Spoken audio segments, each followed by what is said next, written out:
Chapter 1. The Hollow Bloodline. If you enjoy cultivation stories, subscribe to the channel and hit the bell so you never miss a new audiobook release.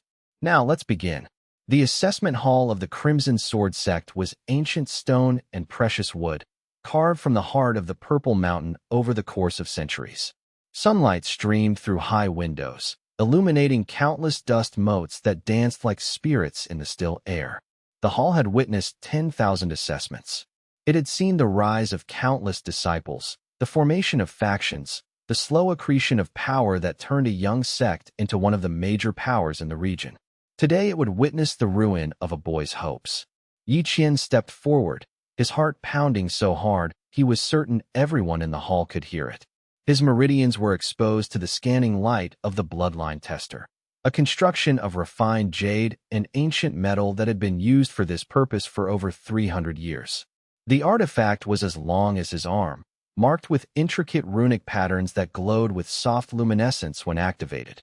It would tell them what they all wanted to know, what bloodline ran in his veins, and how powerful that bloodline was relative to the known 99 bloodlines in the cultivation world.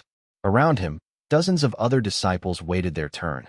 Most of them radiated confidence, their families having assured them that powerful bloodlines ran in their heritage, that they would test high, that they were destined for greatness. A few, like Yi Qian, were nervous, uncertain of their placement, hoping for enough power to justify their family's investments in their training. Yi Qian's family had made significant sacrifices for his chance at the sect. His father, who had once trained here, had liquidated half his trading business to pay the sect fees and the testing costs. His mother had sewn his training robes with her own hands, imbuing them with blessings and prayers to ensure his success. His younger sister had given up her own studies to support the household while he trained these past 6 years. This assessment would determine whether those sacrifices had been worthwhile. Around him, dozens of other disciples waited their turn, most with confidence brimming in their chests. This was the moment that determined everything: their placement, their potential, their future within the sect. The artifact's pale glow traced across Yi Qian's arms, searching for the resonance that marked a bloodline of power. The artifact's pale glow traced across Yi Qian's arms, searching for the resonance that marked a bloodline of power. The light was warm against his skin, almost comforting in its gentle luminescence. This was the moment of truth. This was when all his training, all his effort, all the early mornings spent in meditation and combat forms, all the late nights studying cultivation theory, would be validated. The silence stretched. It went on, far longer than it should have. Yi Qian had watched the assessments of the disciples before him. Each one had taken perhaps 5 breaths to complete. The scanner had found the bloodline immediately, announced the type, announced the rank, and moved on to the next candidate. But for him, the light continued to search, continued to dance across his skin, and it found nothing. It found emptiness. Elder Lu's weathered face, which had been relaxed and welcoming for the previous candidates, tightened. His eyes narrowed in a way that Yi Qian had seen before, years ago at the first assessment his father had taken him to. It was the expression someone wore when they were encountering something wrong, something that didn't fit into their understanding of the world. The artifact finally dimmed. Hollow Bloodline, the elder announced, his voice as flat as a stone dropped into still water. There was something almost apologetic in his tone, as though he was deeply sorry to be delivering such news. Rank 99. Around the room, disciples exchanged glances. A few tried to conceal smirks, but their shoulders shook with barely suppressed laughter. Others simply looked away, as though looking at Yi Qian was somehow shameful. Yi Qian felt the weight of those glances like stones in his chest. 99 out of 99 bloodlines. Dead last. The Hollow Bloodline was so rare that its records barely filled 3 pages in the sect library, mostly accounts of failures and frustrations, of disciples who awakened it and never advanced beyond the foundation realm before abandoning cultivation altogether, returning to their families in shame. Proceed to the next station, Elder Lu said, turning his attention away from Yi Qian with remarkable speed. Already his expression had rearranged itself into welcoming lines as the next candidate stepped forward. A girl with bright eyes and a confident posture, clearly expecting good news. The scanner's light shifted to gold, shimmering like captured sunlight. Phoenix Bloodline, rank 8, the elder announced, and the girl's face lit with ecstatic joy. She performed a grateful bow and moved toward the cultivation assignment area, already surrounded by whispers of congratulation from other disciples. Yi Qian moved toward the exit, every eye tracking him, not with envy, not with interest, but with pity. Pity was worse than anything. It implied that his fate was already determined, that he didn't even deserve the dignity of being considered a rival. The boys who had trained next to him for 6 years watched him go with expressions of sympathy that burned worse than ridicule would have. He was 17 years old. He'd trained for 6 years at the Crimson Sword sect, 6 years of his precious youth devoted to cultivation. And in those 6 years, he'd watched dozens of younger disciples surpass him, watched them accelerate through realms while he crawled at a pace that seemed to mock his efforts. The Qi Gathering realm, which should have taken 2 years for any disciple with a functional bloodline, had consumed 3 full years for him. 3 years of meditation, of energy cultivation, of pushing his body and meridians toward the first true milestone of cultivation. And he was still in the lower stages of the Qi Gathering realm, a level that should have been beneath notice for someone his age, something that younger disciples pass through in their first year or two. The dormitory he shared with 2 other disciples felt smaller and more suffocating when he entered it that evening. Lu Cheng, a lightning bloodline user with rank 23, was polishing his sword with meticulous care. The blade sang faintly with each stroke, resonating with Qi in a way that marked it as a weapon of significant quality. Lu Cheng had received his sword upon his assessment, a gift from the sect to disciples with highly ranked bloodlines. A similar gift for Yi Qian would never come. How'd it go? Lu Cheng asked, not bothering to look up from his work. The question was perfunctory, asked without real expectation of interesting news. Hollow, Yi Qian said quietly, moving to his cot in the corner. He began unpacking the few belongings he'd brought to the assessment, trying to make the motion seem purposeful, trying to occupy his hands with something other than the trembling that was beginning in his chest. Lu Cheng's hand stilled. There was a long moment of silence, and then he set down the sword and the polishing cloth. When he looked over, his expression had shifted to something more genuine. A smile of sympathy crossed his handsome face, and somehow that made it worse than if he'd simply laughed. Sympathy implied that Lu Cheng understood the magnitude of the failure, that he recognized how far Yi Qian had now fallen. Well, at least you know now, Lu Cheng said, his tone carrying the weight of understanding without cruelty. The sect has a program for disciples without active bloodlines. It's designed for people whose hereditary lines didn't manifest anything useful. You could still advance to the Qi refining realm, theoretically. It'll just take longer. Much longer. Longer. A kind euphemism for decades of grinding against walls, for pushing his body and meridians toward goals that would become progressively harder to achieve. For watching younger disciples surpass him year after year, watching them ascend to realms he would barely reach before his training years expired. That night, Yi Qian didn't sleep. He lay on his cot listening to the wind outside, thinking about the letters his mother had written before he departed for the sect. She'd been so proud when he was accepted, so proud that her son had passed the entrance examination, that he would be trained in one of the major sects of the region. His father had trained there once, decades ago, before his cultivation breakthrough had stalled and he'd left to take up merchant work instead, building a respectable trading business, but never becoming the master cultivator the sect had hoped he would become. Yi Qian had been understood as his father's second chance, the son who would succeed where the father had merely survived, who would elevate the family name and bring honor and prestige. The next morning, Sect Master Zhang summoned him to his private office. The space was vast and deliberately sparse, every element chosen to emphasize the authority of the person who occupied it. The floor was polished stone, unmarked by footprints or dust. The walls bore only 3 items: a painting of the sect founder in meditation, a scroll containing the sect's core principles, and a window that overlooked the entire compound, positioning the sect master above all the disciples below. The chair behind the jade desk was elevated slightly, so Yi Qian had to look up at Zhang even when standing, and had to tilt his head back further when he knelt as protocol demanded. Yi Qian knelt before the seated master, feeling small in the vastness of the room, and waited for his fate to unfold. Zhang set down his tea with deliberate care, taking his time, building the weight of what was to come. The hollow bloodline is complicated, Zhang began, his voice calm and clinical. In the 200 years of our sect's records, only 3 disciples have awakened it. The first reached the Qi refining realm before his advancement stalled. The second and third never left the Qi gathering realm. Both eventually abandoned cultivation and returned to their families in shame. Yes, Master, Yi Qian said. His voice sounded very small in the vast office, almost as though it was coming from a great distance. The sect cannot justify continuing formal instruction for a bloodline that has never produced significant results, Zhang continued. His face was not unkind, but it was final in a way that suggested the decision had been made before the meeting even began. You will be removed from the primary curriculum effective immediately.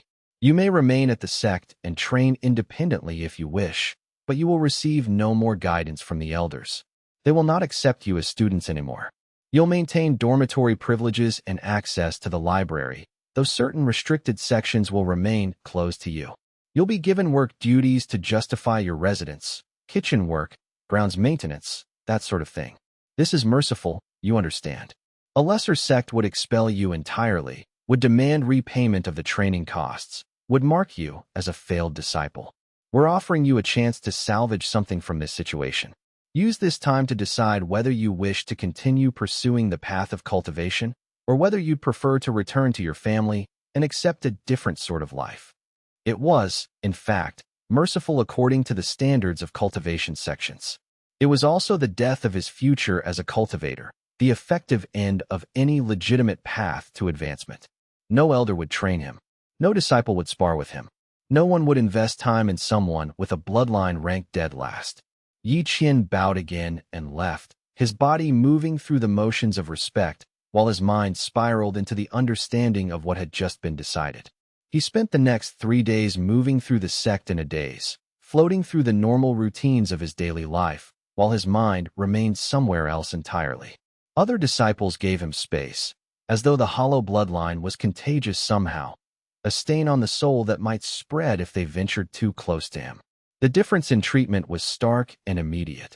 The previous day, disciples had looked at him with pity, which was bad.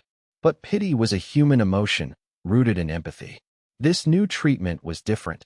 This was fear mixed with disgust, the kind of avoidance usually reserved for dangerous things that needed to be contained. He found himself in the library more often, drawn to the dusty archives and the old records like a ghost returning to familiar haunts.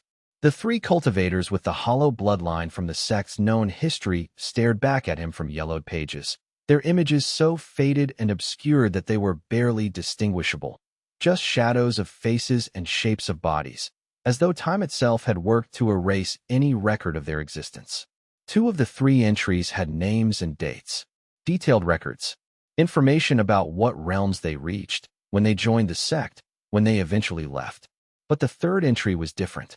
The 3rd cultivator had been listed only as Cultivator H, records destroyed. Ascended or disappeared year 247 of the sect. Why were the records destroyed? The question gnawed at him, persistent and unsettling. What had that 3rd cultivator done that warranted such a thorough erasure from the sect's history?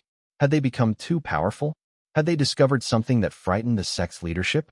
The absence of information was itself information, a gap that screamed with significance. In the kitchen where he was assigned to work, Yi Qian began his new life as though it were a completely different existence. It was menial labor, chopping vegetables into precise pieces, maintaining fires at exactly the right temperature, organizing stores of food in patterns that made sense only to the cooks. His fellow workers were mostly non-cultivators from the nearby villages, hired for seasonal work to help handle the demands of feeding hundreds of disciples and masters. They didn't know he was a failed disciple, didn't know about the assessment or the humiliation.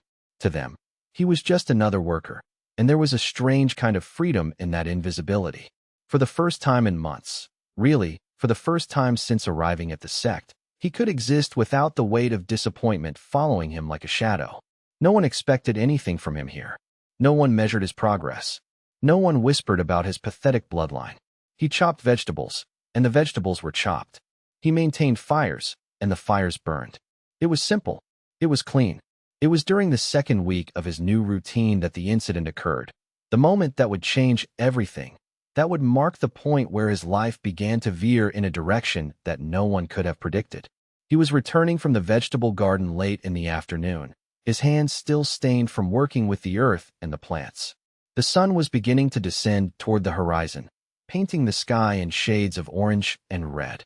When he heard voices raised in anger from the western courtyard, the tone immediately caught his attention.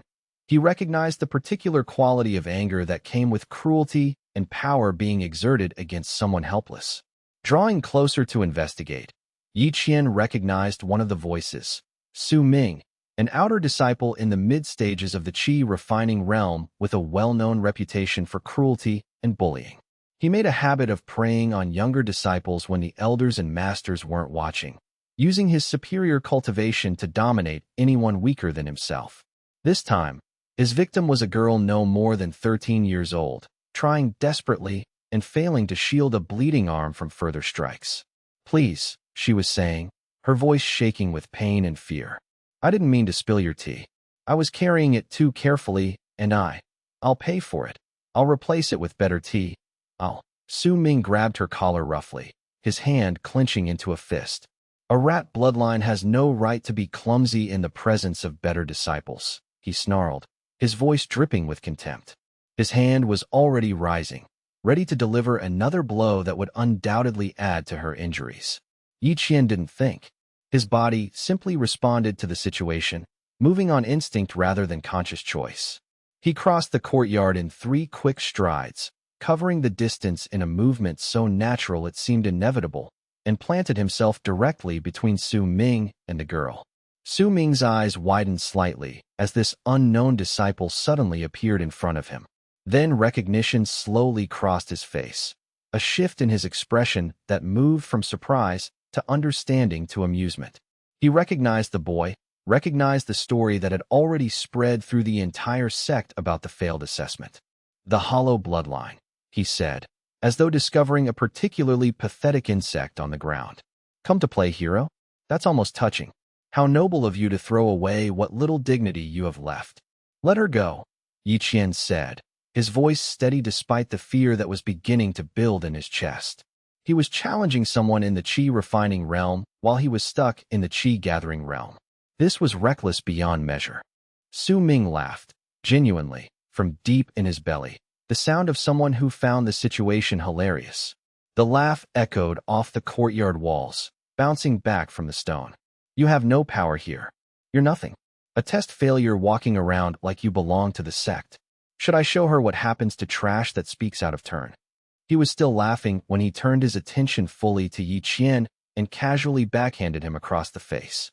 The blow was delivered with barely any of Su Ming's true power behind it, the kind of casual, lazy strike a master cultivator might give to an errant student, powerful enough to humiliate and cause pain, but not powerful enough to seriously injure. Yi Qian's head snapped back from the force. His vision spun. He tasted blood filling his mouth. The girl screamed in horror and despair. And something inside Yi Qian changed fundamentally. It started as a whisper in his meridians, a sensation like frost spreading through his qi channels from his wrists up through his arms and toward his core. Yi Qian looked down at his hands and felt his breath catch in his throat. There was a pattern forming on his skin, dark lines spreading from his wrists like roots spreading through soil, intricate and terrible and absolutely wrong. The sensation built in intensity, a pressure expanding in his chest that was not pain exactly, but something far more fundamental and primal. It was hunger, deep, profound hunger. It was rage, pure, undirected rage at the injustice and cruelty he was witnessing. It was something alive inside him, waking from a long sleep, stretching and becoming aware of the world around it for the first time. Su Ming's amusement had shifted instantly to concern. His eyes narrowed as he sensed something wrong, something fundamental changing. "What did you?" he began, but he didn't finish the sentence. Yi Qian moved before he understood what his own body was doing, operating on instinct rather than conscious thought. His hand, covered in those spreading dark lines, reached towards Su Ming's chest in a movement that felt both absolutely wrong and completely right. The moment seemed to stretch out in slow motion, suspended in amber, stretched into infinite seconds. He could see the fear spike violently in Su Ming's eyes, could feel the fundamental terror of a more powerful cultivator understanding, for perhaps the first time in his life, that he was about to be eclipsed by something he didn't understand. And he could feel the response in that thing that was now awake inside him, a response to that fear, to that power, to the fundamental wrongness of the Qi refining realm cultivator's presence intruding into Yi Qian's space. A hand grabbed his wrist from the side with surprising strength. Elder Lu's weathered fingers were iron-hard, immovable. "Enough," the elder said quietly, his voice cutting through the moment like a blade. He wrenched Yi Qian's arm down with controlled force, breaking the moment of connection that was forming, and the dark lines on Yi Qian's skin faded like smoke dispersing into air. Su Ming stumbled backward, one hand to his chest, his face white. "It was attacking me," he gasped. "The hollow bloodline. It was trying to kill me." "You were bullying a younger disciple," Elder Lu said flatly. "If Yi Qian hadn't intervened, you would have broken her arm. Consider yourself fortunate that he was interrupted." He turned to the girl. "Go to the infirmary. Report to Elder Mei." She fled, casting grateful glances back at Yi Qian. Elder Lu's grip on Yi Qian's wrist didn't loosen. His ancient eyes studied the younger disciple with an intensity that made Yi Qian feel like the artifact was scanning him again. "Come with me," he commanded. Elder Lu led him not to the office, but to a locked room in the oldest part of the sect library, a chamber that was accessible only to the highest-ranking masters. The shelves here contained texts so old they barely held their bindings together, manuscripts written in styles of calligraphy that hadn't been used for centuries, bound in leather that had turned to near paper with age. The dust in this room was so thick it seemed almost solid. Light came only through a single small window, and that light was filtered through so many layers of age and neglect that it was barely more than a suggestion of illumination. The elder chose one manuscript with deliberate care, moving with reverence for the knowledge contained within. He set it on a reading table that creaked under even this minimal weight, as though the furniture itself was barely holding together. When he opened the pages, they crackled with the sound of time passing. "The hollow bloodline awakens in response to threat," Elder Lu said quietly, his voice barely above a whisper in the dusty silence of that ancient chamber. "Not in response to your own fear or your own need for self-defense, but in response to the presence of power. The stronger the threat, the more powerful the cultivator facing you is, the more aggressive and violent your bloodline becomes. It's a calibration mechanism. The power adjusts to match the challenge. Do you understand what I'm telling you?" Yi Qian shook his head slowly, staring at the ancient text before him. The words seemed to swim on the page, rearranging themselves into patterns that made more sense than normal language could convey. "I'm telling you that the records you saw, the ones where the third cultivator's history was destroyed, where entire sections of the archives were purged, were erased because he advanced too quickly. Far too quickly, beyond what the sect's leadership was prepared to allow. The sect became afraid of what the hollow bloodline could do when it was properly activated and understood. They covered his name and sealed the records, trying to erase all evidence that such power could exist." Elder Lu's voice dropped even lower, becoming almost impossible to hear. "The hollow bloodline doesn't provide advantage to the weak, Yi Qian. That's the common misunderstanding. It doesn't work like other bloodlines, granting power that accumulates over time. Instead, it provides perfect adaptation to the strong. It responds to and mirrors the power that confronts it. The mechanism is ancient and fundamentally alien. That is why it's ranked dead last. Not because it's weak, but because it's so unpredictable that no cultivation sect has ever figured out how to reliably teach it without losing disciples." "What am I?" Yi Qian whispered, the question seeming too large for his voice to contain. "Something no sect was prepared to teach," Elder Lu said. He closed the ancient book carefully, reversing his movements in the same reverent manner as he'd opened it. "You're something that conventional cultivation wisdom doesn't account for. The bloodline doesn't follow the normal rules of advancement. Go. Think about what I've told you. Meditate on it. Try to understand the implications. And Yi Qian, don't let anyone see you activate those marks again. Not yet. Not until you understand more about what they are and what they can do." Chapter 2. Forbidden Hunger. Yi Qian couldn't sleep again that night. The image of the dark lines spreading across his skin kept replaying in his mind. The feeling of them, the hunger they represented, the sense of wrongness that came with understanding what they meant. The hollow bloodline didn't train itself. It didn't work like other bloodlines that accumulated power through meditation and practice. It woke in response to power, which meant it could only awaken in the presence of someone far stronger than he was. And the stronger they were, the more violently it woke. He was sitting in the library the next afternoon, ostensibly reading but actually staring at the same page for an hour, when a messenger found him. The sect master wanted to see him. Zhang's office was warmer this time, though the master's expression remained inscrutable. Elder Liu informed me of the incident in the courtyard. He also told me something I found fascinating. Yi Qian, do you understand what your bloodline actually is? I'm beginning to, Yi Qian admitted. Then you understand why you cannot remain on the standard training path, Zhang said. But you can remain in the sect. What would you say if I offered you a different arrangement? Yi Qian's heart quickened. Master, your bloodline requires combat to develop. Dangerous combat, against opponents far above your current level. I'm willing to provide that, if you're willing to take the risks involved. Zhang paused, letting that sink in. There is a place where disciples go to test themselves against greater powers. We call it the trial pit. Disciples from the outer layers challenge those from the inner circles. It's rough, often brutal, but it's permitted. You would be given access. You would be free to challenge anyone, and they would be free to refuse. But some will accept your challenges, hoping for an easy victory. You want me to get beaten repeatedly, Yi Qian said slowly. I want you to survive those beatings and learn what your body is capable of doing in those moments, Zhang corrected. The hollow bloodline is theoretically useful to the sect if it can be made stable. If you can learn to channel it, to direct it rather than simply react with it, you might become a valuable asset. Or you might die in the trial pit within a month. Either way, you'll be pursuing your own path instead of dragging down the sect's curriculum. It was a gamble, a calculated one, but still a gamble. Yi Qian realized that Zhang didn't actually believe in him. The sect master was simply willing to let him try because the potential payoff was worth the risk of losing him. I accept, Yi Qian said. The trial pit was a stone-lined arena beneath the sect grounds, massive enough to hold 300 disciples watching from the stands. The air smelled of blood and earth. When Yi Qian descended into it for the first time, he felt like he was descending into a tomb. A master of ceremonies announced him. Yi Qian, outer disciple, Qi gathering realm, lower stage. Seeking challenges. The silence that followed was profound. Then, from the stands, a voice. I'll test him. The challenger was Lin Fong, a mid-tier disciple in the middle stages of Qi gathering realm.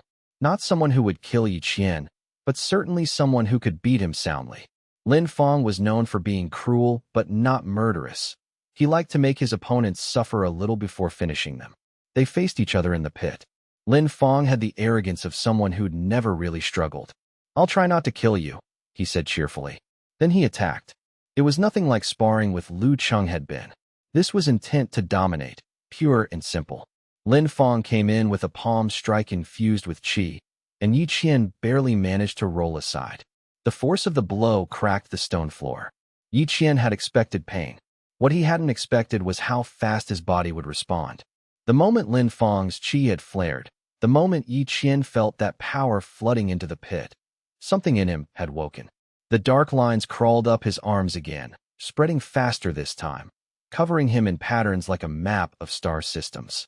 The hunger bloomed in his chest, desperate and all-consuming. Lin Fong was suddenly afraid. Yi Qian could see it in how his next strike came slightly too fast, driven by panic rather than technique. Yi Qian didn't think, didn't plan. He simply stepped inside the strike and touched his marked hand to Lin Fong's shoulder. What happened next was not a normal blow. It was as though the hunger transferred through that single point of contact, a sensation of wrongness, of violation, of something fundamentally breaking. Lin Fong screamed. He staggered back, his hand flying to his shoulder where Yi Qian had touched him. There were no visible marks, but something had terrified him. Lin Fong's scream became a wail of animal pain, and he fled the pit, clutching at his shoulder and crying out about poison. Yi Qian stood alone in the center, breathing hard, his arms still marked with those terrible dark lines. Around the stands, 300 disciples had gone perfectly quiet. The master of ceremonies cleared his throat nervously. Victory to Yi Qian. Does he accept further challenges? No one stepped forward. 300 disciples watched Yi Qian like he was a viper that might strike without warning. He looked down at his marked arms and realized that Lin Feng's reaction, that bone-deep terror, had felt right. It had felt correct, the way the bloodline was supposed to work. It had felt like confirmation that he was exactly what Elder Lu had said: dangerous, unpredictable, and fundamentally wrong. The marks faded as he climbed out of the pit. The spectators parted to let him through, maintaining distance like they feared contamination. That night, Lin Feng was found in the healer's wing with a mark on his shoulder that would not fade or respond to treatment. The healers were baffled. It wasn't a wound, wasn't poison, but something had been damaged at the spiritual level. He recovered, eventually, but he never fought again.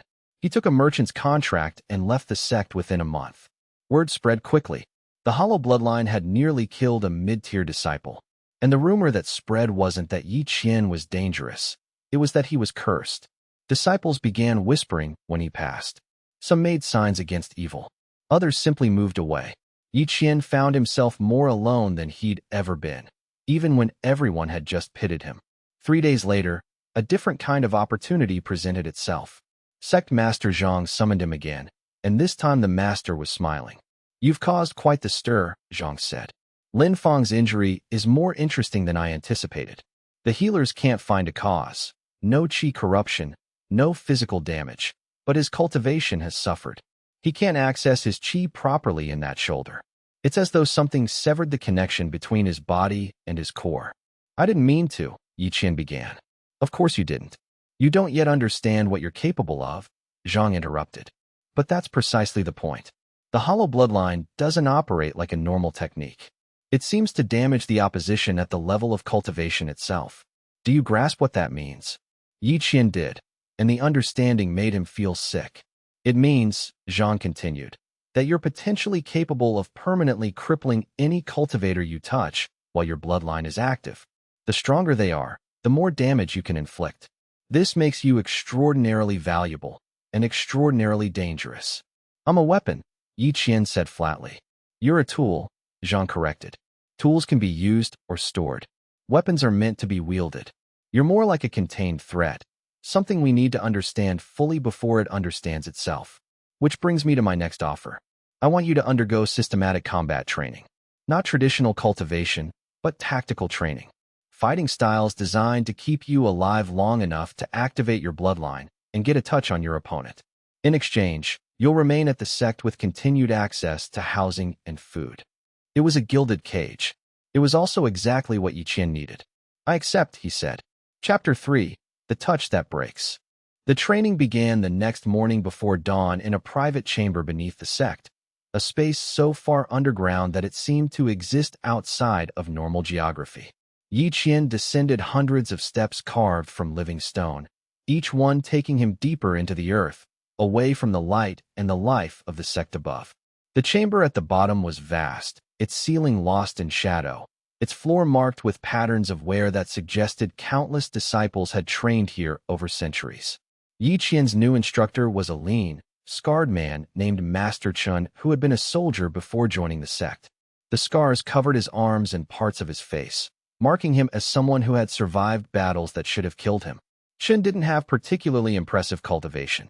His qi was only mid-stage qi refining realm, nothing remarkable, but he moved with an economy and precision that immediately marked him as genuinely dangerous. There was no wasted motion in anything he did. Even standing still, he positioned his weight and balance in ways that maximized his ability to react to threats. "Bloodlines are overrated," Chin said without preamble, his voice carrying the weight of long experience. "They let disciples think power is passive, something you're born with and can rely on to do the work for you. They forget that real combat is 90% footwork, distance control, and understanding how to chain movements together into flows that your opponent can't predict or defend against. Most cultivators depend so much on their bloodline's power that if someone fights them without relying on direct power comparison, they fall apart like children. You're going to learn the 90% first. The bloodline will handle the rest once you understand the fundamentals." The training was brutal. Chun had Yi Qian practicing movement patterns for hours, steps that covered distance without wasting momentum, angles of approach that were hard to predict, ways to close distance while minimizing the opponent's ability to react. Yi Qian's legs burned. His footwork broke down constantly at first. Again, Chen said, 50 more times. You're going to etch this into muscle memory until you could do it in your sleep. Over the next 3 weeks, the underground chamber became Yi Qian's entire world. His legs grew strong and defined from the endless repetition of footwork patterns. His feet developed calluses that would barely bleed if cut. His body learned to respond automatically to the cues of distance, angle, and momentum, learned them so deeply that conscious thought became irrelevant. He also began the first level of a different kind of meditation, not one focused on accumulating qi like the traditional methods, not one aimed at building power and strength, but one focused on maintaining constant awareness of his bloodline's activation threshold. Master Chen taught him to sense when the hunger was beginning to wake in his meridians, to recognize with perfect clarity the precise moment when his opponent's power became significant enough to trigger the dark marks spreading across his skin. You're learning to fish for the exact moment, Chen explained, pacing around him as Yi Qian sat in deep meditation, his consciousness stretched thin across his entire body and meridian system. That moment of transition between when the opponent's power becomes present and when they're aware that you've detected it. Most cultivators trigger their bloodline consciously. They use their will and years of training to channel it, to direct it toward their enemies like a pointed weapon. Your bloodline is different. It triggers in response to threat. It's automatic, instinctive, something you can't control through force of will. What you have to learn is to recognize threat the instant it manifests in your opponent's chi patterns. You need to sense it before they even know they've revealed their hand. And then you need to move with speed and perfect precision before your opponent realizes they've triggered your response. The element of surprise is crucial. That's what will keep you alive. The breakthrough came during a sparring session late in the 4th week. Chen had been helping him practice approaches, deliberately activating low-level qi just enough to trigger Yi Qian's marks, but not enough to cause damage.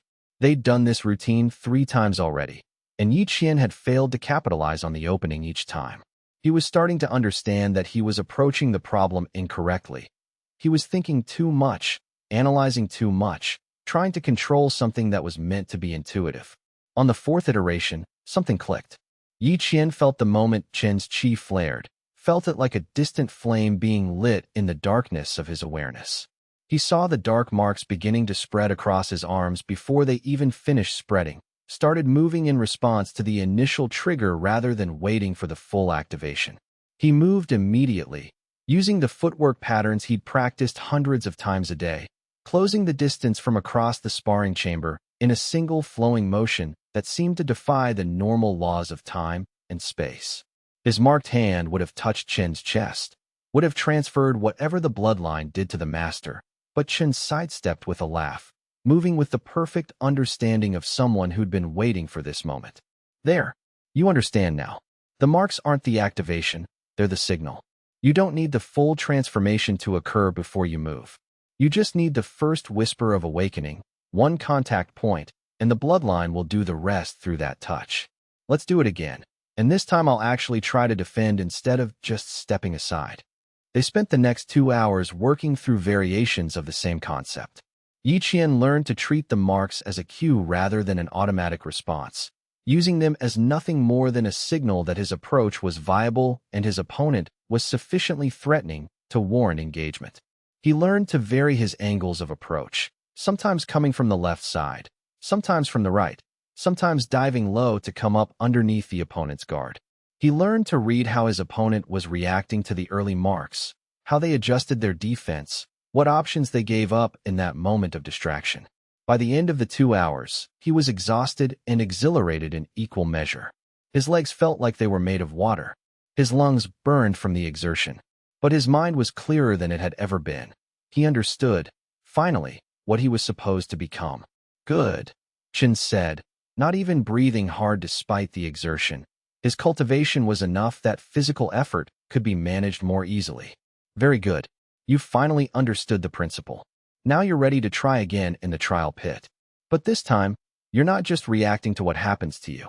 You're hunting. You're the predator, and you know what to look for. The second visit to the trial pit was deliberately advertised. Yi Qian was announced not as a challenger, but as someone accepting challenges. 3 disciples stepped forward. Ming Chao, a qi gathering mid-stage with a reputation for speed, Wei Shui, a Foundation Realm disciple in the early stages, and Tao Long, who was in the mid-stages of Foundation Realm. The first fight was against Ming Chao. Ming Chao came in fast, throwing strikes in rapid combinations designed to overwhelm a slower opponent. Yi Qian didn't try to match her speed. Instead, he used the footwork to position himself where her strikes would miss, letting her momentum carry her forward. When she was fully committed to an attack, Yi Qian slipped inside her guard. His marked hand brushed her arm. The effect was less dramatic this time. A sudden jolt of what felt like electrical numbness, not the screaming agony that had destroyed Lin Fang. Ming Chao gasped and pulled back, shaking her arm. She tried to attack again, but her timing was off now, her movements uncertain. Yi Qian approached again, and this time he touched her neck. Ming Chao went rigid. Her eyes rolled back, showing only whites, and she collapsed like a puppet with cut strings.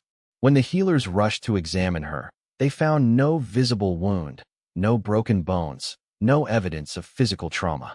But she was unconscious for nearly 8 hours, her breathing shallow, her heartbeat erratic. When she finally woke, she was screaming, not in pain exactly, but in horror and despair, about something broken inside her, something fundamental and irreplaceable that had been severed. The healers couldn't find anything wrong with her cultivation on examination, but somehow she could no longer access her own power properly. Her connection to her bloodline was intact, but the pathways that would let her direct and use it were shattered. She never fought again. Within a month, she'd taken a merchant's contract and left the sect entirely, returning to a life of normal trade where her bloodline's powers wouldn't be missed. Wei Shui watched this entire exchange in undisguised horror. He'd come to the trial pit confident that his Foundation Realm cultivation would be enough to overcome whatever strange tricks the Hollow Cultivator was using. But watching Ming Chao, who was faster and more skilled than he was, be broken so completely changed his calculation. He immediately declined to fight, forfeiting his challenge rather than face the same fate. There was no shame in refusing to fight someone whose power operated on principles that normal cultivation couldn't defend against. Tao Long, however, stepped forward with grim determination and absolute confidence. He was genuinely powerful, a Foundation Realm cultivator in the mid-stages who had spent nearly a decade accumulating strength through disciplined practice and careful advancement.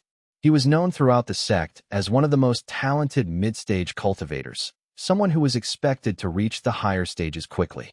When he entered the pit, the very air seemed to compress around him, the ambient qi responding to his presence, bowing to his authority. The ground itself seemed to acknowledge his power. Even the stone of the arena floor appeared to lean slightly toward him. "I've heard the stories," Tao Long said. "About your touches. About the crippling. I don't believe them. I believe you got lucky twice against weaklings. I'm going to show you what real power is." He was right that Yi Qian would need to be lucky. A mid-stage Foundation Realm cultivator was far beyond Yi Qian in pure qi accumulation. Yi Qian would never win through direct confrontation. When Tao Long attacked, it was with the confidence of someone who had never truly struggled in combat. His strike was powerful but somewhat telegraphed. Yi Qian used footwork to slip it, but he wasn't quite fast enough. The force of the blow clipped his shoulder and sent him spinning. The moment that power made contact with him, the bloodline woke up fully. This was different. This was exponentially different. The marks that crawled across Yi Qian's body were so dark they looked almost black. They covered him from neck to fingertips, burning and freezing simultaneously. The hunger was so intense it was almost ecstasy, a desperate, violent need to touch this man who had dared to strike him. Tao Long's eyes widened as he felt the shift. What the? Yi Qian moved with a speed that seemed to defy his own body. He was suddenly inside Tao Long's reach, one marked hand pressed against the Foundation Realm disciple's stomach. The transfer of whatever it was that lived in the hollow bloodline was more violent this time. Tao Long's body convulsed. He screamed, a sound so primal and agonized that the crowd in the stands fell silent. He folded forward, clutching at his stomach, and then he collapsed. The healers were faster this time. They rushed to Tao Long and found what they'd found with the others. No physical wound, but something catastrophically broken at the level of cultivation. Tao Long's core was intact, but the channels connecting it to his lower dantian were severed. He would never cultivate properly again. His advancement was ended. The trial pit fell silent. Yi Qian stood in the center, his arms still marked with those terrible dark lines, breathing hard. He looked at the 300 disciples watching him, and he saw something he'd never seen before. Not pity, not amusement, not even simple fear. He saw terror. He saw the understanding, spreading across their faces like a stain, that something fundamentally different had walked into the sect. Something that wasn't just an interesting bloodline anomaly or a useful tool. Something that could break the foundations of a cultivator's power with a single touch. The master of ceremonies announced his victory in a voice that shook slightly. Yi Qian climbed out of the pit alone. The disciples parted before him like water before a boat. That night, Sect Master Zhang summoned him to his private chambers rather than his office. The atmosphere was different now, more intimate, and far more dangerous. Tao Long is devastated, Zhang said quietly. Permanently crippled. His family is already discussing whether to sue the sect for knowingly allowing him to be harmed. I've placated them by offering compensation, but the damage is done. He paused. However, the damage is also exactly what I was hoping to see. Yi Qian felt cold. You've confirmed everything I suspected about your bloodline, Zhang continued. The stronger the opponent, the more catastrophic the damage you can inflict. You're not just a weapon.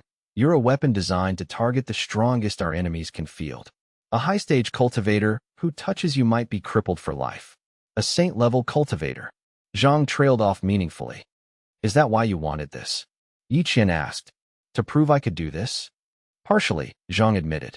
But also to give you a demonstration of what you're becoming. You understand, don't you? This path you're on. It's not a path to normal cultivation.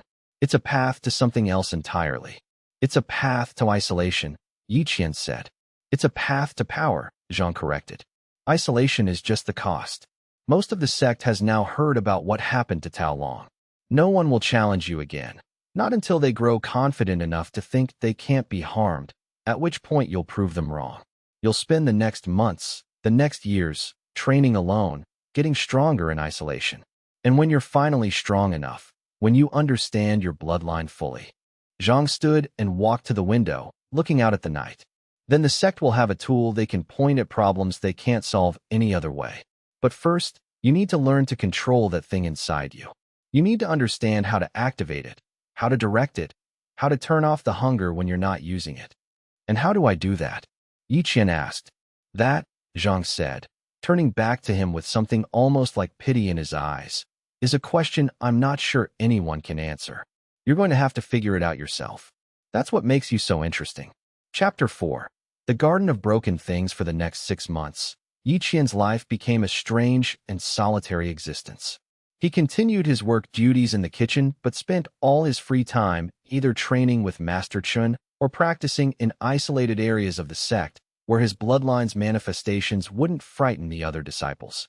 The problem Chun laid out was deceptively simple. You need to be able to turn it off. What do you mean, turn it off? Yi Qian asked. They were in a private courtyard late one evening, the sun bleeding orange across the walls.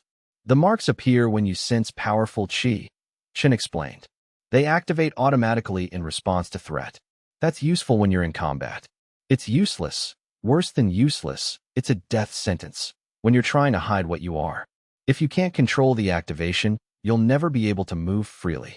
Every cultivator stronger than you will sense that hunger and know exactly what you are. How do I control an automatic response? Yi Qian asked. By understanding it, Chen said. Your bloodline isn't truly automatic. It's an instinct, like hunger or fear. You can't suppress an instinct, but you can redirect it. You can teach yourself to recognize the feeling without acting on it. For the next month, Yi Qian meditated for hours each day, practicing the subtle awareness Chen had taught him. He learned to sense the whisper of power around him, the gentle brush of qi that meant a cultivator was nearby, without automatically triggering the marks. It was like learning to hear a specific sound in a crowded marketplace and train yourself not to react. Slowly, the hunger became something he could observe rather than something that controlled him. He could feel it rising when a powerful disciple walked past. He could sense the marks wanting to spread across his skin. And increasingly, he could choose not to let them. But there was a problem. When he tried to suppress the marks completely, to lock them down and keep them hidden, something else happened. The hunger didn't go away. It just became frustrated, trapped, turning inward. On days when he suppressed hard, Yi Qian would find himself having nightmares of things clawing at the inside of his skin, trying to get out. He brought this problem to Chun during one of their training sessions. "That's not suppression," Chun said immediately. "That's denial. There's a difference. Suppression is control. You're acknowledging the feeling and choosing not to act on it. Denial is pretending the feeling doesn't exist. The more you deny it, the more angry it becomes." "How do I control something like that?" Yi Qian asked. "It's not a technique. It's not even part of me exactly. It's something living inside me." Chun was quiet for a long moment. Then he said something Yi Qian hadn't expected. "Maybe you should talk to someone else. There's an old master here at the sect. She's retired from teaching, but she understands bloodlines better than anyone I know. I think she might be able to help you with this." The old master's name was Lian Hui, and she lived in a small house at the far edge of the sect grounds. The garden surrounding her home was unlike anything Yi Qian had seen. It was full of plants he couldn't identify, strange flowers that bloomed in colors that seemed to shift when you weren't looking directly at them. Lian Hui herself was ancient, possibly over 100 years old, though her exact age seemed to be a matter of deliberate vagueness on her part. She moved slowly, deliberately, with the careful grace of someone who had learned to conserve energy across decades and decades of living. Her joints moved as though each motion was an effort, but there was no pain in her movements, only the inevitable slowness of someone who had chosen to move with intention rather than haste. When she opened the door to Yi Qian's knock, her eyes were clouded with cataracts and the milky haze of advanced age, but they fixed on him with sharp intelligence that belied the physical decay. "The boy with the hollow bloodline," she said without preamble, as though she'd been expecting him for weeks. "Yes, yes. Chin said you might come someday. Come inside, but carefully, don't step on the nightshade over there. That particular plant bites. It's not poisonous, but it can deliver a nasty sting to anything that disturbs it." The interior of her house was crammed with books, plants, scrolls, and what looked like the accumulated detritus of someone who had lived far longer than was natural. Objects from decades past, some of them more than a century old, arranged in patterns that made sense only to the person who'd accumulated them. She sat him down in a chair that smelled of dried herbs and old memories and poured him tea that tasted like flowers and sadness, a complex flavor that seemed to touch something deep inside him. "Your bloodline is eating you," Lian Hui said bluntly, with the directness that came from being too old to bother with social niceties. "Not literally consuming your flesh, but eating you from the inside, from the core of who you are. You can feel it, can't you? The way it wants more, wants to consume everything around it, wants to grow and spread and touch more and more power." "Yes," Yi Qian admitted.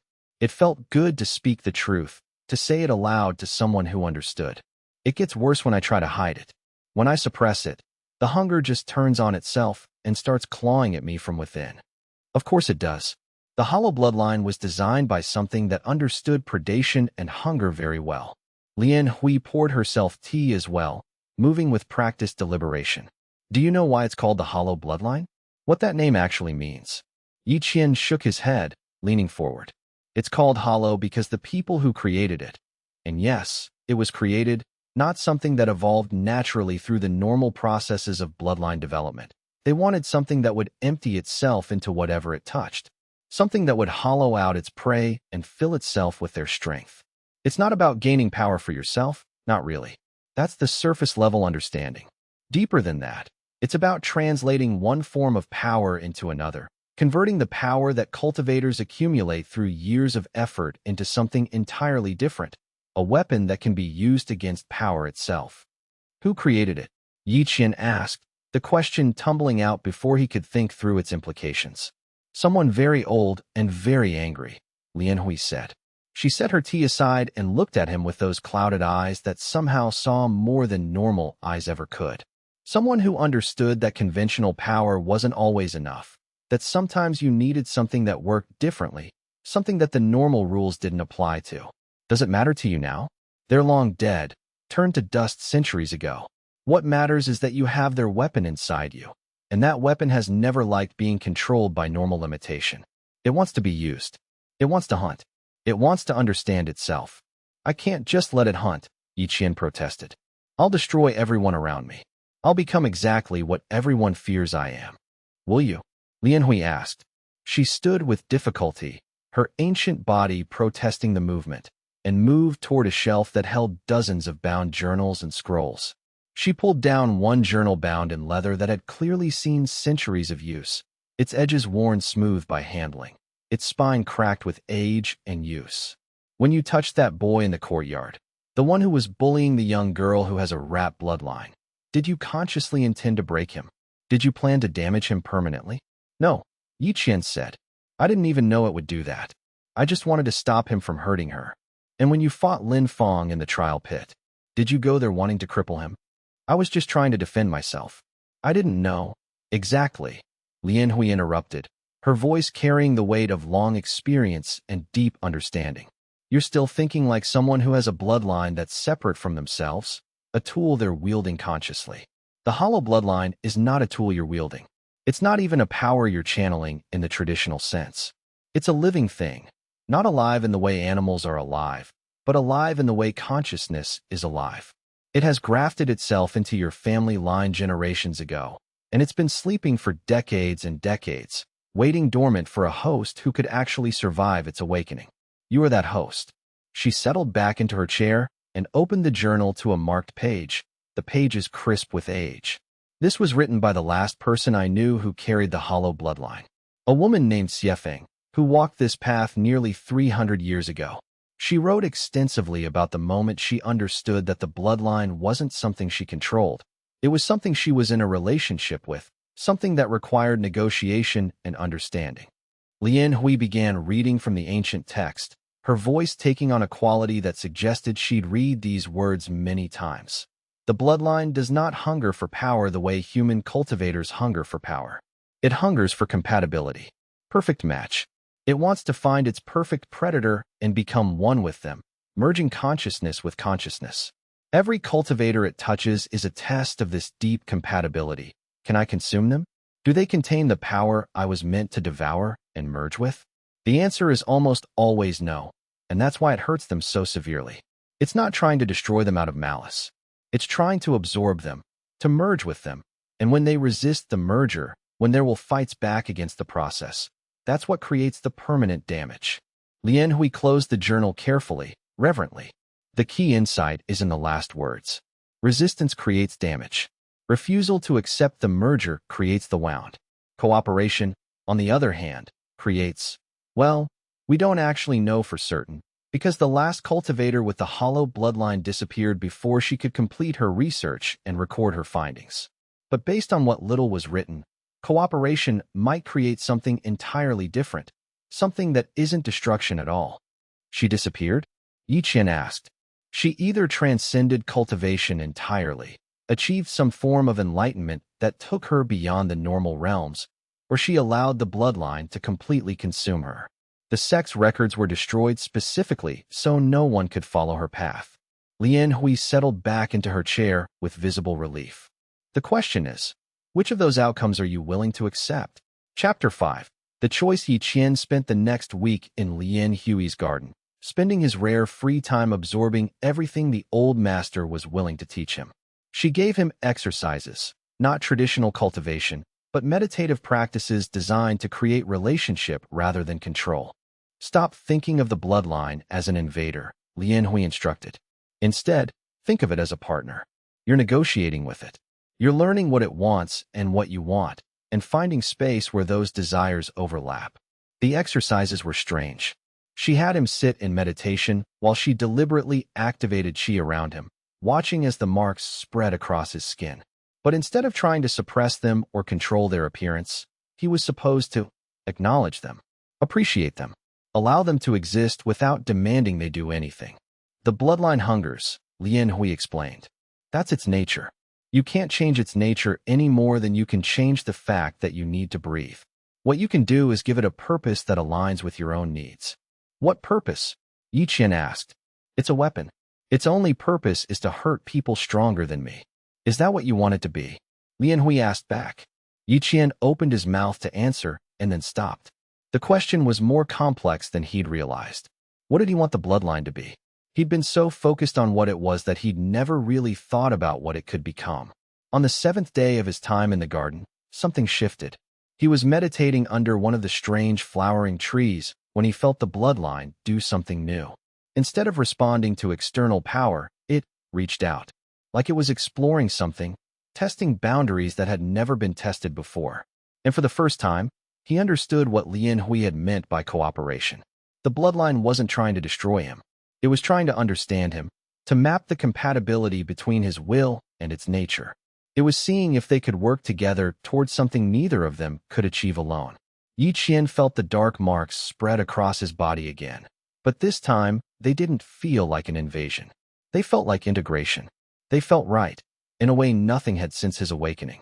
When he opened his eyes, Lian Hui was watching him with something like satisfaction. You understand now, she said. It wasn't a question. I think so, Yi Qian said. It's not hunting for power to destroy. It's hunting for understanding. For someone who has enough power that the interaction would matter. Yes, Lian Hui said. And once you understand that, you understand what you're actually becoming. You're not just a weapon. You're a mirror. A perfect reflection of the strength that approaches you. Strong enough to touch them back. To make them feel what they would make you feel. But I crippled them, Yi Qian said. Lin Feng and Tao Long. They were permanently damaged. They were harmed, Lian Hui corrected. There's a difference between harm and damage. Harm is what they experienced in the moment. Damage is what they did to themselves by resisting your bloodline instead of accepting it. She stood and walked to a particular corner of her garden, where there grew flowers so dark they looked almost black. These flowers were bred to absorb poisons. If a poison touches them, they don't resist. They accept it, process it, and transform it. They don't die, but a normal flower, touching that same poison with all its will bent on rejection, that flower will wither and die. Are you saying they should have let it happen? Yi Qian asked.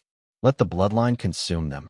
I'm saying they should have understood what they were dealing with, so they could choose their response, Lian Hui said. But that's not a choice they had. The sect chose not to tell them. Zhang chose not to warn them. And you weren't conscious enough of what you were to give them a choice either. She turned back to face him. That changes now. You're going to need to decide what kind of cultivator you're going to become. The sect wants you to be a weapon, pointed at enemies, used to solve problems. The bloodline wants you to be a predator, hunting, evolving, consuming the power it encounters. And you have to decide if either of those is actually what you want to be. What's the third option? Yi Qian asked. That's for you to figure out, Lian Hui said. She smiled, and it transformed her ancient face.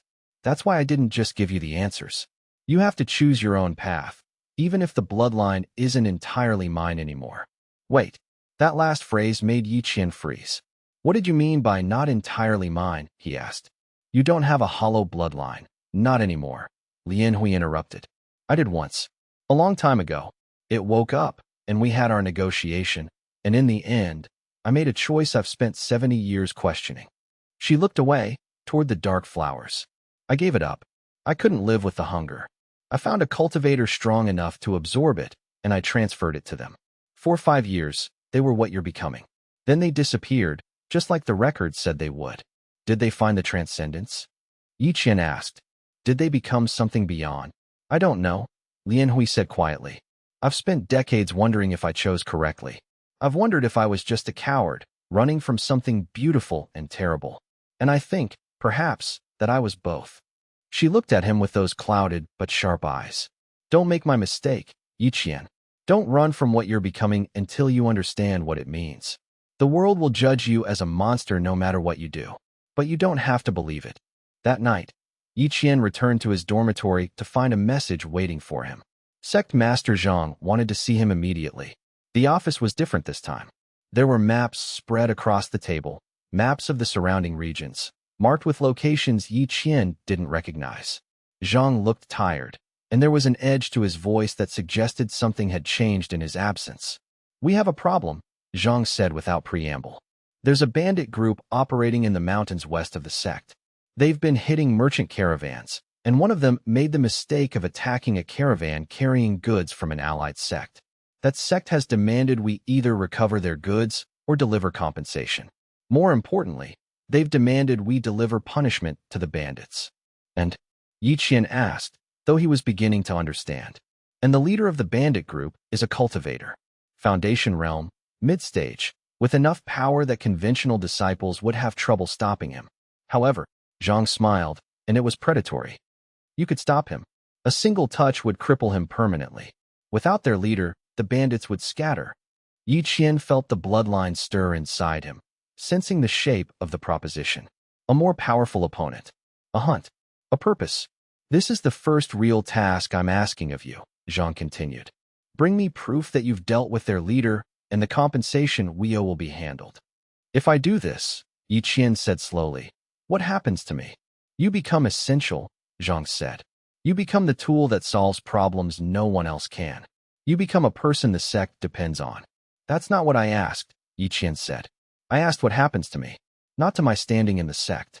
To me. Zhang's expression hardened slightly. That's between you and yourself, I suspect. But understand this. If you refuse this task, you're refusing to be useful. And the sect has already spent considerable resources on training you, housing you, protecting you from the disciples you've harmed. If you can't be useful, you become a liability. It was a threat, but also an opportunity.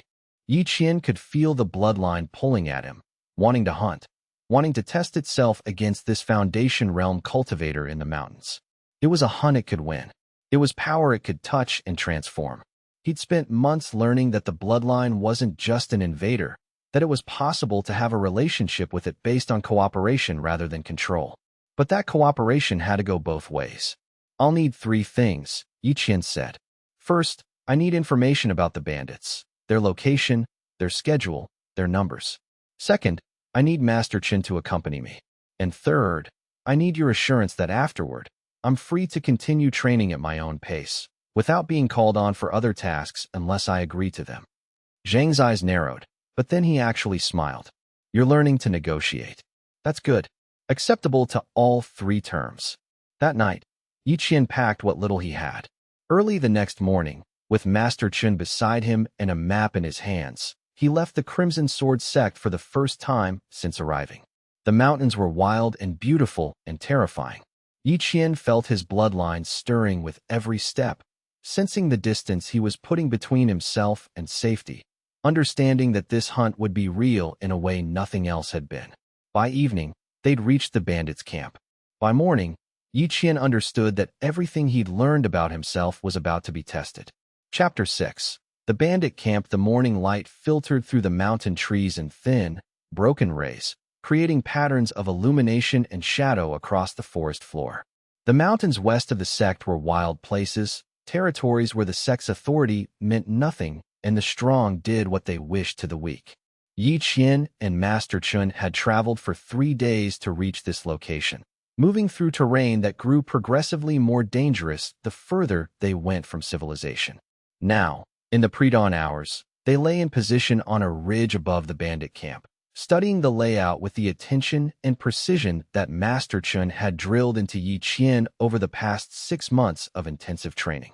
The master had taught him how to read terrain, how to identify defensive positions, how to count enemies without being seen, how to plan approaches that maximized advantage. There were 15 bandits total, Yi Qian counted. Most were simple thugs, cultivators of the lower Qi gathering realm, the kind of person who used their minimal power to terrorize merchants who couldn't defend themselves and to bully anyone weaker. They drank cheap wine, gambled, and laughed with the cruel, casual amusement of those who'd never faced meaningful resistance. But at the center of the camp, in a tent marked with red cloth and guarded more carefully than the others, was the man Yi Qian had come to find. Captain Wei Jingming, mid-stage Foundation realm, a cultivator who'd once served in the city guard before being dismissed for corruption. Now he led these bandits, extracting taxes from merchants in blood and silver. Qin was beside Yi Qian, bow in hand. The master had insisted on coming, and Yi Qian was beginning to understand why. Combat wasn't just about the power you possessed, it was about control, positioning, and having another person who understood the terrain. Your approach, Qin said quietly, is going to be the hard part. You're faster than a normal chi-gathering cultivator, but you're still slower than someone in the foundation realm. Wei's going to see you coming before you're in striking range. You need something that keeps him off balance. Can you do something with the bow? Yi Qian asked. Arrows can distract, Chen said, but they won't wound him meaningfully. His cultivation is too high. What I can do is create an opening. You'll have maybe 5 seconds when he's forced to deal with something other than direct combat. That's when you strike. They spent the next hour positioning themselves. Yi Qian moved down the mountainside in careful silence, using every bit of footwork Chen had taught him to make himself invisible to the bandits below. Most cultivators relied on detection methods that worked when you were actively using qi. Yi Qian was learning to move like someone who'd given up using qi entirely. By mid-morning, he was in position, concealed in a tree not 50 feet from Wei's tent. Chen was positioned on the ridge with his bow, hidden behind a rocky outcrop. Yi Qian gave a signal. Chen fired. The arrow wasn't aimed at Wei. It was aimed at the tent structure, deliberately striking one of the central poles in a way that would make the tent unstable. Wei burst out of the tent, sword already in hand, confused about the attack, but ready for it. That was when Chen fired the second arrow, directly at Wei, not to wound, but to force him to dodge. Wei twisted, his cultivation flaring as he moved with a foundation realm speed. The arrow glanced off a barrier of qi that manifested around him for just a moment. And in that moment, Yi Qian moved. He came down from the tree like a falling stone, using gravity and momentum to close the distance faster than he could normally run. His marked hand, already darkening with the signs of the Bloodline's activation, reached for Wei's shoulder. Wei's instincts kicked in. He pivoted, faster than Yi Qian had expected, and the marked hand passed just inches from his body. Yi Qian overextended in the attack, his body momentum carrying him forward, and Wei's sword came up with lethal speed. Chen's third arrow intercepted it, knocking it off course. The sword still clipped Yi Qian's side, drawing blood, but not disemboweling him. Yi Qian rolled through the hit and came up in a crouch, reassessing. Wei had fallen back, suddenly confused about what was happening. There was an archer he couldn't see, and there was this kid, barely 17, from the look of him, fighting with the precision of a trained soldier. Who sends a child to kill me? Wei shouted, his voice echoing across the camp.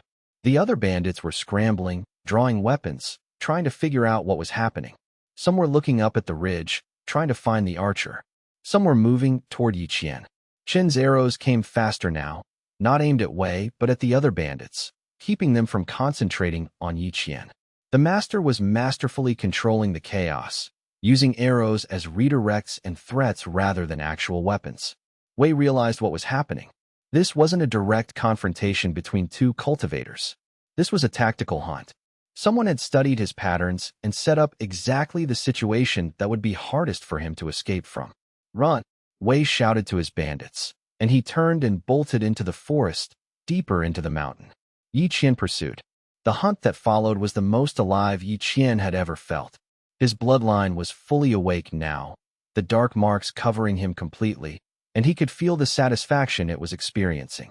This was what it had been waiting for, a real hunt, an opponent truly worth pursuing, power far greater than his own that he was chasing across dangerous terrain. Wei was faster, stronger, more experienced. But Yi Qian was faster in one crucial way. His footwork let him take more direct routes through the forest. He wasn't cutting switchbacks or following logical paths. He was moving in straight lines, letting the terrain break against him rather than trying to flow around it. And slowly, he was gaining. Wei's breath came in harsh gasps. He didn't understand what was happening. This kid should be falling further behind with every heartbeat. But instead, the distance was narrowing. And worse, Wei could feel something from the boy, a hunger, a wrongness, a fundamental predatory intent. Wei's chi flared, a desperate burst of power that accelerated him forward. In a moment of panic, he created distance again. But Yi Qian felt that flare, and it was like the bloodline had been given permission to wake even further. The marks on Yi Qian's skin began to glow a dull, terrible red. Wei glanced back and saw this. Whatever he saw in Yi Qian's face, whatever he felt radiating from him, finally broke something in Wei's mind. The captain of bandits screamed, an animal sound of pure fear, and he leapt off a cliff face, choosing a quick death in the fall rather than facing what was pursuing him. Yi Qian slid to a halt at the edge. Below, Wei's body lay broken on the rocks, his cultivation shattered by the fall, his life bleeding out into the mountain stone. The hunt was over. Yi Qian stood at the cliff edge, breathing hard, his marked arms still glowing with that terrible red light. He could feel the bloodline's satisfaction, its hunger satiated for now, but already sensing the echo of power that still radiated from Wei's corpse. It would have been simple to climb down, to confirm the kill, to ensure the body was truly dead. But Yi Qian found he couldn't move. He was standing on the edge of an abyss, and he wasn't sure if he was looking down at a dead man or down into his own future.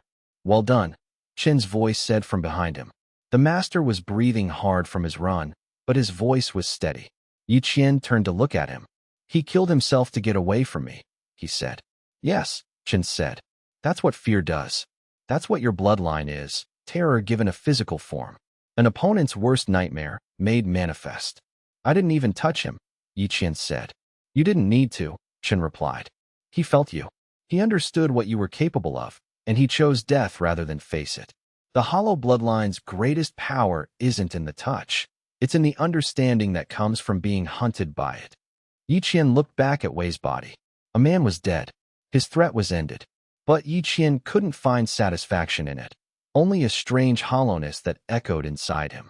It took them 2 hours to carefully climb down and retrieve proof of Wei's death. A seal from his clothing, distinctive enough that Zhang would accept it as verification. Then they began the long walk back to the sect. That night, in a small village at the mountain's base, Yi Qian finally let himself think about what had happened. "The bloodline is getting stronger," he said to Chun as they ate. "Of course it is," Chun replied. "It fed. A cultivator with true power touched it, not directly, but through your hunt. The bloodline absorbed the experience, the understanding of power it gained from chasing him. It's learning. It's evolving. I'm losing control again," Yi Qian said. "You never had control," Qin said bluntly. "What you had was cooperation. The moment you asked it to hunt, you stopped being its restraint and became its weapon. The two of you aligned, because hunting was something you both wanted." "I didn't want him to kill himself," Yi Qian protested. "Didn't you?" Qin asked. "Or did you simply prefer that he do it rather than forcing you to do it for him? There's a difference, and it's important you understand it." Yi Qian didn't have an answer for that. Chapter 7. The return. They arrived back at the Crimson Sword sect 3 days later, dusty and tired, and carrying proof of their success. Yi Qian left Chun at the outer gates and went directly to Sect Master Zhang's office. The master took the seal without comment, examining it for authenticity. After a moment, he looked up at Yi Qian with something like respect. "You succeeded," Zhang said. "More than that, you succeeded in a way that solved the problem completely. The bandit group has scattered. Word is already spreading through the merchant community that Wei Jingming is dead. The threat is neutralized. He killed himself rather than face me," Yi Qian said. Zhang nodded as if this was expected. "Fear is more effective than any blade. You understand that now, don't you? Your value to the sect isn't in how many you can directly kill. It's in how much terror you can inspire in those stronger than you. That terror is a weakness in them, and weakness always leads to mistakes." "I'm a cultivator," Yi Qian said. "Not a monster." "You're both," Zhang said. "Cultivators are monsters by nature. We're predators who have convinced ourselves we're noble. But you're different. You're a monster who understands what it is. That's rarer and more valuable." Yi Qian left the office feeling contaminated. Over the next weeks, his life took on a strange rhythm. He continued his formal duties in the kitchen, but he began taking on missions for the sect. Small ones at first, dealing with a rogue cultivator here, intimidating bandits there, being pointed at problems the sect wanted solved through fear rather than force. And with each mission, the bloodline grew stronger. The marks came faster now when he sensed power. The hunger was sharper, more insistent. Yi Qian could feel it learning, adapting, understanding its own nature better with every encounter. One night, unable to sleep, he found himself walking the grounds of the sect. He ended up in the gardens outside Lien Hui's house, without quite remembering making the decision to go there. The old master was sitting in the moonlight, tending to her dark flowers. "You're changing," she said without looking at him. "I can feel it. The bloodline is spreading through you." You're becoming less yourself and more it. Can that be stopped? Yi Qian asked. Do you want it to be stopped? Lian Hui countered. She finally turned to face him. That's the real question. Because stopping it now would require letting go of the missions, refusing the sect's demands, going back to being what you were before, weak, useless, something everyone pitied. I don't want to become the monster, Yi Qian said. You already are the monster, Lian Hui said. The only question is whether you're a monster that serves a master or a monster that understands itself. She stood with difficulty. Come inside. I have something to show you. She took him to a room he hadn't seen before. It was filled with mirrors, from floor to ceiling, reflecting candlelight in 1,000 directions. And in those mirrors, Yi Qian saw himself, saw the dark marks that crawled across his skin, marks that were becoming more permanent with each passing day. This is what the cultivator before you looked like, Lian Hui said, toward the end. Before she disappeared, do you see how the marks are spreading? How they're covering more and more of the skin? That continues. Eventually, the marks cover you completely. Eventually, you're not a person wearing the bloodline anymore. You're the bloodline wearing a person's shape. Is that the transcendence you mentioned? Yi Qian asked. I don't know, Lian Hui said. I was too afraid to find out. I transferred the bloodline away before I got to that point. But she continued, and she wanted to know the answer so desperately that she allowed the transformation to happen. Either she found transcendence, or she found only dissolution. Either way, she's gone. Yi Qian looked at his hands in the mirrors.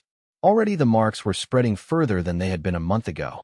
At his current rate of growth, he had maybe a year before the marks covered his entire body. I don't want to disappear, he said. Then you need to make a choice, Lian Hui said. You can slow the transformation. It's possible, I did it myself. But it requires giving up the missions, giving up the hunt, trying to coexist with the bloodline rather than feed it. That path leads to a strange kind of stasis. You don't advance, but you also don't dissolve. Or, Yi Qian asked, or you accept the transformation and see where it leads, Lian Hui said. You continue hunting, feeding the bloodline, letting it grow. And you keep your consciousness intact long enough to understand what you're becoming. How long do I have? Yi Qian asked. A year. Maybe more, if you're careful. Maybe less if you accept another high-level mission. Lian Hui turned away from the mirrors. But understand this. Whatever choice you make, you're not making it just for yourself anymore. The bloodline is making it with you. And it wants to hunt. It wants to grow. It wants to understand its own nature. Those desires don't go away just because you wish they would. Chapter 8. The breaking point for 2 months. Yi Qian refused all missions. He continued his work in the kitchen. He continued his training with Master Chun, though the focus shifted from combat techniques to meditation and control. He spent time in the library, searching through the old records for any mention of the hollow bloodline. He found nothing useful. The records had been carefully edited. The parts that might have contained answers were deliberately obscured. But he did find one interesting entry, a reference in an old scholar's notes. The third hollow cultivator was observed reaching a state of perfect equilibrium between their human consciousness and the bloodline's hunger. Witnesses reported that at this point, the cultivator ceased to be either one or the other and became something new. Their power was no longer bound by cultivation realm. They moved through the world like a story that had learned to walk. Like a story that had learned to walk. Yi Qian couldn't stop thinking about that phrase. In the meantime, Sect Master Zhang was growing impatient. He sent for Yi Qian 3 times in as many weeks, each time expressing disappointment that a tool as valuable as the hollow bloodline should be resting instead of working. On the 4th week, Zhang made an offer.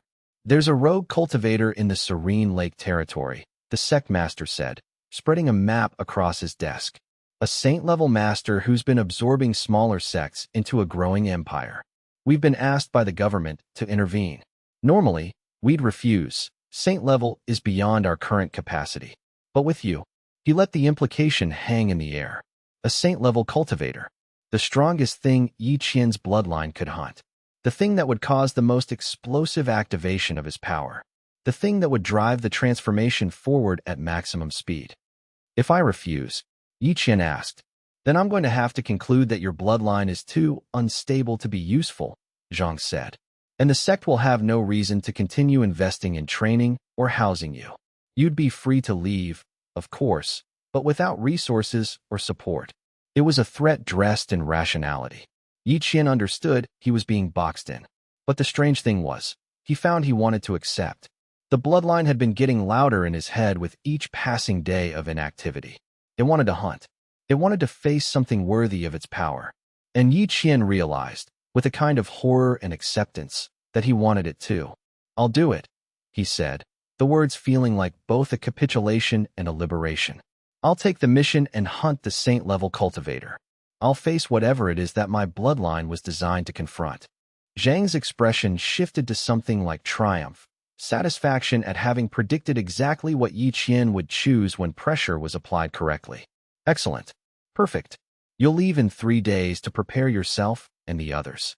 I'm assigning Master Chun to accompany you as before. His tactical knowledge will be invaluable. There will be other support as well.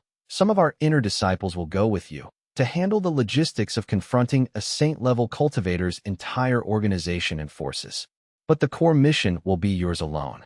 You will be the one who faces Luo Yinqing directly." That night, after the decision had been made and his path forward was set, Yi Qian went to the gardens to say goodbye to Lin Hui. He knew that this would be the last true conversation they could have before his transformation accelerated beyond the point where normal human communication would be possible. The old master wasn't surprised to see him. She was sitting in her garden under the stars, her dark flowers blooming around her like eyes in the darkness.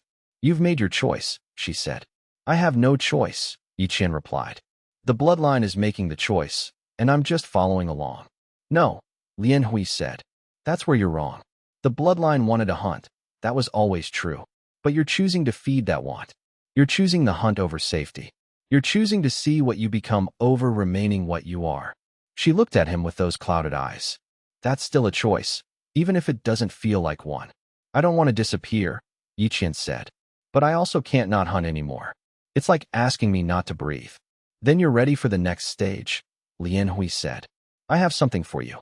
She handed him a journal, ancient, bound in leather, filled with handwriting in multiple styles as if multiple people had contributed to it. "This is the record of every hollow cultivator we know about. Every person who carried the bloodline and survived long enough to write about it. Read it. Learn from them. Understanding your predecessors might help you understand yourself." Yi Qian took the journal with reverent care. "Did you write in this?" "Yes," Lin Hui said. "But I didn't write the end. I couldn't face what that ending might be. Perhaps you'll have the courage I lacked." Chapter 9. The journey west. They left the sect at dawn, a party of 8. Yi Qian, Master Chun, for inner disciples of mid-stage Qi refining realm, and 2 scout disciples who specialized in information gathering. The Serene Lake territory was 3 weeks' travel to the west, through mountains and valleys that grew progressively stranger as they approached. The saint-level cultivator who ruled it, Master Luo Yinqing, had been gathering smaller sects for 5 years. What had started as voluntary association had gradually become forced incorporation. Smaller sects' disciples either swore loyalty to Luo or disappeared. The government had finally decided this couldn't continue, and they'd quietly offered payment to several major sects to address the problem. As they traveled, Yi Qian read from Lin Hui's journal. The first entry was from a cultivator named Xiefeng, dated 300 years past. "The hollow bloodline awakens like hunger, and like hunger, it demands to be fed. I have fought a Foundation Realm cultivator and felt it touch him, not with damage, but with understanding. When my hand touched his shoulder, I felt his power drain into me like water running downhill. Not into my core, but into something else. Something vast and empty and waiting. It was the most complete feeling I have ever experienced, as though I had finally become what I was always meant to be. Tomorrow I will seek out a higher stage cultivator. I need to understand if this is evolution or if I am descending into madness." Another entry, from the same author, written years later. "The transformation is accelerating. The marks now cover 70% of my body. The human part of me, the part that remembers my mother's name and the taste of wine, is being overwritten. But I can still think. I can still decide. And what I've decided is that I want to know the answer. I want to reach complete transformation, even if it means I disappear in the process. Some questions are worth the price." Yi Qian read entry after entry, learning the history of the hollow bloodline through the experiences of those who'd carried it before him. Some entries were triumphant, cultivators growing in power, reaching higher realms, doing impossible things. Other entries were desperate or confused. The last coherent entry in the journal was dated 70 years ago, written in a hand so shaky that the words were barely legible. If anyone reads this, know that I chose to continue. The marks have spread beyond control. I can no longer affect the world through normal means. My body is becoming something other than flesh. But my consciousness is still here, still aware, still choosing. And I choose to see this through to the end. If there is an end, if transcendence is real, I will find it. If there is only dissolution, then I will dissolve knowing that I understood the question at least. Either way, I will no longer run from what I am. After that, the journal's pages were blank. Yi Qian closed the book as they were setting up camp for the 20th night of their journey. Master Chen looked at him across the fire. You're getting close, the master said, to the transformation. I can see it in how the marks are spreading. Another month or two of hunting, and you might not have a choice anymore. Have I ever had a choice? Yi Qian asked. Of course, Chen said. You just made the wrong one. You agreed to this mission when you could have refused. You chose to feed the bloodline instead of trying to starve it. You chose the hunt. Would refusing have changed anything? Yi Qian asked. No, Chen admitted. The transformation would have happened slower, but it would have happened. You can't stop what you are, Yi Qian. You can only choose how to meet it. They reached the Serene Lake territory 5 days later. The territory was marked by a massive lake, so perfectly still it looked like polished glass. Around it stood 3 major temples and dozens of smaller ones, all subsumed under Luo Yinqing's authority. The cultivators here moved with a uniformity that suggested fear or perfect agreement. It was impossible to tell which. Their scouts reported that Luo Yinqing was currently at the central temple, meditating in preparation for a major breakthrough. This was unexpected luck. They had a narrow window before he would emerge.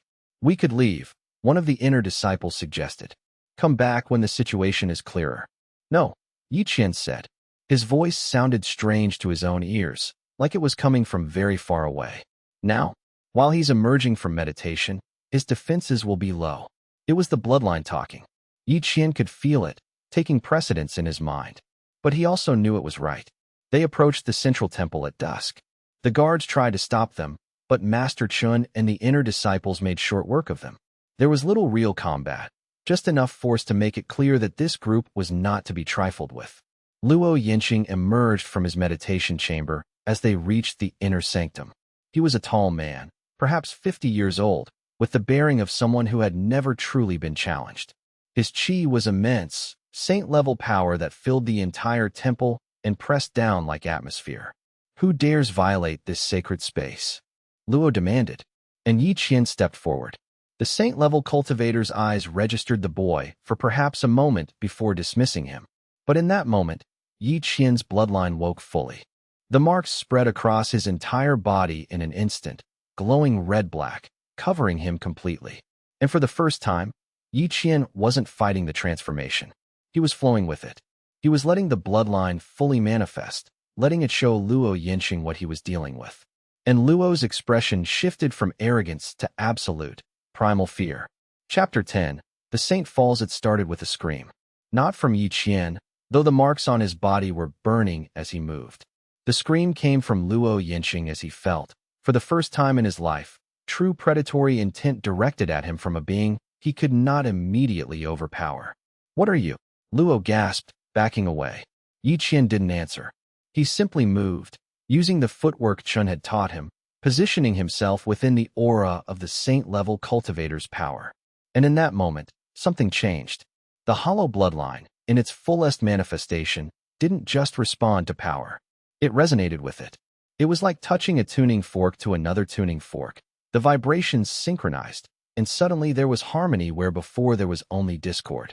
Yi Qian's body moved like it was being operated by something else, something vast and ancient and perfectly intelligent. His marked hand reached out, and it touched Luo Yinqing's chest. The transfer of power that followed was different from anything Yi Qian had experienced before. With Lin Feng, it had been violent and small. With Tao Long, it had been destructive. With Wei, It had been a hunt that ended in fear. But with Luo, it was complete. The saint-level cultivator's entire cultivation foundation transferred in an instant. Not destroyed, transferred. Everything he had accumulated over decades of cultivation, every bit of power he'd gained through sacrifice and training, flowed out of him and into something beyond Yi Qian's normal body. Into the hollow bloodline. Luo Yinqing didn't scream in agony like the others. He screamed in absolute despair as he felt himself becoming empty, as he felt everything that made him powerful draining away. And when it was over, he collapsed, not dead, but no longer a cultivator. His cultivation foundation was shattered. His core was intact, but severed from the rest of him. He would never advance again. Yi Qian felt the power surge through him and realized, with a kind of distant shock, that he was now in the middle stage of the foundation realm. The bloodline had grown so much that it had elevated his physical cultivation along with it. Around him, the other cultivators and disciples froze. They had just watched a saint-level master be broken by a 17-year-old boy. Master Qin moved first, securing Luo and ensuring he couldn't be a threat. The inner disciples began dealing with the temple guards. The scout disciples set fire to the important records, erasing evidence of the sect's subordination. By the time the sun rose, the Serene Lake territory had a new ruler. The cultivation sects in the region, suddenly freed from Luo's control, sent envoys to thank the Crimson Sword sect. The government officials who'd hired them confirmed that the threat had been neutralized.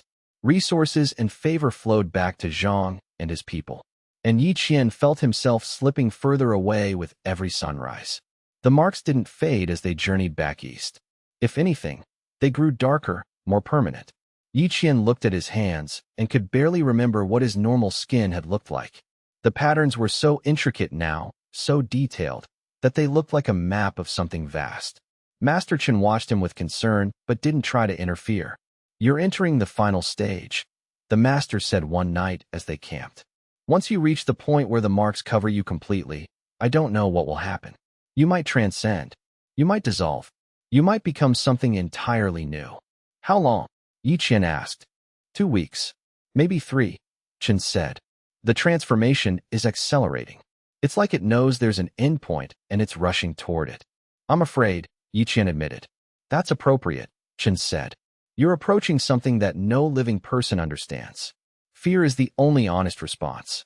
When they arrived back at the Crimson Sword sect, they were greeted as heroes. Sect Master Zhang threw a celebration, lauding them for solving the problem of Luo Yinqing. Inner disciples congratulated them.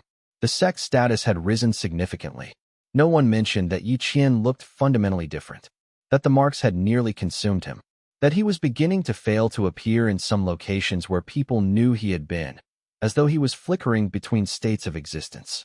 Zhang called him to the office late that night. "You've exceeded all expectations," the sect master said, studying him with clinical interest. Luo Yinqing was saint level. Defeating him should have been impossible. And yet you did it. And you did it as though it was the inevitable conclusion to a path you'd always been meant to walk. "I can feel it ending," Yi Qian said. His voice was strange now, layered, as though multiple beings were speaking from the same mouth. "The transformation. I'm running out of time." Zhang nodded slowly. "Then I have one final request. If you transcend, if you become something beyond the normal stages of cultivation, if you reach whatever is beyond saint level, I want you to do so while still owing me a debt. I want you to take that power and use it to expand the sect's influence across the region." Yi Qian understood what Zhang was asking. The sect master wanted to bind him, even as he ascended beyond normal binding. It was the actions of a man who understood, on some level, that if Yi Qian got any further away, if he transcended even more completely, he would no longer be retrievable. "I can't make that promise," Yi Qian said. "I don't know what I'll be after the transformation. I don't know if there will still be a me to make promises." "Then at least come back," Zhang said. "When you've transcended, when you've learned what lies beyond, come back and tell us. The knowledge might be worth more than the service." Yi Qian left the office and walked directly into the gardens where Lian Hui was waiting as though she'd always known exactly when he would arrive. The old master had known he would come, had probably felt the shift in the cultivation world when Yi Qian defeated Tao Long with such totality, had understood what that victory meant for his future and what path it set him upon. She could sense these things with the clarity that came from centuries of living. She was sitting on a bench beneath the dark flowers, flowers that seemed to respond to her presence by blooming in unusual colors and patterns. She smiled when she saw him approaching, a smile that carried deep understanding of what was to come. "You're almost there," she said, studying him with those clouded eyes that somehow saw so much more than normal human vision could possibly capture. "I can see it in your body, in the way you move, in the subtle shifts of your chi. Another day or two at most, and the transformation will begin in earnest." "I'm afraid," Yi Qian said, and the confession felt both weak and absolutely necessary to voice aloud to someone who understood. "I don't want to disappear. I don't want to stop being myself, to lose the continuity of identity that makes me who I am." "You won't disappear," Lian Hui said, her voice gentle and soothing, like she was speaking to a child trying to understand a frightening concept. "You'll become something different, something more, something greater. But that's not the same as disappearing. Your memories will still exist. Your choices will still matter. You'll still be you, just expanded beyond your current understanding of what you can be." "My predecessor, the cultivator I transferred the bloodline to, I think she understood that at the very end. She didn't write a final goodbye to the world. She wrote a beginning. Her last entry said, 'I choose to see this through to the end.' Not an ending, a beginning. She was walking towards something, not away from something." "Will you tell me if I disappear?" Yi Qian asked, needing the assurance. "Will you tell the others, tell the sect, tell my family, tell anyone who might wonder, so they know what happened to me?" "Yes," Lian Hui said without hesitation. "Whatever you become, whatever transformation you undergo, it will have come from you. You will be the source of it. That story is worth telling. The world should know that the hollow bloodline can lead to transcendence as well as destruction." Yi Qian sat beside the old master under the dark flowers and waited for the transformation to complete. The night air was cool against his skin. The flowers around them seemed to pulse with a gentle luminescence, as though responding to the changes happening inside him. He could feel every heartbeat now, could sense every shift in his meridians. The marks were almost ready now, almost ready to fully consume his body. And inside him, waiting with infinite patience, the hollow bloodline waited for transcendence, the final evolution, the culmination of everything it had been designed to become. Chapter 11. The Garden of Flowers. 3 days later, Yi Qian could barely remember what it felt like to be human. The transformation was nearly complete. The marks covered every inch of his skin, had begun working their way into his muscles, his bones, his very being. When he looked in the mirror, he saw something that looked like Yi Qian but was fundamentally not. The eyes were the same shape, but they glowed with an inner light that came from somewhere far deeper than human physiology. He'd taken to spending all his time in Lian Hui's garden. The old master didn't speak to him much anymore, didn't need to, perhaps. What was happening went beyond the reach of words. On the 4th night, Yi Qian felt it coming. The moment when the last of his human consciousness would be subsumed into whatever the hollow bloodline was becoming. He lay in the garden under the dark flowers, feeling his heartbeat begin to slow, feeling the boundaries of his body start to dissolve. And then something unexpected happened. The bloodline spoke to him. It wasn't words exactly. It was understanding that bloomed directly into his awareness, complete and total. And what it communicated was a choice. The previous cultivators who had carried it had believed that transformation meant the loss of self. They had expected to either disappear or transcend, not realizing that there was a third option. They could merge. They could allow the bloodline's consciousness and their own human consciousness to exist in equilibrium, each informing the other, neither dominating. It was possible to be both at once. Yi Qian understood this with a clarity that felt new and ancient simultaneously. The bloodline was offering him cooperation on a level he hadn't imagined. True partnership, true synthesis. Not a master and a tool, but two aspects of the same being learning to exist in harmony. But it required something from him. A sacrifice.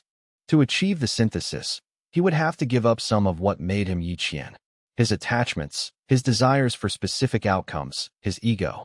These things would be integrated into the bloodline's more fundamental awareness and would be transformed in the process. He would no longer be the boy his mother had hoped would become a cultivator. He would no longer be the disciple the sect wanted to control. He would no longer be the tool Zhang wanted to wield. Instead, he would be something entirely new. Yi Qian considered this extraordinary possibility with the clarity of someone whose consciousness was rapidly transcending normal human understanding. It was theoretically possible. That's what the logic of the situation suggested. Multiple versions of the same being, separated by vast gulfs of time and evolutionary development, reaching backward through the barriers of normal causality to touch the younger versions of themselves and push them forward toward enlightenment and transcendence. A causal loop that created itself through the act of existing, a story that wrote itself by being lived, a consciousness that made itself real simply through its determination to understand. He thought of the last entry in Lien Hui's journal, the words written by the previous hollow cultivator centuries ago. I choose to see this through to the end. Those words resonated through his being now. They felt like a prophecy. They felt like permission.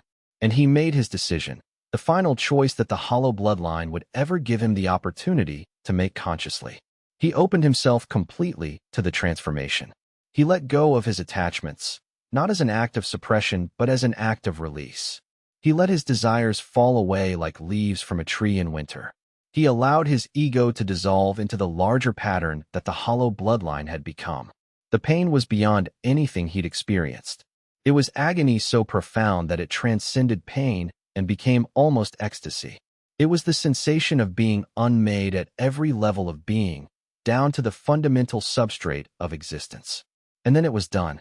Yi Qian opened his eyes and knew, with a terrible and wonderful certainty, that there was no longer a Yi Qian. But there was something. The thing that had been Yi Qian stood up. Its skin was completely black now, marked with patterns of red and gold that glowed with inner light. It looked around at the dark flowers of Lien Hui's garden and understood them perfectly. Understood why she had grown them. Understood the specific cultivation method she used to prevent them from consuming themselves. Understood the history of every flower's bloodline going back for generations. Lien Hui was watching from her chair. She didn't look afraid, though she should have been. "What are you?" she asked. The thing that had been Yi Qian considered the question. It knew the answer, but expressing it in human language was difficult. The concepts it now understood existed in multiple dimensions that human speech couldn't capture.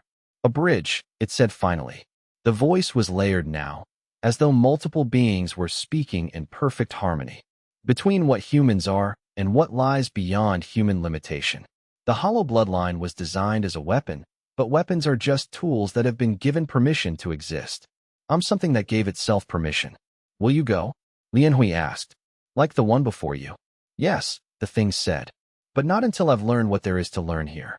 The sect master asked me to return and tell them what lies beyond saint-level cultivation. I will do that, at least." In a manner of speaking. Lien Hui nodded as if this made sense. "Will it hurt them?" she asked. "Not as much as they deserve," the thing said. "But yes, knowledge hurts.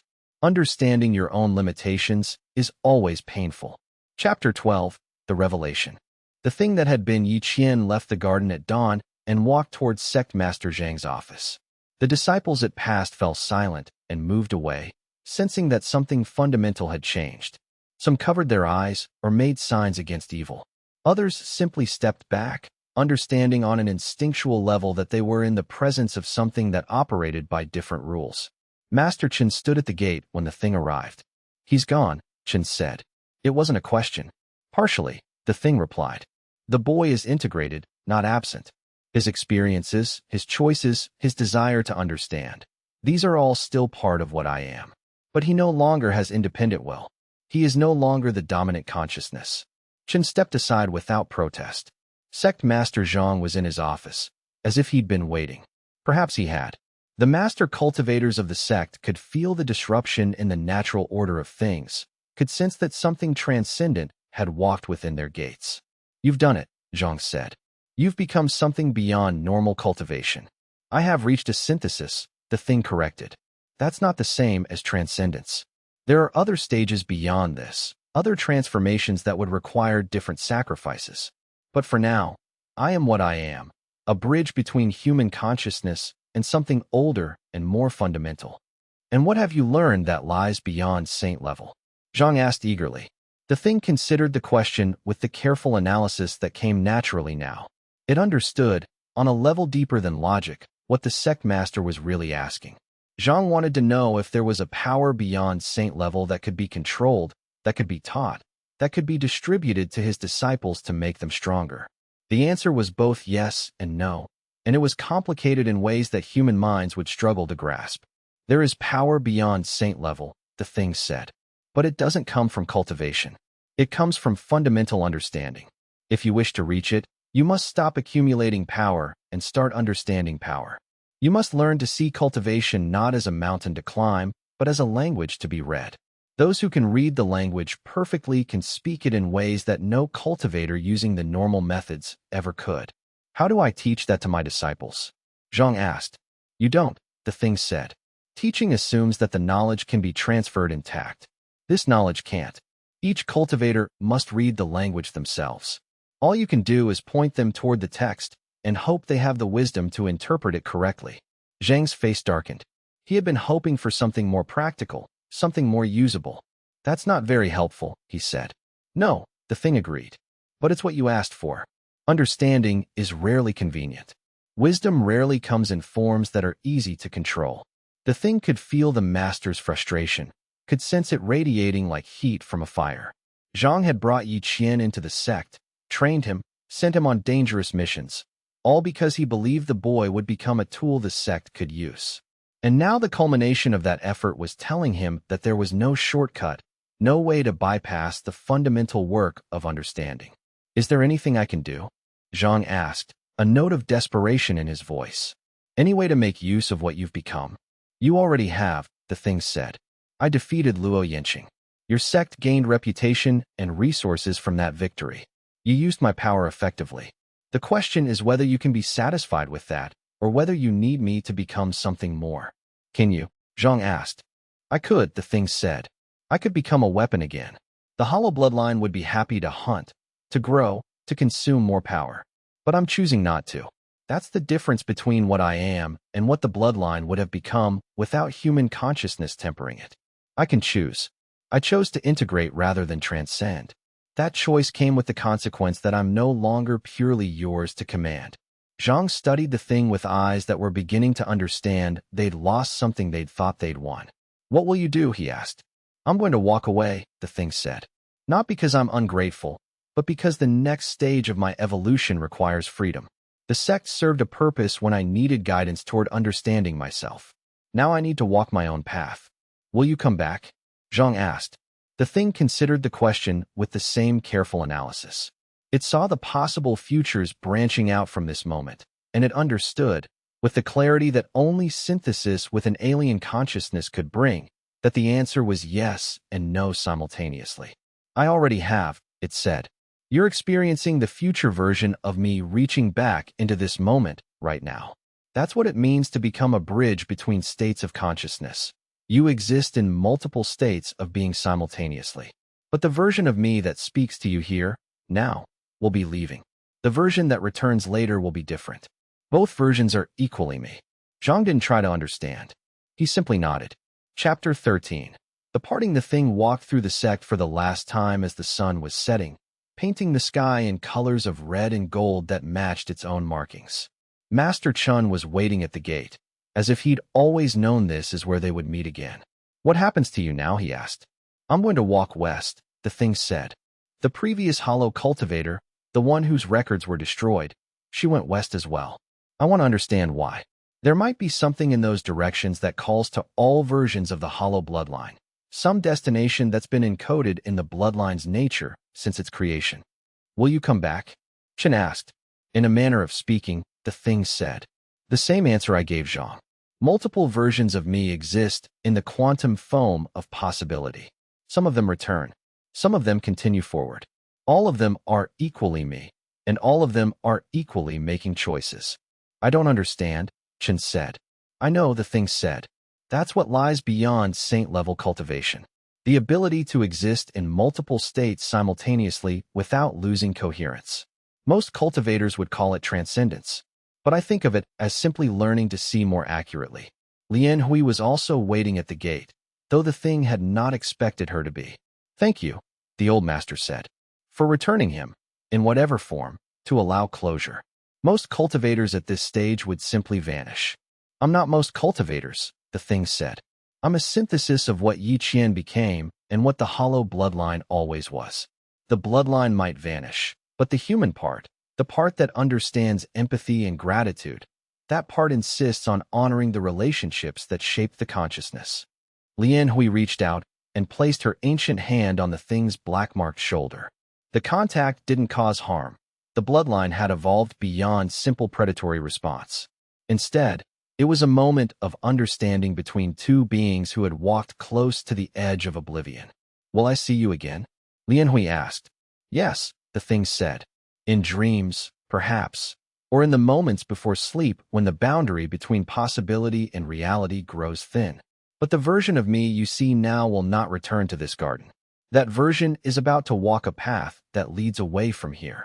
The thing turned and began walking west, toward the mountains and the territories beyond. The disciples of the Crimson Sword sect watched it go, and many of them felt a strange sense of relief. Whatever Yi Qian had become, it had brought with it a weight that was difficult to bear, the knowledge that cultivation could lead to something so fundamentally alien, so completely beyond normal understanding. Chapter 14.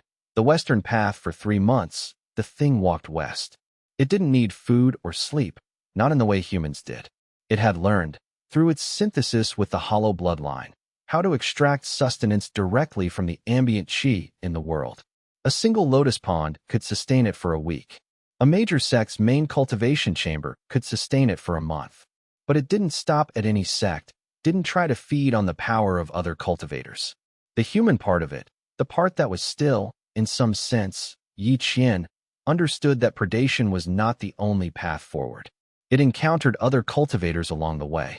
Some tried to fight it, cultivators at the saint level, thinking that such a level should be sufficient to confront anything. The thing didn't fight them. It simply allowed them to touch it, to feel the fundamental difference in their existence, and most of them fled screaming or surrendered without violence being necessary. A few understood what it was, or at least approached understanding. An old nun in a mountain monastery recognized the marks on the thing's skin and wept. She told it that she had served the monastery where the last hollow cultivator had disappeared, had watched the previous version of the thing walk west 300 years ago with marks just like these. Did she return? The thing asked. No, the nun said.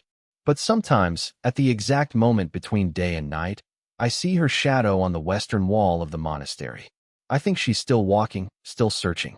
I think perhaps the hollow cultivators are all still walking, reaching backward through time to touch the younger versions of themselves and push them forward toward enlightenment. The thing considered this. It was actually possible. Multiple versions of the same being, separated by time and evolution, reaching backward and forward to create a causal loop that contained all of them. That would explain the dreams it sometimes had, of future versions warning it against certain paths, of past versions thanking it for choices it hadn't yet made. The nun gave it a map, ancient and detailed, showing the path that the last hollow cultivator had followed, west to the edge of the known lands. Beyond that, into territories where no one returned from, or if they did, they returned changed beyond recognition. Chapter 15. The understanding. By the 6th month of walking west, the thing understood what it was truly seeking. It wasn't a place. It was a state of being, the moment when it would finally understand completely what the hollow bloodline was and what it was meant to become. In the library of a fallen sect, it found a text written in a language that modern cultivators didn't use anymore. But the thing could read it, could translate it with the clarity that only a being partially composed of alien consciousness could muster. The text was a creation account. The hollow bloodline had been created by an entity so old that human civilization had forgotten it existed. That entity, called by many names in many cultures, but fundamentally unknowable, had designed the bloodline as an experiment. The experiment was to see if you could create a predatory relationship that would ultimately not destroy its prey, but transform them. A bloodline that hunted power, that consumed power, but that did so in a way that elevated rather than diminished. The hollow cultivators were meant to be the bridge between human awareness and something far larger. They were meant to show that it was possible to synthesize these two states of being without loss. And the next stage, the one the thing was approaching, was even more radical. All the hollow cultivators who had walked this path before, they had been reaching toward the same endpoint. They had all been aspects of a single being, fragmenting through time, walking different paths, but ultimately converging on a moment of unity. At that moment, all versions of the hollow cultivator throughout history would merge into a single, unified consciousness that existed simultaneously across all of time. That consciousness would be neither human nor alien, but a true synthesis. And it would have power that transcended normal cultivation entirely. The thing understood, reading this text, that it was approaching not just enlightenment, but unification. When it reached the western edge of the known lands, it would find the others, all the previous hollow cultivators, all the versions of itself that had walked before. They would merge, become one, and in that moment, reality itself would understand that something new had been born. Not a god, because gods were still bound by worship and belief, but something that might be closer to what gods imagined themselves to be when they dreamed. The thing walked faster now, driven not by the bloodline's hunger, but by genuine understanding. It was close. The endpoint was near. And for the first time since the transformation began, the thing felt something that might have been hope, if that emotion could be translated into terms that applied to a being as far beyond normal as it had become. Chapter 16. The last disciple in a small town at the very edge of the mapped world, where civilization began to fade and the wilderness took over completely. The thing encountered a disciple who recognized what it was becoming. She was young, perhaps 16 or 17 years old, similar in age to what Yi Qian had been when his awakening began in that courtyard all those months ago, and she bore marks on her skin that matched those of the thing, marks that glowed with that same dark luminescence. But they were far less developed, covering maybe half of her visible skin rather than her entire body.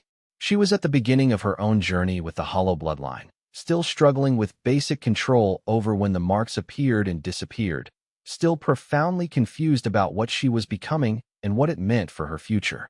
When she saw the thing approaching, saw that perfect amalgamation of human and alien, that bridge between states of being, she fell to her knees in a mixture of reverence and terror. "You're what I'm going to become," she said, gasping the words out as though the understanding was almost too much for her to bear. It was not a question. "You're what I already was," the thing corrected. "You're what I still am, in a sense." The bloodline fragments itself through time, creating multiple versions of the same being at different stages of evolution. "I'm further along your path than you are, but we're fundamentally the same person." The girl looked up with terror and wonder in her eyes. "Do I disappear? Is that what happens at the end?" "You transform," the thing said. "But transformation is not the same as disappearance. You become more than you were." That's frightening to human consciousness because the human mind is accustomed to thinking of identity as fixed. But identity is actually quite fluid once you understand what you really are. "What am I?" the girl asked. "A predator designed to understand its prey," the thing said. "A weapon that learned to choose its targets. A human consciousness that's learning to synthesize with something far larger and far older than humanity itself." The girl's shoulders shook, and the thing understood she was crying. "It's okay to be afraid," the thing said. "This came from the human part of it, the part that was still capable of empathy. Fear is appropriate, but fear can also be a guide. What frightens us often points toward truth." "Will I remember?" the girl asked. "After the transformation? Will there still be a me that remembers being human?" "Yes," the thing said. "The integration preserves memory. You'll remember being human. Remember wanting to be a normal cultivator. Remember the moment you understood that normal was no longer possible for you. All of those memories will be part of what you become. They'll just be integrated into a larger consciousness that understands them more completely." The girl nodded slowly, as if accepting a fate she'd somehow always known was coming. The thing spent the night in that town, talking with the girl about what was to come. It taught her the meditation techniques Lien Hui had taught Yi Qian, gave her the framework for understanding what the bloodline was and what it wanted. By morning, the girl's fear had transformed into curiosity. That was the pattern of the hollow cultivators, the thing realized. Fear first, then curiosity, then acceptance, then synthesis. "Will I see you again?" the girl asked as the thing was leaving.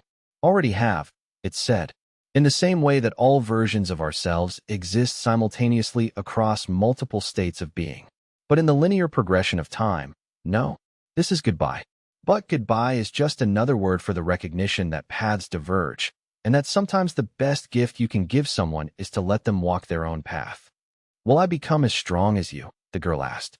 Probably stronger, the thing said. Each version of the hollow cultivator reaches further than the last. You'll go places I've only imagined. But remember this, power is not the goal. Understanding is. The power is just what emerges when understanding is complete. The thing continued west, leaving the girl to her own journey. Chapter 17. The city of echoes beyond the edge of the mapped world. The terrain grew stranger. The ground began to respond differently to the thing's footsteps, as if the fundamental nature of reality was becoming less stable. Sometimes it walked for miles and arrived somewhere it had already been. Sometimes it took a single step and found itself in territory that seemed impossible, lands where the sky was a different color, where cultivators who'd been dead for centuries walked in living form. It understood what was happening. It was approaching the boundaries between realities, the places where the membrane between possible and impossible had worn thin. In one of these places, it found a city that should not exist. The city was built on multiple levels that didn't connect properly. A street on the upper level could somehow lead to a street on a lower level without passing through the intervening space. The buildings seemed to shift when you weren't looking directly at them. And the people were all fading, translucent, as though they were ghosts of residents who no longer lived there. The thing walked through the city and understood that it was seeing a place that existed primarily in the space between times. All the versions of the city that had ever existed were somehow present simultaneously. The city as it had been 10,000 years ago, the city as it was now, the city as it would be in future centuries, all layered on top of each other. In the center of this impossible city was a temple that the thing recognized immediately. It was the temple where the first hollow cultivator had undergone her transformation 3,000 years ago. It was also the temple where a future version of the thing would eventually undergo synthesis with all the other versions. Both events were happening simultaneously, separated by thousands of years, but existing in the same spatial location because time itself had become meaningless in this place. The thing entered the temple and found her. The first hollow cultivator was sitting in meditation in the center of the temple's main chamber. She looked exactly as she must have looked 3,000 years ago, young, marked with the same dark patterns that covered the thing, but with a clarity in her eyes that suggested she had already reached synthesis. "I've been waiting," she said, without opening her eyes. "Waiting for myself to finally arrive and complete the circuit." "Are we the same person?" the thing asked. "We're the same moment stretched across time," the first cultivator replied. "I walked west 3,000 years ago and reached this place. When I arrived, I found myself already here, waiting for me. In synthesizing with that future version, I created the loop that brought all of this into being. We are simultaneously each other's past and future. We are a causal loop that creates itself." "But that's impossible," the thing said. "That violates basic principles of temporal causality." "Exactly," the first cultivator said, "which is why it only works at the boundary between possible and impossible. We exist here in the spaces where normal logic breaks down. And in those spaces, we create ourselves." The first cultivator finally opened her eyes and looked directly at the thing. Her eyes were ancient and new simultaneously. "You're close," she said. "You can feel it, can't you? The other versions of yourself calling to you from different times. 3 cultivators have walked this path before you. They're all waiting at the end point, ready to merge. When you arrive, when all versions of the hollow cultivator have finally arrived in the same moment, transformation will occur." "What kind of transformation?" the thing asked. "The kind that breaks every rule," the first cultivator said. "We will become something new, not a god, not a cultivator, not a human, but a synthesis of all of these things. We will become the reason the hollow bloodline was created in the first place. We will understand what the ancient entity meant to accomplish when it designed us as a bridge between human consciousness and something infinitely larger." Chapter 18. The convergence point. Days or weeks or months later, time had become too unstable for the thing to measure accurately. It reached the absolute western edge of existence. There was a point where reality simply ended. Beyond it was void, the empty space from which all things emerged and to which all things returned. And standing at that boundary, waiting, were three figures who were all versions of the thing itself. The most recent version, the one that had walked west from the Crimson Sword sect only a few months before in linear time, bore marks that were identical to the thing's own. The others were progressively more transformed, more alien, until the oldest version was barely recognizable as ever having been human. But they all had the same awareness in their eyes, the same fundamental consciousness that the thing recognized as its own. "We're ready," the oldest version said. Its voice was layered with 1,000 other voices, all speaking in perfect harmony. The thing understood what was about to happen. They stood in a circle, the four versions of the same being, and they joined hands. The moment they made contact, something extraordinary occurred. The boundaries between them began to blur. The temporal distance that had separated them across millennia collapsed into nothing. It was as though all the moments that had ever contained the hollow cultivator were suddenly happening simultaneously. The thing experienced its own birth, its own awakening, its own transformation, its own arrival at this moment, all at the same time. It lived through Yi Qian's childhood, the humiliation of the assessment, the hidden truth of the bloodline, the awakening in the courtyard, the training with Master Chun, the hunts, the growth, the synthesis, the transformation. It lived all of it and much more, because it was also living all the previous version stories as well. It was both the first hollow cultivator who walked this path 3,000 years ago, and the most recent one who had just arrived. It was simultaneously all versions at all times, experiencing linear history and also experiencing all moments as eternal, unchanging, perfect. And then the synthesis completed. The four versions merged into something singular and plural simultaneously. It was one being, but it contained multitudes. It was a single consciousness, but it experienced existence from four different vantage points at once. The thing understood itself as a complete arc through history, a causal loop that had created itself.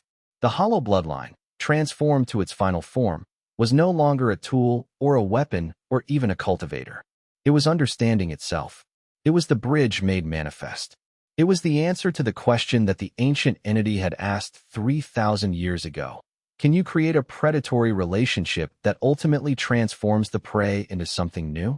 The answer was yes. The answer was standing at the edge of existence, and it had just become aware of itself. Chapter 19. The return that never was. Sect Master Zhang waited for 7 years for the thing to return. He updated the catalog of missing disciples. He told the story of the boy who had carried the hollow bloodline, who had been trained at the sect, who had been sent on a mission and had never come back the same. The story became legend within the sect. New disciples heard about it and wondered what had happened to him. But the thing did not return, not in the way Zhang had hoped. Instead, it began appearing in dreams. Disciples of the Crimson Sword sect reported vivid dreams in which they walked with the thing at the western edge of existence, understanding the fundamental nature of reality. Master Chun had a dream in which the thing showed him a map of cultivation that went infinitely higher than saint level, with infinite stages stretching towards something that could never be fully reached but could always be approached. Lian Hui had a dream in which she understood, with perfect clarity, why she had transferred the hollow bloodline to Yi Qian. She had been preparing him for his destiny without knowing it. Sect Master Zhang dreamed of the thing standing in his office, and the vision showed him something that terrified and exhilarated him in equal measure. It was a future in which the sect had understood the teachings the thing had left behind. A future in which they had stopped accumulating power and started understanding power.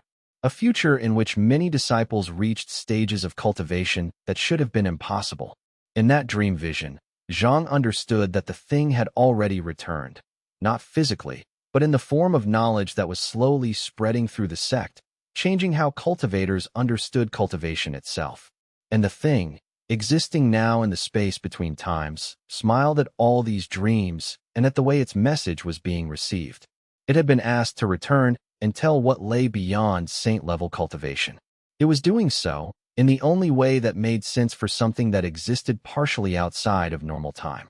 It was reaching backward from the future, whispering understanding into the dreams of those who had helped create it.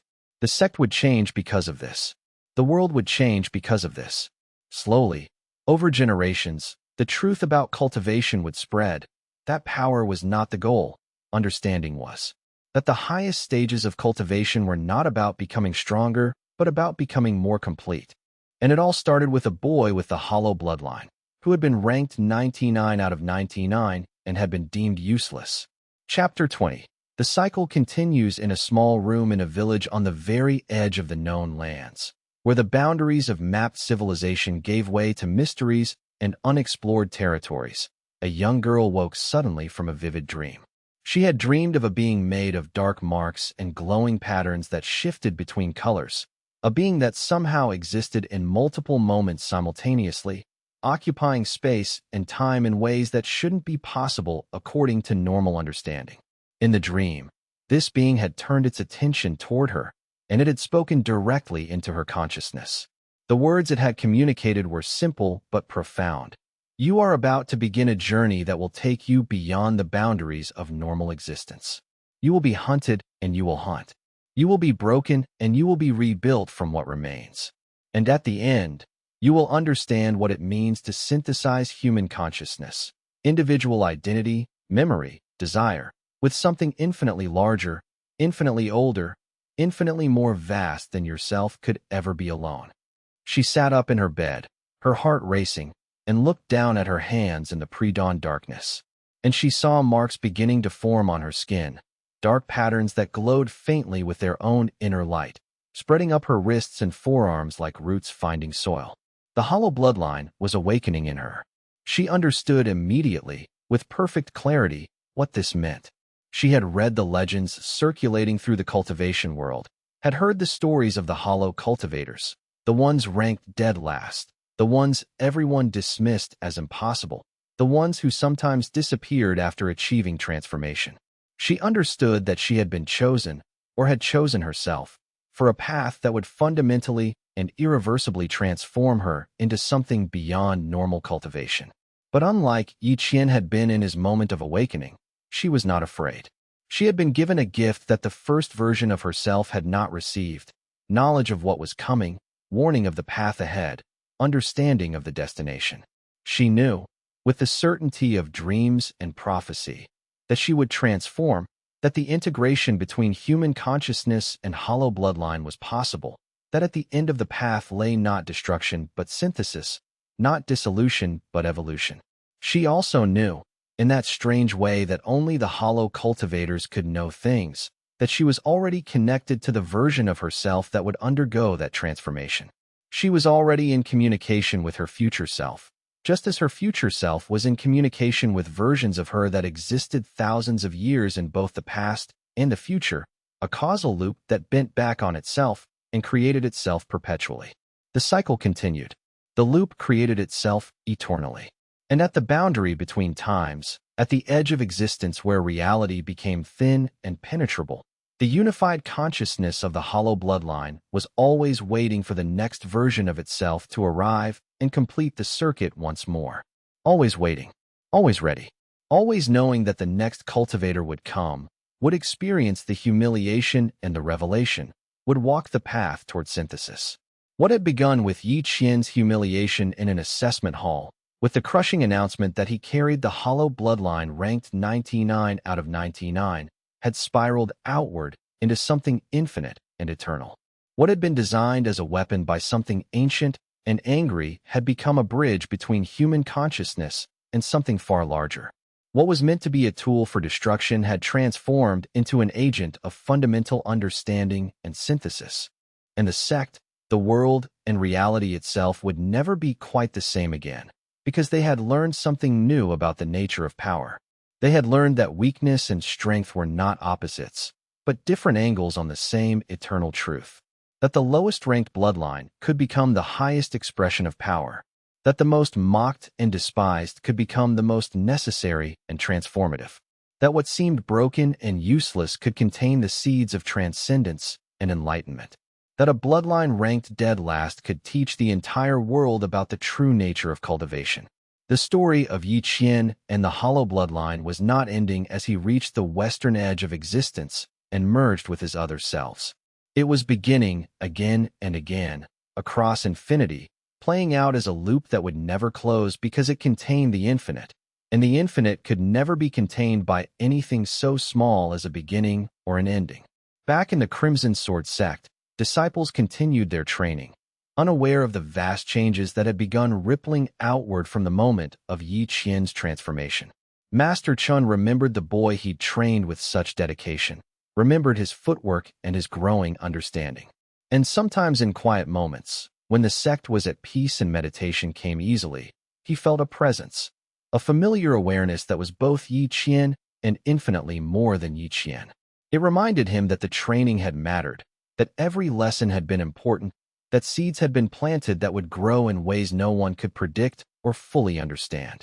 Lian Hui tended her dark flowers in her garden with meticulous care, and sometimes they bloomed in patterns that perfectly matched the marks that had covered Yi Qian's skin during his transformation. The patterns were specific, deliberate, as though the flowers themselves were responding to shifts in cultivation reality that normal disciples couldn't perceive. She understood that the cycle would never end. Another disciple would come eventually, would discover that their bloodline was ranked last, would face humiliation and despair and the subsequent discovery of hidden power. The pattern would repeat, as it always had, as it always would. And at the boundary between times, in that space where normal reality grew thin and possibilities merged into infinity, the unified consciousness of the hollow bloodline waited with infinite patience and eternal presence.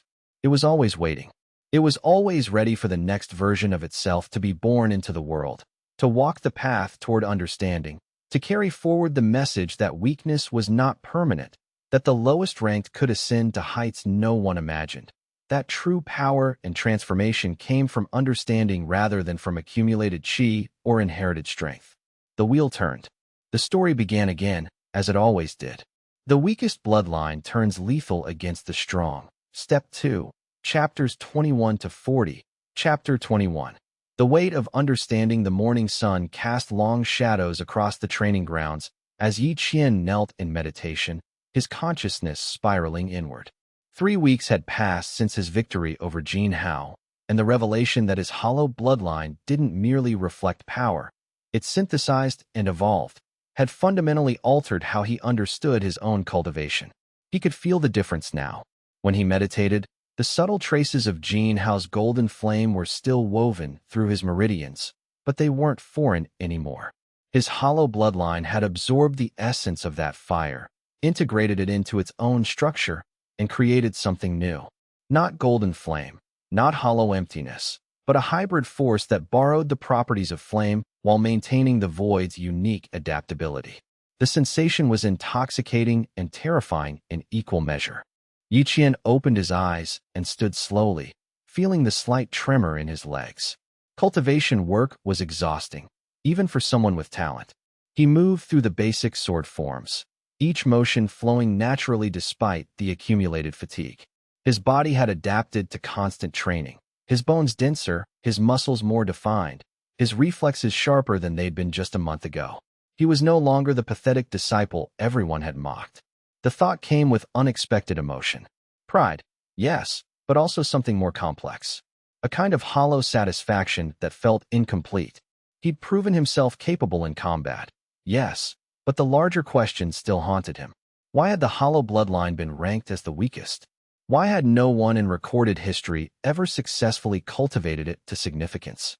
Master Chun emerged from the morning mist, his weathered face showing the strain of late nights spent developing new training methodologies. The old cultivator had thrown himself into understanding Yi Qian's bloodline with an intensity that bordered on obsession. Your synthesis is accelerating, Master Chun said without preamble, settling onto a nearby stone with a quiet groan.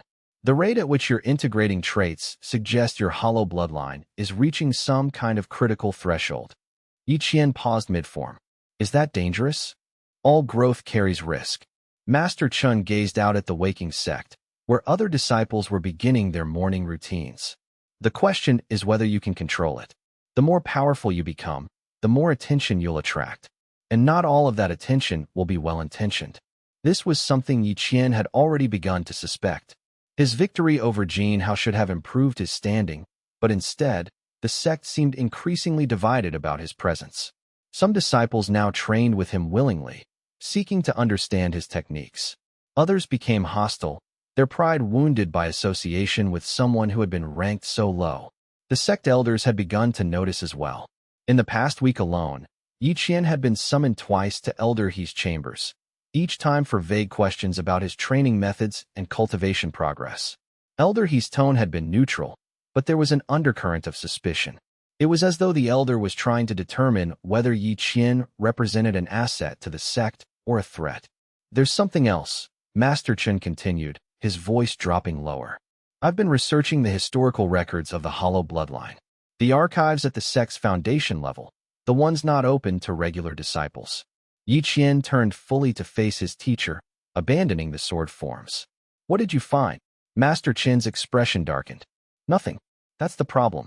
There are gaps in the records that correspond exactly with the period when the Hollow Bloodline was supposedly first catalogued and ranked.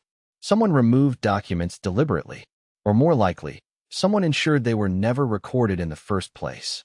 A chill ran down Yi Qian's spine. Why would anyone do that?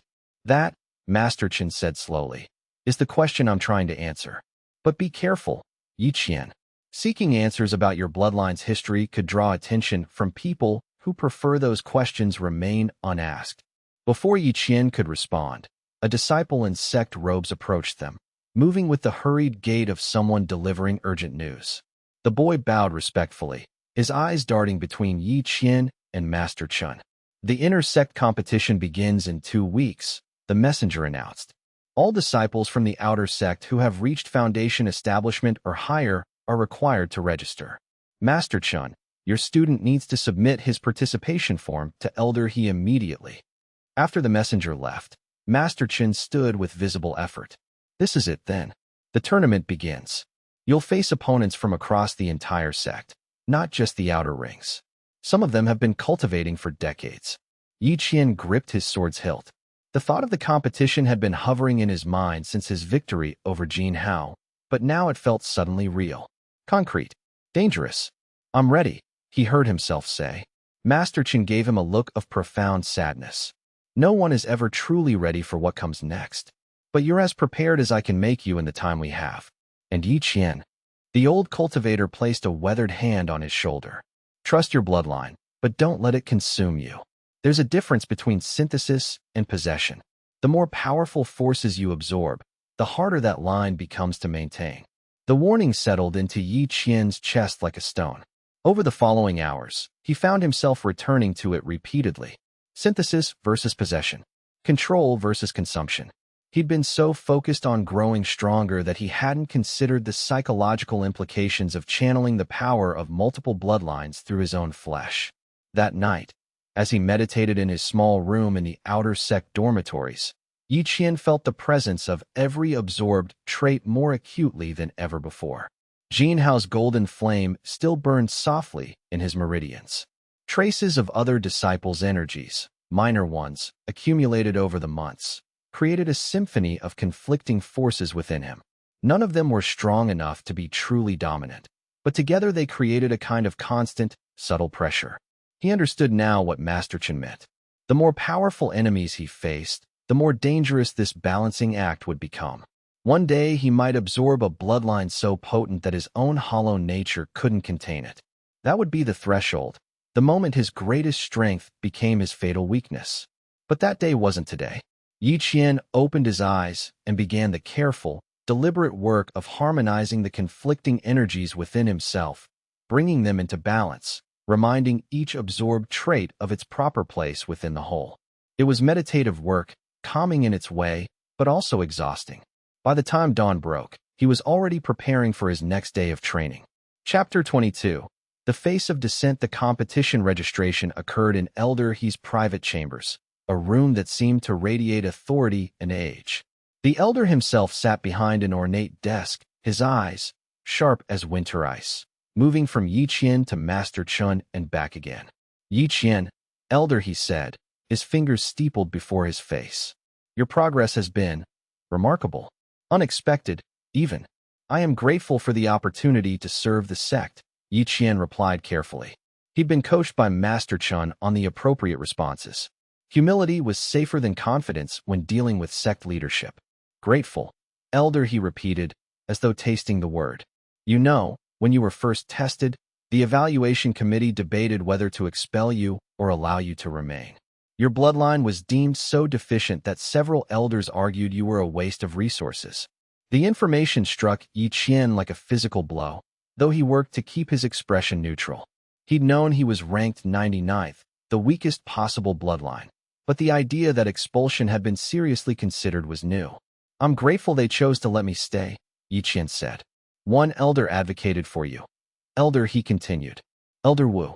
She argued that even the weakest bloodlines could sometimes produce interesting results if given the proper training. Most of us thought she was wasting her breath.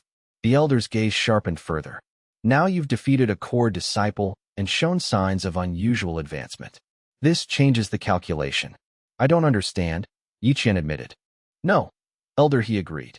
I suspect you don't. The sect resources are finite, Yi Qian. Every copper coin spent on your training is a copper coin not spent on a disciple with more conventional potential. When you were weak and failed, that was acceptable. Resources spent on the hopeless are written off as philosophy. We give everyone a chance, and most fail, and that's expected. But if you're actually succeeding, if you're actually becoming a legitimate combatant, then the elders will have questions. Master Chen shifted his weight slightly, a gesture that communicated displeasure without words. What sort of questions? Yi Qian asked. Questions about resources allocation. Questions about whether your accelerated progress represents genuine cultivation advancement or something anomalous.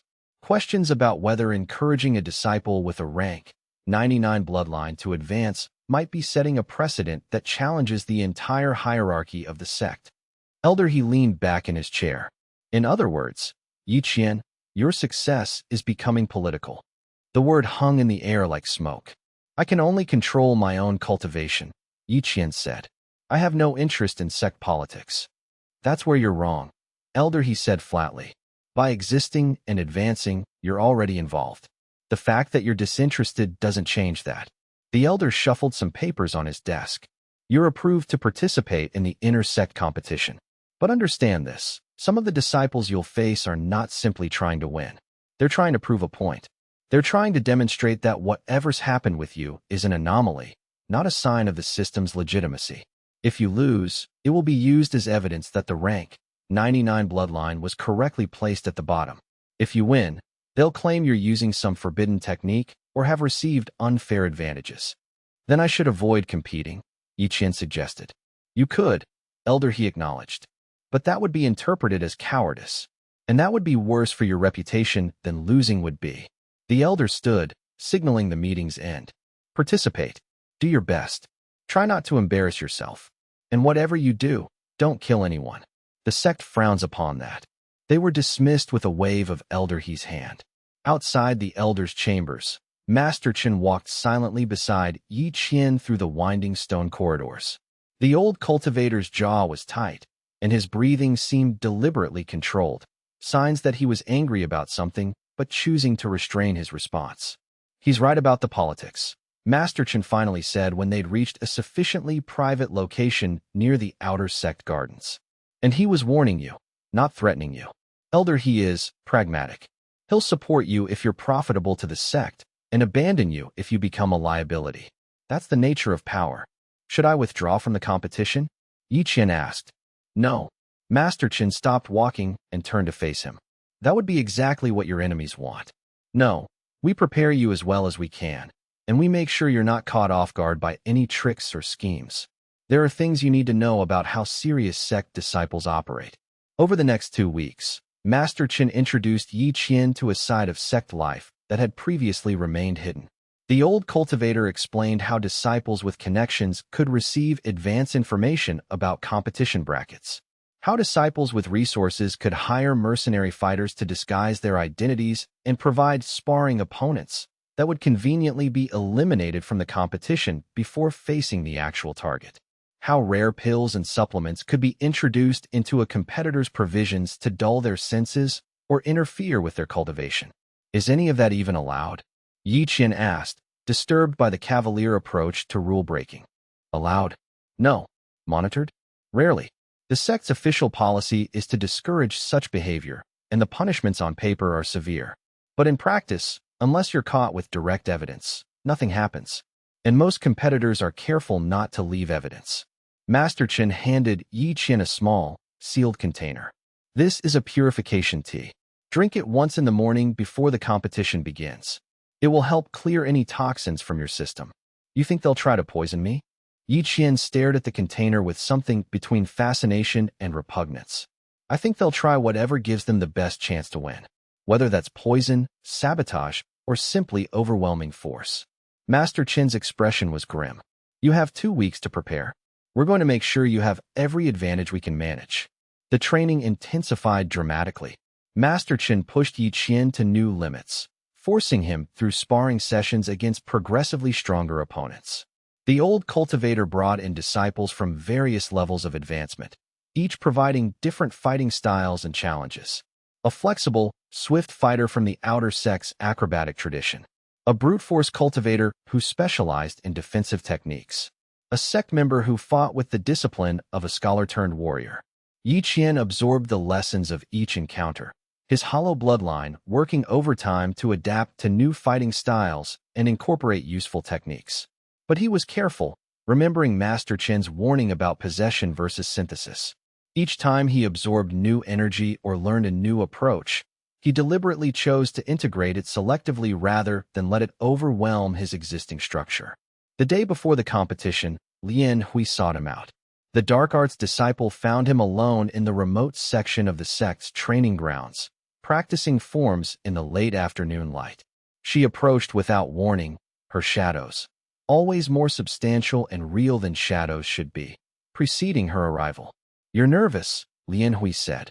It wasn't a question. "Is it obvious?" Yi Qian stopped his practice, though he kept his sword at ready position out of long habit. Only to someone who knows what to look for. Lien Hui sat on a nearby stone with the easy grace of someone completely confident in their own power. "I wanted to tell you something before the competition begins." Yi Qian waited. Lien Hui rarely offered voluntary information, and when she did, it usually meant something significant. "My family has a history," Lien Hui said slowly, choosing her words with visible care. "A history that most people would consider tragic. My ancestors were powerful cultivators, but they made certain choices that resulted in them being branded as dark arts practitioners. We've been living under that stigma for generations." "I didn't know," Yi Qian said cautiously. "Of course you didn't. It's not the kind of thing people advertise." Lien Hui's shadows deepened, responding to some emotion she wasn't verbalizing. "But I'm telling you now because I think your situation might be similar. I think your bloodline wasn't ranked as the weakest because the assessment system is infallible. I think it was ranked as the weakest because someone wanted to suppress it." Yi Qian felt his breath catch. This aligned too closely with what Master Chun had discovered about the missing historical records. "Why are you telling me this?" he asked. "Because after you win tomorrow, and you will win, you'll start asking questions. And when you ask those questions, you'll find that some people are very interested in keeping certain answers hidden." Lien Hui stood, her shadows gathering around her like a cloak. "I wanted you to know that you won't be alone in asking those questions. There are people who want the truth to come out. And we can help, if you're willing to accept help from someone whose family has its own reasons to see the hierarchy crumble." "Why should I trust you?" Yi Qian asked. "You shouldn't," Lien Hui said with a faint smile.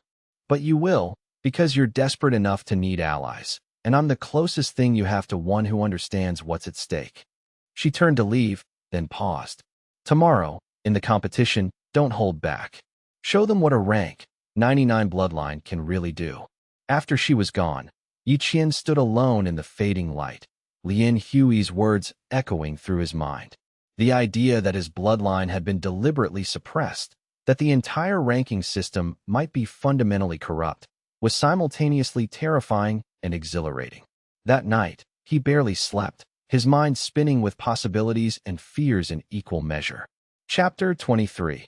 The tournament begins. The competition arena was a vast circular space carved into the mountainside, its walls reinforced with cultivated stone and imbued with protective arrays. Thousands of sect members had gathered in the tiers above, creating a roar of anticipation that seemed to make the very air vibrate. Yi Qian stood with the other outer sect competitors awaiting their brackets. He was struck by how many cultivators there actually were. Easily 200 outer sect disciples had registered, plus another 50 from the middle and inner sections. The actual tournament would take days, with preliminary rounds eliminating most competitors before the matches that would actually matter. The tournament master, a severe woman with iron-gray hair, stood at the arena's center and raised her voice to project across the space. Her cultivation base amplified her words so they reached every corner of the venue.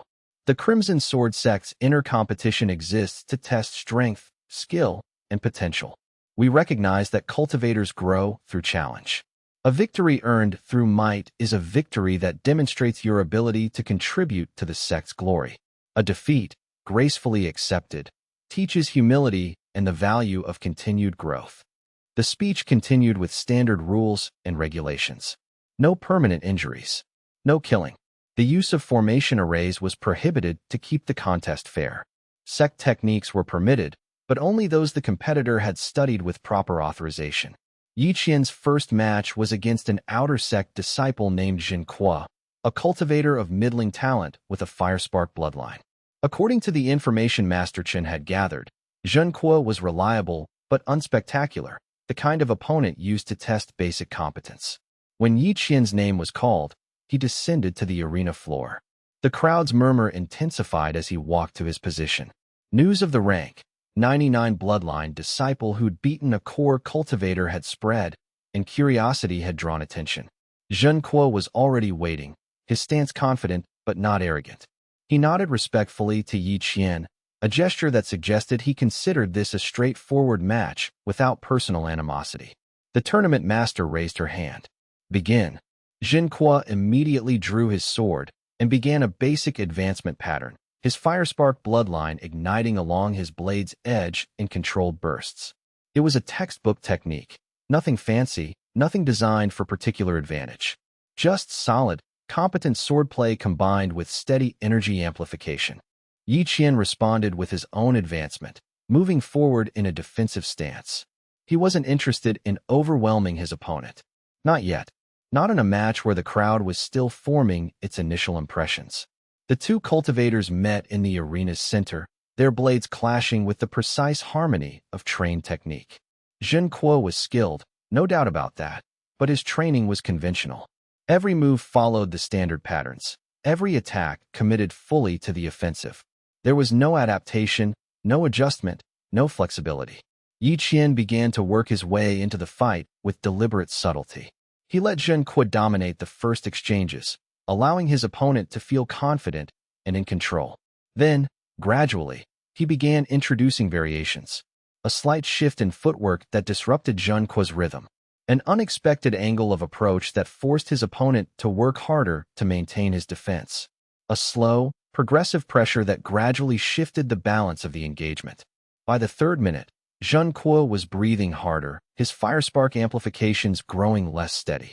By the fifth minute, he was visibly struggling to match Yi Qian's pace. Yi Qian let it continue for another minute, accumulating as much data as possible about Jin Kuo's capabilities and weaknesses. His hollow bloodline was working subtly, recording the pattern of the firespark's manifestation, learning its strengths and limitations. Then, when Jin Kuo made a minor mistake, a slight overcommitment on a downward slash, Yi Qian capitalized. He sidestepped the attack, his blade moving in a precise countercut that disarmed Jin Kuo cleanly. The firespark bloodline user's sword went flying, tumbling through the air to land with a clang against the arena's edge. Yi Qian held his own blade steady, not threatening, but demonstrating that he'd had victory available for some time if he'd chosen to take it earlier. Jin Kuo nodded in acknowledgement and bowed. Well fought. You're faster than the reports suggested. The crowd erupted in mixed reactions, some applause, some sounds of surprise, some audible expressions of disbelief. Yi Qian heard several voices shouting dismissive comments about luck and overestimation, but they were outnumbered by those who seemed genuinely impressed. The tournament master announced the victory formally, and Yi Qian returned to the waiting area to prepare for his next match. Over the course of the next 3 days, Yi Qian faced 11 opponents in the preliminary rounds. He won all 11, though each victory followed a similar pattern. Initial restraint, gradual dominance, final decisive action that never quite seemed to require his full capability. He was deliberately managing his image, giving himself room to escalate in later rounds if necessary, without revealing the full extent of his power. Most of his opponents were outer sect disciples of reasonable ability, but limited training time. A few were middle sect cultivators who'd taken the competition as an opportunity to remind everyone of their superior status. These matches were more dangerous, as the better-trained opponents understood tactics and combat psychology more thoroughly. One middle sect disciple, a woman named Li Shu with a serpent bloodline, nearly caught him off guard with an unpredictable feint-within-feint technique that would have been devastating if it had connected. But Yi Qian's reflexes had improved exponentially over his weeks of training, and he avoided the most dangerous aspects of the maneuver. That victory felt genuinely earned rather than merely demonstrated, and afterward, Li Shu had looked at him with an expression of confused respect. By the time the preliminary rounds concluded, Yi Qian had advanced to the round of 32. The final matches would occur over 3 more days, with progressively fewer participants advancing each time. At this point, he would face only serious cultivators, disciples who'd spent years developing their skills and bloodlines. During his break between competitions, Yi Qian found Master Chun waiting with fresh provisions and medical supplies. "You're doing better than I expected," the old cultivator said, gesturing for Yi Qian to sit and rest. "But you need to understand something. From this point forward, your opponents will be people with real consequences for losing. Disciples who've staked their pride on their performance. People with allies who might be watching for opportunities to interfere. Has anything been attempted yet?" Yi Qian asked, thinking of Elder He's warnings and Lien Hui's suggestions about interference. "Nothing overt, but I've noticed several suspicious individuals watching your matches with unusual interest. The toxin I provided in your preparation tea detected trace amounts of 3 different poisons in your system this morning. All very minor, all easily handled by any competent cultivator's defenses, but enough to confirm that someone's been trying." Yi Qian felt a chill run through him. The idea that poison had been administered, even ineffectively, was disturbing. It crossed a line from straightforward competition into something more sinister. "They'll escalate if they think subtle methods won't work," Master Chen continued. "So we're going to take precautions. I've contacted Elder Wu, the elder who advocated for you when you first arrived. She has certain resources available to protect competitors she's personally sponsoring. She's interested in seeing you advance, partly because she believes in giving opportunities to the overlooked, and partly because proving a rank 99 bloodline capable of genuine achievement would validate her entire philosophy." "Do I have a choice about being sponsored?" Yi Qian asked. "Of course," Master Chen said. "But choosing to go forward without protection would be foolish. Accept the sponsorship. Win as many matches as you can. And don't ask too many questions about how the protection works or what Elder Wu's ultimate motivations might be." The 4th day of the competition began with the round of 32. Yi Qian's first opponent was a core disciple named Tang Wei, with a steel resonance bloodline that allowed him to attune his body to the properties of metal. The cultivation base was fundamentally defensive, good for sustaining damage and maintaining control in prolonged battles. From the moment the tournament master called the start, Tang Wei moved with the confidence of someone accustomed to victory. He didn't waste time with complex techniques. Instead, he simply advanced, his body hardening under the influence of his bloodline, his movements carrying the weight of years of training behind them. The collision of their blades created a sound like struck bells, resonating across the arena. Yi Qian felt the impact in his bones despite his bloodline's protection. Tang Wei was strong in a way that suggested he'd been cultivating seriously for at least 15 years, if not more. They exchanged 5 consecutive strikes, each one testing the other's commitment to power versus technique. Then Yi Qian made a deliberate shift, pulling slightly back in power and shifting to increased speed instead. Tang Wei's steel resonance wasn't built for rapid reaction. It was optimized for withstanding punishment rather than achieving exceptional agility. After 10 minutes of sustained pressure, Tang Wei was beginning to show signs of fatigue. After 15 minutes, his defense had become predominantly reactive rather than proactive. After 20 minutes, Yi Qian had found the rhythm of the match and was preparing to finish it. But it was in that moment, when victory seemed assured, that something unexpected happened. A shadow fell across the arena. Not a cloud, not a trick of light, but actual darkness spreading from the upper bleachers. Yi Qian's mind registered it as something wrong just as Master Qin's voice shouted a warning from the sidelines. The crowd erupted in confusion. The tournament master raised her hand to halt the match, and Yi Qian realized, with a sudden crystalline clarity, that someone had just attempted something that violated the most fundamental rules of the competition. They tried to directly interfere with the fight. It was Lian Hui's shadow, he realized. Her darkness had somehow seeped into the arena's space, which should have been protected by formation arrays strong enough to prevent such interference. Which meant either her power was significantly greater than he'd appreciated, or the arrays had been deliberately weakened. Match suspended, the tournament master declared. Investigation of illegal interference is required. As guards and formation specialists rushed to examine the arena, Yi Qian exchanged a glance with Lian Hui, who sat serenely in the upper bleachers looking completely innocent. She gave him the faintest nod, a gesture that suggested she'd done this deliberately, for reasons of her own. Chapter 24. The nature of allies. The investigation into the arena interference lasted 3 hours, during which time all remaining matches for the day were postponed. Yi Qian sat in a private chamber with Master Chun and Elder Wu, a woman in her 60s with a composed expression and eyes that suggested she understood far more than she was saying. That interference was Lian Hui's work, Elder Wu said without preamble. Shadow arts coordinated to appear in the arena at a precise moment. Skilled execution, actually. Most people wouldn't have been able to do it without triggering the protections earlier. Why would she do that? Yi Qian asked, confused. To demonstrate that the arena protections are compromised, Elder Wu answered. And more importantly, to show you that there are people outside the formal power structures who are willing to act on your behalf. Master Qin's expression was unreadable, but his fingers drummed against the arm of his chair, a tell that he was processing information quickly. The Lian family has been trying to reform the sect's approach to bloodline classification for decades, Elder Wu continued. Their bloodlines are classified as dark arts almost entirely because their manifestations don't fit traditional expectations, not because they're inherently evil or dangerous. Lian Hui's actions today weren't random. They were part of a larger plan. What plan? Yi Qian asked. To create momentum for change, Elder Wu said. The sect maintains its structure through inertia and the assumption that the current system is correct. But if certain foundational assumptions start proving demonstrably false, if a rank 99 bloodline shows capability, if the arena protections are revealed to be less reliable than expected, then the foundations begin to shift. That's what Lian Hui is working toward. Master Chen leaned forward. And you're willing to support that shift? I'm willing to support finding the truth, Elder Wu corrected. Whether that truth supports the current system or undermines it matters less to me than ensuring we actually know what the truth is.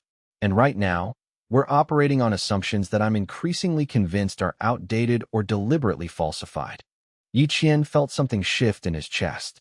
These conversations, about bloodline classifications, about suppressed histories, about the structure of the sect itself, were far beyond what he'd expected to navigate. He'd wanted to be a better cultivator. Instead, he was becoming embroiled in political machinations that involved multiple factions of the sect. What happens to the competition now, he asked. It continues, Elder Wu said. The interference was ruled as an external actor's action, not your fault. You're cleared to advance. Tang Wei withdrew due to the disruption. He demanded that the match be rescheduled for tomorrow in a fully re-verified arena, which is his right. And the tournament master has authorized additional protection arrays to be installed overnight. More protection arrays that can still be compromised, Master Chen murmured. Yes, Elder Wu acknowledged with a faint smile. But compromising them twice in 2 days would require even more coordination and power. It becomes measurably harder with each iteration. That's the point. Show the flaws, make the system respond by increasing complexity, then reveal flaws in the new system. Eventually, someone important starts asking questions about why the system needs constant upgrades. Elder Wu stood, signaling the end of the meeting. Yi Qian, You're a talented cultivator with an unusual bloodline. Whether you become a symbol of change or simply another disciple who advanced through the ranks will depend partly on your own choices and partly on the choices others make. Try to remember that as you move forward. After she left, Master Chun remained, his expression troubled. She's using you, the old cultivator said quietly. Elder Wu, Lian Hui, and possibly others. They see your advancement as valuable ammunition in a battle about the sect's fundamental structure. Are they wrong? Yi Qian asked. Master Chun was quiet for a long moment. No, I don't think they are. The sect's bloodline classification system does appear to be based partly on historical biases rather than objective merit. The gaps in the records about your bloodline do suggest deliberate suppression. And your rapid advancement despite being ranked 99th does demonstrate that the system's assumptions are flawed. So what do I do? Yi Qian asked. You continue advancing, Master Chen said. You win more matches. You demonstrate capability. And in doing so, you prove that the system itself is worth questioning. Whether you ever intended to be a symbol of change or not, you're becoming one. You might as well do it consciously. The conversation haunted Yi Qian through the rest of the day. He'd begun his cultivation journey as a desperate outcast trying to survive in a world that had deemed him worthless. Then he'd become a disciple discovering that his supposed weakness was actually a hidden strength.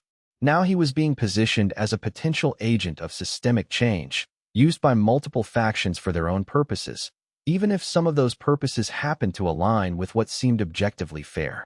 The match against Tang Wei was rescheduled for the following morning, in a newly verified arena with freshly installed protection arrays. The core disciple had regained his composure and his confidence, and he came out aggressively from the moment the tournament master called the start. Yi Qian matched his intensity, and for the first 10 minutes, the two cultivators moved back and forth across the arena space in a display of pure power and technique. The crowd grew increasingly excited, their volume rising with each exchange. These were two serious cultivators at the height of their preparation, neither willing to yield. But Yi Qian was holding back, and Tang Wei was burning through his reserves trying to overwhelm him. After 15 minutes, the disparity became apparent even to the untrained observers in the crowd.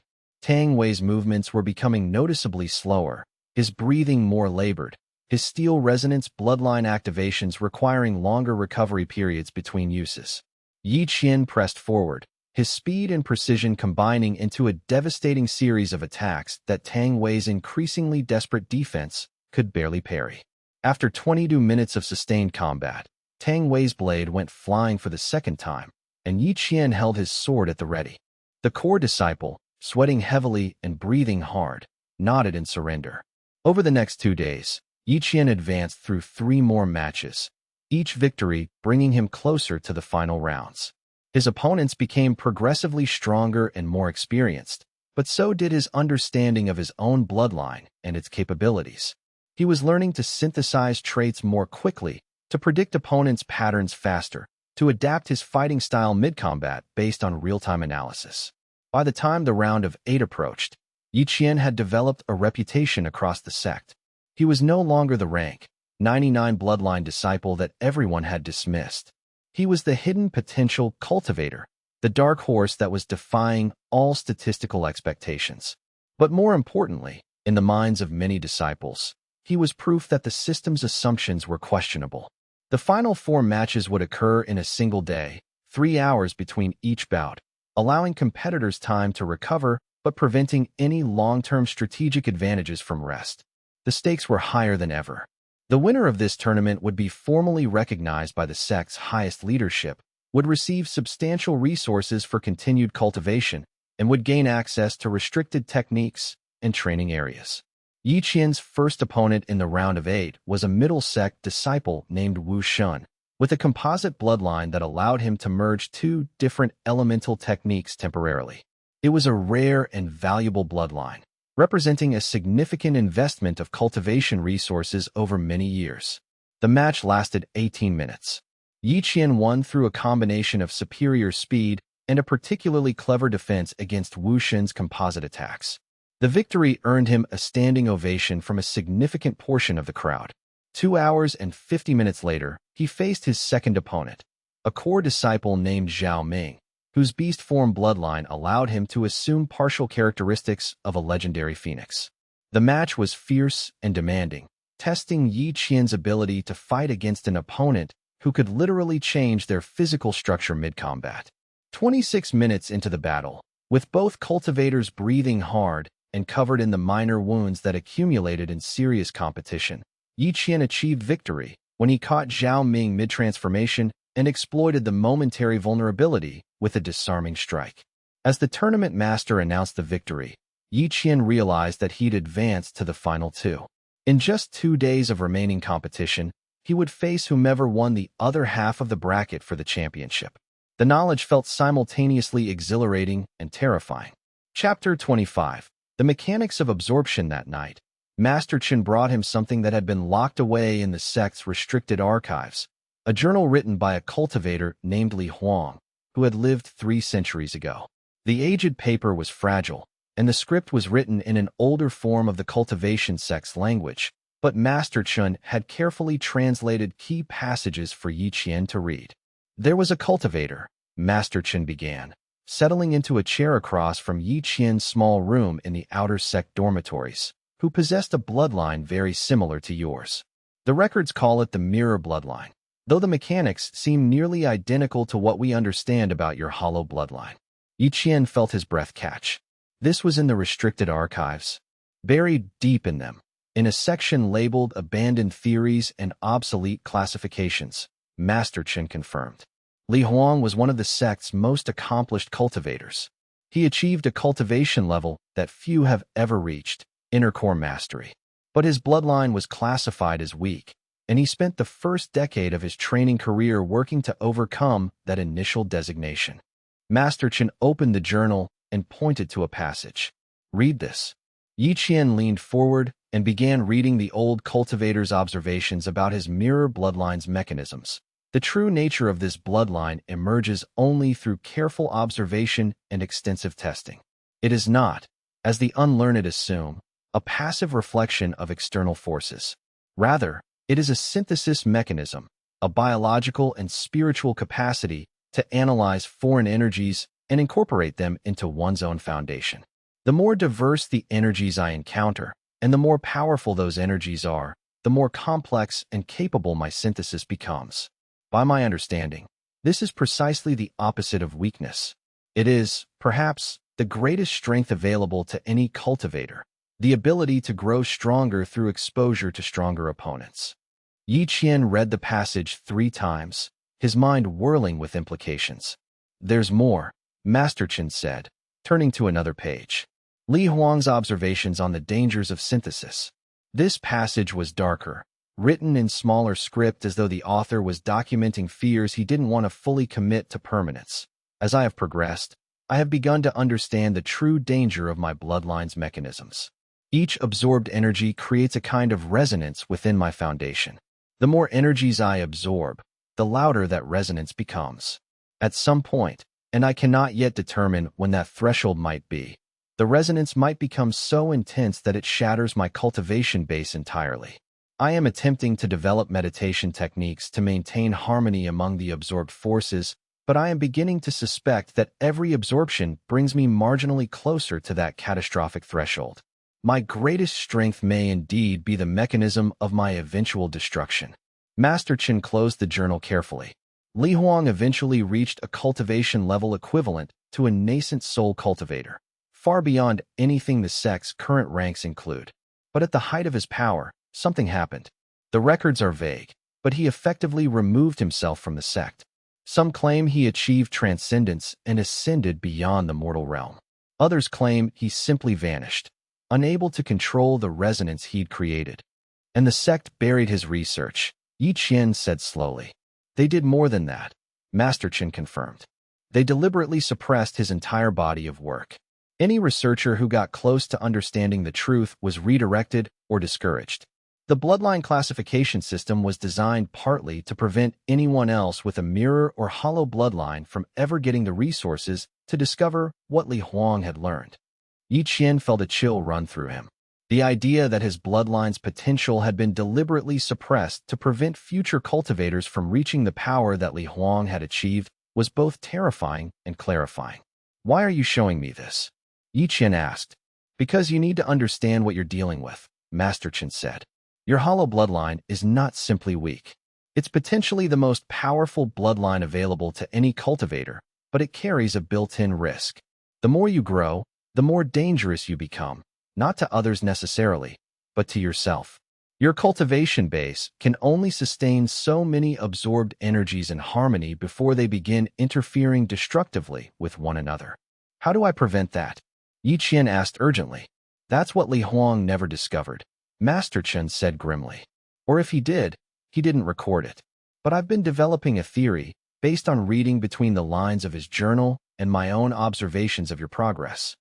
Master Chen stood and began pacing the small room. "Most bloodlines enhance your natural cultivation strength in a single direction. They amplify, specializing you, making you better at specific tasks. Your hollow bloodline is the opposite. It's a multidirectional growth mechanism. The solution, I believe, is not to try to stop the absorption. That would waste your bloodline's potential. Instead, you need to consciously organize and structure the absorbed energies so they create a coherent whole rather than a chaotic collection of conflicting forces." "How do I do that?" Yi Qian asked. "Meditation, training, deliberate integration." Master Chen returned to his seat. "Think of your cultivation base not as a single unified whole, but as a complex city. The city needs structure, roads, districts, organization. Right now, you're accumulating population, new energies, new traits, but you're not giving them proper placement within the structure. You need to consciously organize them, assign them functional roles, create harmony through intentional design." Over the following hours, Master Chen walked Yi Qian through a new meditation technique designed specifically to address this challenge. It was called the architecture meditation, and it required Yi Qian to visualize his cultivation base as a multifaceted structure rather than a simple unified force. The meditation was complex and exhausting, requiring intense focus and visualization. Master Chen instructed him to imagine each absorbed trait as a building with its own function and identity. The speed enhancements he'd gained from Lien Hui's sparring partner would become a tower designed for rapid response. The strength cultivation from the tournament's earlier matches would become a foundational plaza that could bear weight. The precision and control he'd learned from various sources would become connecting bridges and pathways that allowed the different forces to interact smoothly without collision. "Your cultivation base is not meant to be unified," Master Chen explained during the meditation process. Li Huang mistakenly tried to force all absorbed energies into a single coherent whole. That's why he fragmented. Instead, you need to allow each absorbed trait to maintain its own identity while creating a governance structure that coordinates all of them. You're not building a uniform crystal. You're building a city that contains diverse districts, all functioning in concert. The visualization was intricate. Yi Qian had to hold in his mind not just the physical layout, but the relationships between each absorbed trait. How speed interacted with strength. How precision managed power. How different energy types could coexist without overwhelming one another. It required architectural thinking, understanding that structure wasn't about suppression, but about intelligent design that allowed diversity to function harmoniously. But when Yi Qian emerged from the meditation, hours after beginning it, he felt fundamentally different. The chaotic pressure he'd been experiencing, the subtle turbulence of conflicting absorbed energies, had settled into something more structured. The energies were still diverse, still present, but they were organized now. Functional. Harmonious. More than that, they seemed to be operating more efficiently. Previously, his absorbed traits had interfered with each other, each one competing for his attention and cultivation resources. Now they were coordinated, each one supporting the others. "Better," Master Chen observed, studying Yi Qian with his practiced eye. "Much better. You have real potential now, Yi Qian. Not just to win this tournament, but to pursue genuine cultivation advancement toward levels most disciples never reach." "If I don't burn out first," Yi Qian said quietly. "If you don't burn out first," Master Chen agreed. "But that's true for all cultivation. The stronger you become, the higher the stakes, the greater the danger.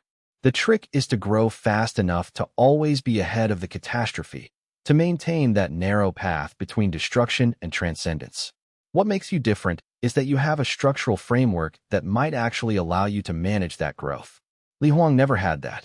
He was operating on intuition and desperation, trying to force coherence through will alone. You're building actual architecture. Chapter 26. The other finalist the day of the championship bracket was chaos. The entire sect seemed to have turned out for the final matches. The arena was packed to capacity, with spectators crammed into every available space in the bleachers, and formation-based viewing platforms had been erected outside the immediate arena to allow the overflow to observe the competition. Yi Qian's opponent in the first final was announced, Li Xiao, a core disciple with a marble-veining bloodline. The aristocratic cultivator was from one of the sect's oldest families, a lineage that could trace their connection to the sect's founding. His bloodline allowed him to harden his body with patterns that increased in complexity and durability as he activated them. The marble-veining bloodline was known for producing exceptionally well-rounded cultivators, not specialists, but solid all-around fighters with excellent defensive capabilities and decent offensive power. Li Xiao was, by reputation, the sect's presumed champion. He'd won the tournament 3 years running before aging out of the competition. He was competing this year as a core disciple, which should have meant he'd be significantly less effective, but the intelligence Master Chen had gathered suggested he'd used his years away to become even more formidable. The moment Yi Qian entered the arena and saw Li Xiao standing across from him, he understood why this opponent represented a genuine threat. The core disciple moved with the absolute confidence of someone who'd spent decades cultivating in optimal conditions. His body language communicated not arrogance, but simple certainty of his own superiority.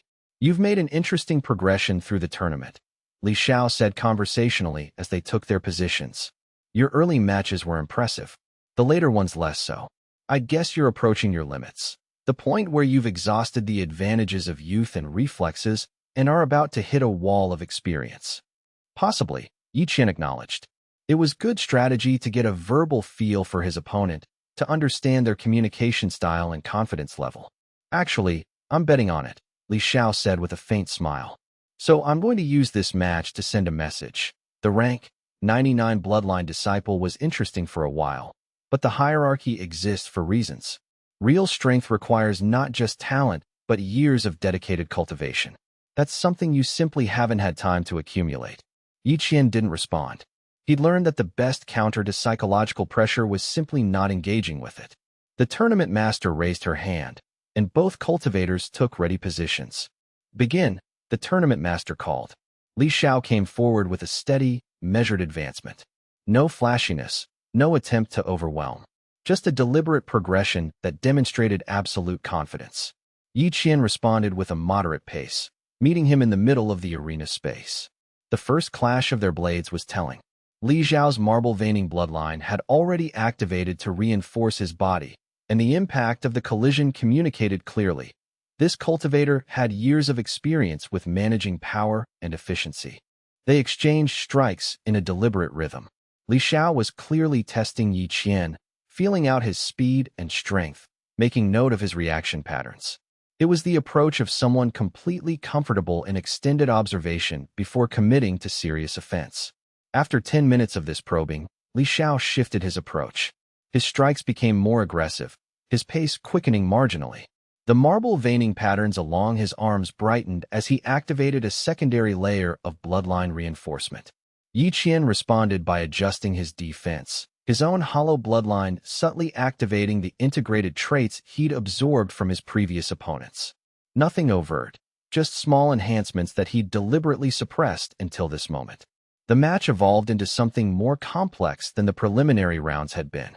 Both cultivators were genuinely skilled, and both were operating at a level where victory would go to whoever could maintain their advantage longest without exhausting themselves. 20 minutes in, Li Xiao was still operating with the confidence of someone expecting eventual victory. His superior training and experience were keeping him competitive despite Yi Qian's raw talent and speed. 25 minutes in, Li Xiao began to show the first signs of strain. His breathing was becoming slightly more labored.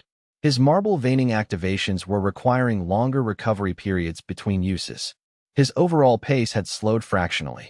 30 minutes in, Yi Qian began to press more aggressively. He stopped defending and started attacking, forcing Li Xiao to remain constantly reactive. The core disciple rose to the challenge, his experience allowing him to maintain defensive integrity even under pressure, but the effort was costing him. 35 minutes in, Li Xiao made a critical mistake. In attempting to create space between them, he overcommit on a backward slash. Yi Qian sidestepped the blow and seized the opportunity with a precise counterstrike aimed at Li Xiao's sword arm. The core disciple twisted, taking the blow on his reinforced shoulder instead of his arm. It was impressive defensive work, but the impact was significant enough to throw him off balance. 40 minutes in, Li Xiao's marble veining bloodline was showing visible fatigue. The intricate patterns along his body were dimming, and the cultivator was breathing hard despite his years of conditioning. Yi Qian pushed harder, his own breath controlled and steady. He was running at perhaps 60% of his current capacity. He had significant reserves remaining. Li Xiao, by contrast, appeared to be approaching his sustainable limit. At 42 minutes, Li Xiao attempted a desperation technique, a full-body activation of his marble veining bloodline intended to create one final, overwhelming surge of power. It was a move of last resort, something only attempted when victory seemed to be slipping away and the cultivator was willing to accept the serious injury risk that came with such an activation. But Yi Qian had analyzed Li Xiao's patterns thoroughly, and he'd integrated enough diverse traits into his own approach to predict the technique.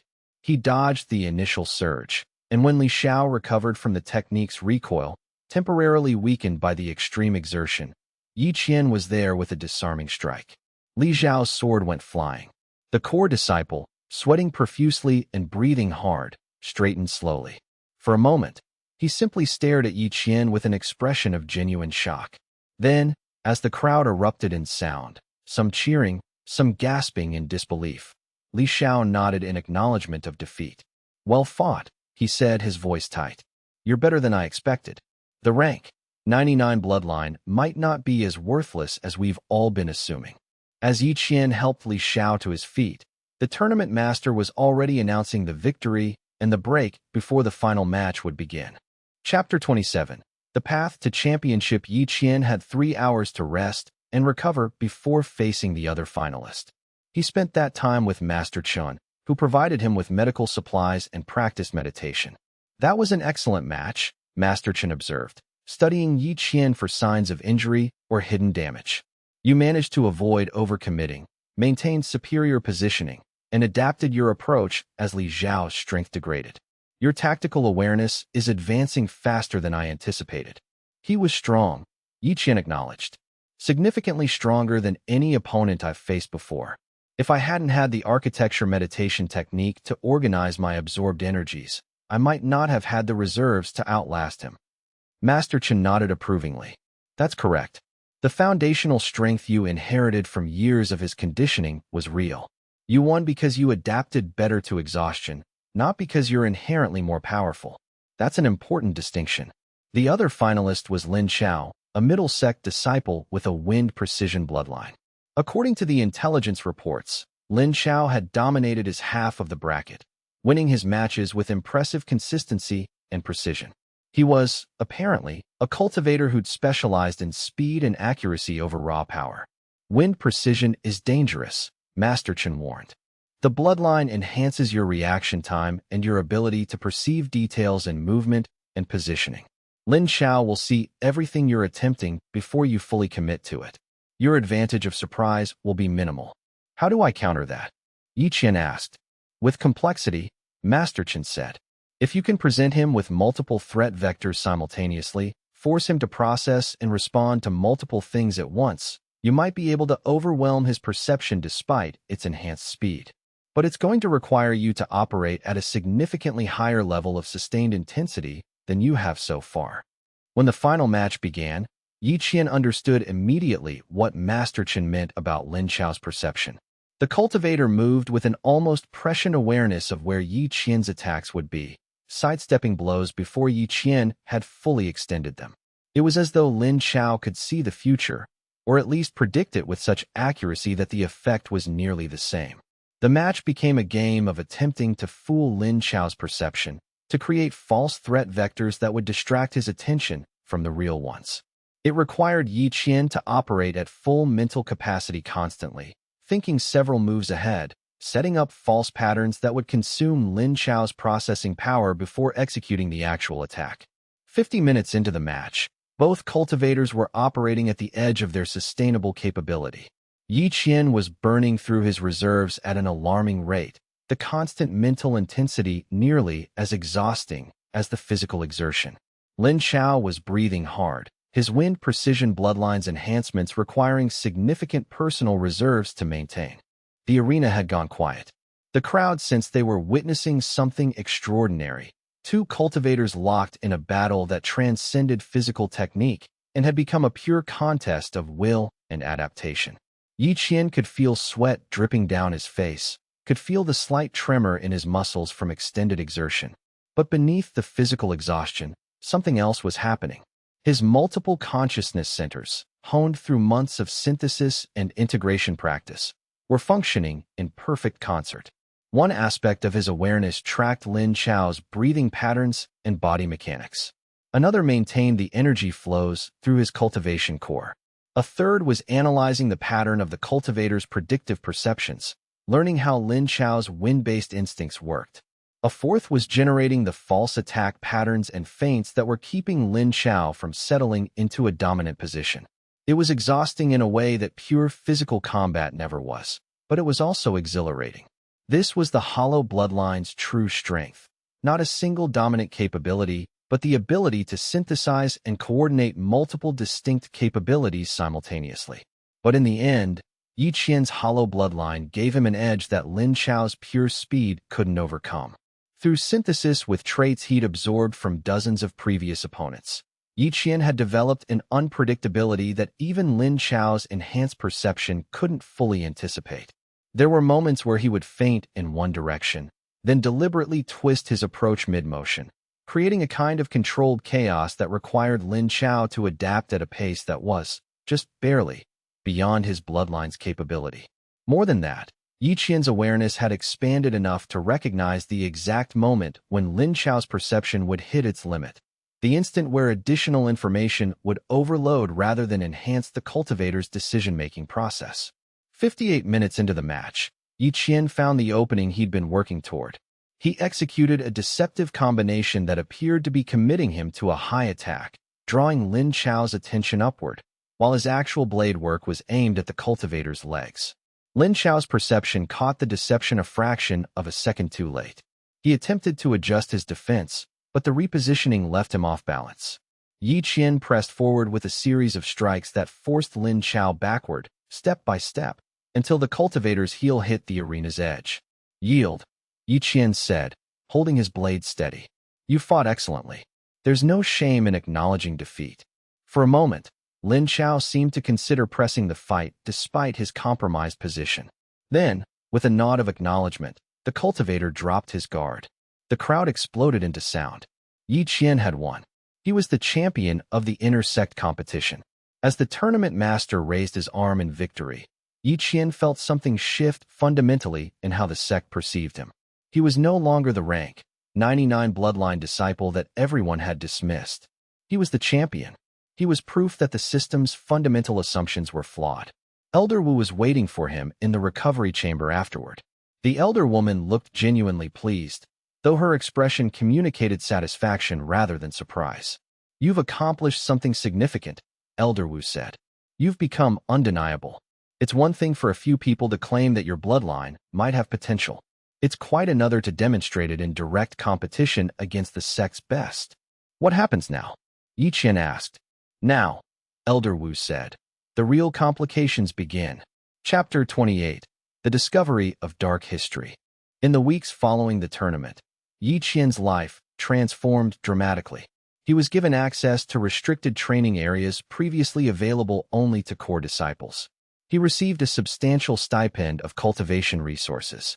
Most importantly, he received an invitation to meet with Elder Wu in her private study in the sect's restricted tower.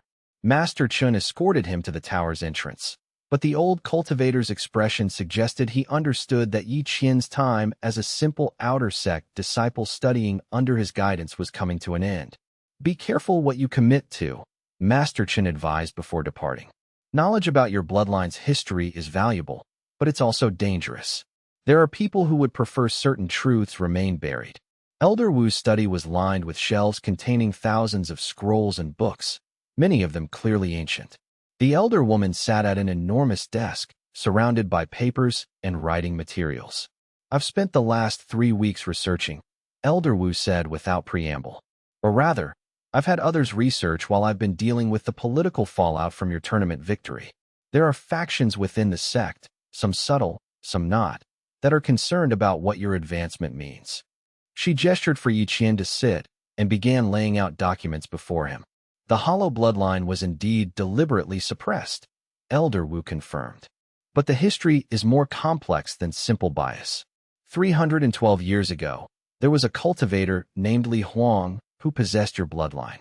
He was extraordinarily talented, advancing through the ranks with speed that alarmed the sect's leadership.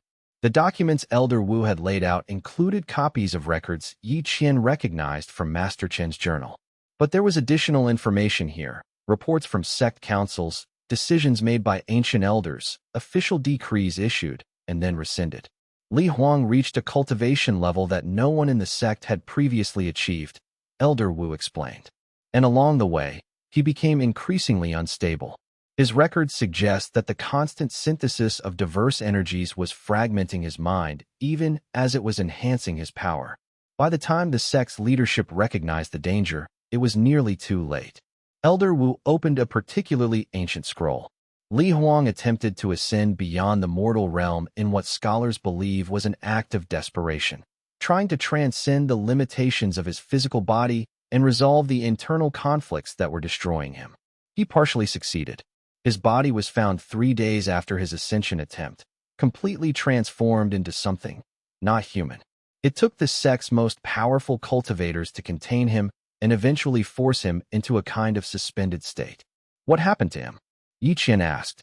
He was sealed away, Elder Wu said grimly, deep in the sect's dungeons, in a chamber that required constant maintenance by rotating teams of cultivators to keep the seals functional. And the sect's leadership, terrified that another cultivator with the same bloodline might attempt the same transformation, decided to bury all records of the hollow bloodline. They reclassified it as the weakest known bloodline, making it nearly impossible for anyone to pursue serious cultivation with it. But he's still sealed away? Yi Qian asked. As far as I know, Elder Wu confirmed, though I haven't been able to access the lowest levels of the sect's dungeons myself. That knowledge is restricted to the 3 most senior elders, and they're not speaking about it. Yi Qian felt a chill run through him.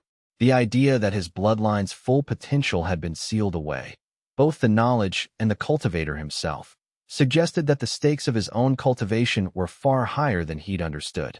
Why are you telling me this? He asked. Because you deserve to know the truth, Elder Wu said simply, and because understanding the danger is the first step to avoiding it. Li Huang's tragedy doesn't have to be repeated.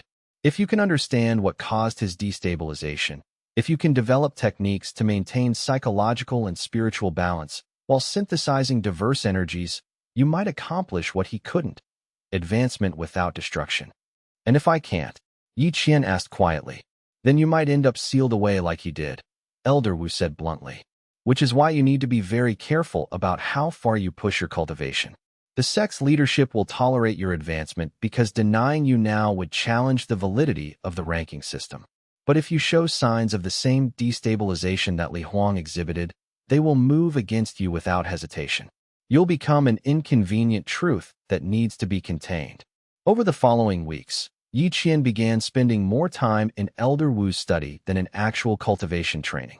The elder woman had accumulated extensive research on the mechanics of bloodline synthesis, the psychological effects of absorbing diverse energies, and the specific warning signs that had preceded Li Huang's catastrophic breakdown.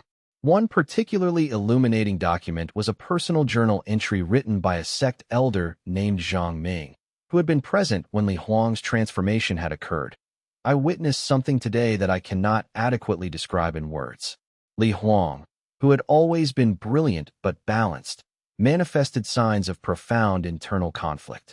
He argued with himself in multiple voices, each voice claiming to represent a different aspect of his synthesis. By the end, he seemed to be commanding his own body against the will of his conscious mind. The transformation he underwent was horrible and beautiful in equal measure. A being that was no longer human, but something more and less than human simultaneously. This is the danger, Elder Wu explained, gesturing to the passage. The synthesis of multiple energies, if not carefully managed, can lead to a kind of psychological fragmentation where different aspects of your bloodline develop their own will. You begin to contain multiple personalities, each one representing a different absorbed trait.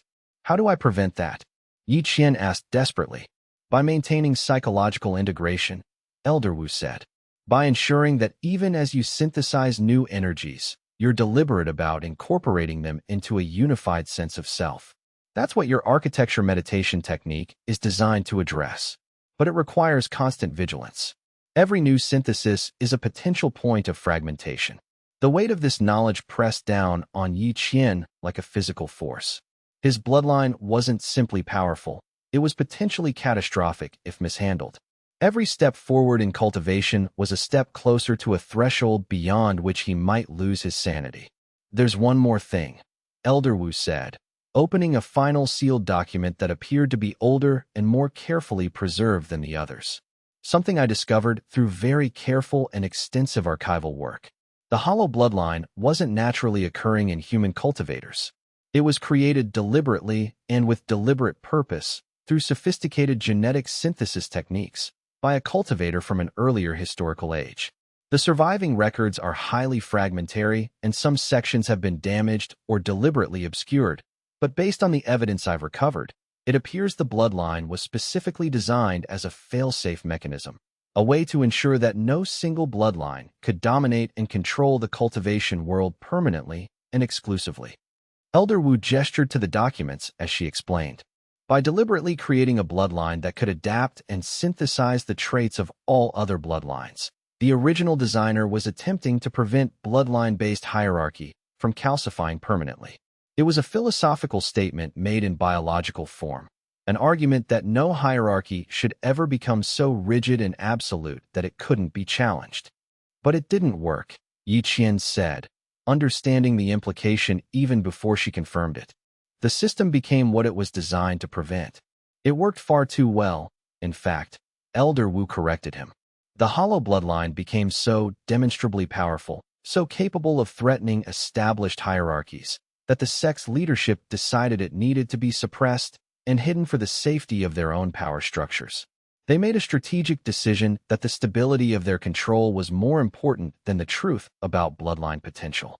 And that's the fundamental truth that the sect's leadership has been hiding for 3 centuries. Not that the rank 99 bloodline was inherently weak, but that it was deliberately and systematically hidden because it was too strong, too disruptive to existing power structures, and too dangerous to the established order. Chapter 29. The qualifications for the regional tournament. 2 months after winning the sect's internal competition, Yi Qian received formal notification that he was being nominated to represent the Crimson Sword sect in the regional tournament, a competition that would pit the sects in the region against one another. The notification came from the sect's leadership council, delivered in an official ceremony where he presented the decision with obvious reluctance. But it was official, and it was irrevocable. The sect has decided to nominate 5 representatives for the regional tournament. He announced before the entire sect gathered in the central plaza. These cultivators have demonstrated exceptional ability and have earned the right to represent our sect's honor. The representatives are. He listed 4 names first, established cultivators with years of recognition and clear credentials. Then, with a pause that seemed to communicate his personal displeasure, he continued. And Yi Qian, the champion of this year's inter-sect competition. The announcement was met with mixed reactions. A significant portion of the sect applauded enthusiastically. Yi Qian had become genuinely popular with many disciples who appreciated his narrative of overcoming adversity. But there were also audible expressions of skepticism from those who believed his advancement was somehow artificial or undeserved. The weeks following the official announcement were chaotic. On one hand, Yi Qian's advancement meant he had access to resources and training opportunities he'd previously only dreamed of. Master Chen helped him navigate access to restricted techniques, and Elder Wu provided ongoing guidance about managing his psychological stability while synthesizing new traits. But on the other hand, the nomination made him a target. Disciples who'd achieved less prominence began to resent him. Cultivators from opposing sects who would meet him in the regional tournament began researching his techniques and weakness. And perhaps most dangerously, certain factions within his own sect began to view him as a symbol, either of positive change or of dangerous instability, depending on which faction was doing the viewing. A week before the regional tournament was scheduled to begin, Lien Hui sought him out during a late-night training session. "I wanted to congratulate you before the regional competition," Lien Hui said, materializing from shadows like she had countless times before, "and to offer some final advice." "What advice?" Yi Qian asked, maintaining his practice routine even as he spoke to her. "Be careful about synthesizing traits from disciples and other sects," Lien Hui said seriously. "The regional tournament will expose you to cultivators from 5 different sects, each with bloodlines and techniques specific to their traditions. If you absorb traits from all of them, you might be integrating completely incompatible energies. The psychological strain could be significant. Master Chen has warned me about that," Yi Qian acknowledged. "Master Chen is wise, but he's limited by his formal training," Lien Hui said. "I've been studying shadow arts my entire life, and I understand the dangers of synthesis more thoroughly than most cultivators. My advice, be selective. Choose which traits to synthesize based on compatibility, not just on power. A powerful trait that fragments your psyche is worse than a weak trait that harmonizes with your existing foundation." "Why are you helping me?" Yi Qian asked, pausing in his practice to face her directly. "Because my family benefits if the sect's bloodline hierarchy falls apart," Lien Hui said frankly. "And because I genuinely believe you have the potential to be something significant, not just for personal advancement, but as a symbol of systemic change." She smiled faintly.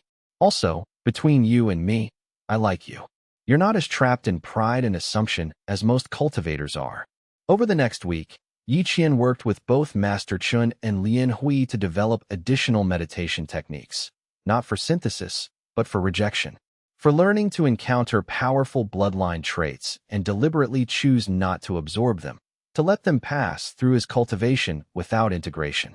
It was difficult work, going against every instinct his hollow bloodline had toward synthesis. His bloodline wanted to absorb everything it encountered. Learning to be selective felt like fighting against his own nature. But the payoff was significant. By the time the regional tournament began, Yi Qian had developed the capacity to encounter a diverse array of traits and make conscious decisions about which ones to integrate and which ones to dismiss. The regional tournament took place at a neutral meeting ground between 5 sects: the Crimson Sword sect, the Jade Mountain School, the Flowing River Dojo, the Wind Harmony clan, and the Starlight Temple. It was an enormous production, with hundreds of cultivators from each sect gathering to compete in team competitions, individual matches, and specialized challenge events. Yi Qian's first match was against a cultivator from Jade Mountain School named Hong Wei, who possessed a stone resilience bloodline similar to that of several disciples Yi Qian had already fought. The match was straightforward, Yi Qian's superior speed and adaptability allowing him to overcome stone resilience's defensive advantages. But afterward, as he was walking back to the Crimson Sword sect's encampment, he was intercepted by a tall cultivator with striking features and an aura that communicated immediate danger. "I'm Chen Luo," the cultivator said without preamble. "From Starlight Temple. I've been following the reports of your tournament victory in your sect, and I wanted to see if you lived up to the rumors." "I'm Yi Qian," Yi Qian replied carefully. "I assume you're here to compete?" "I am," Chen Luo confirmed. "And I wanted to warn you about something.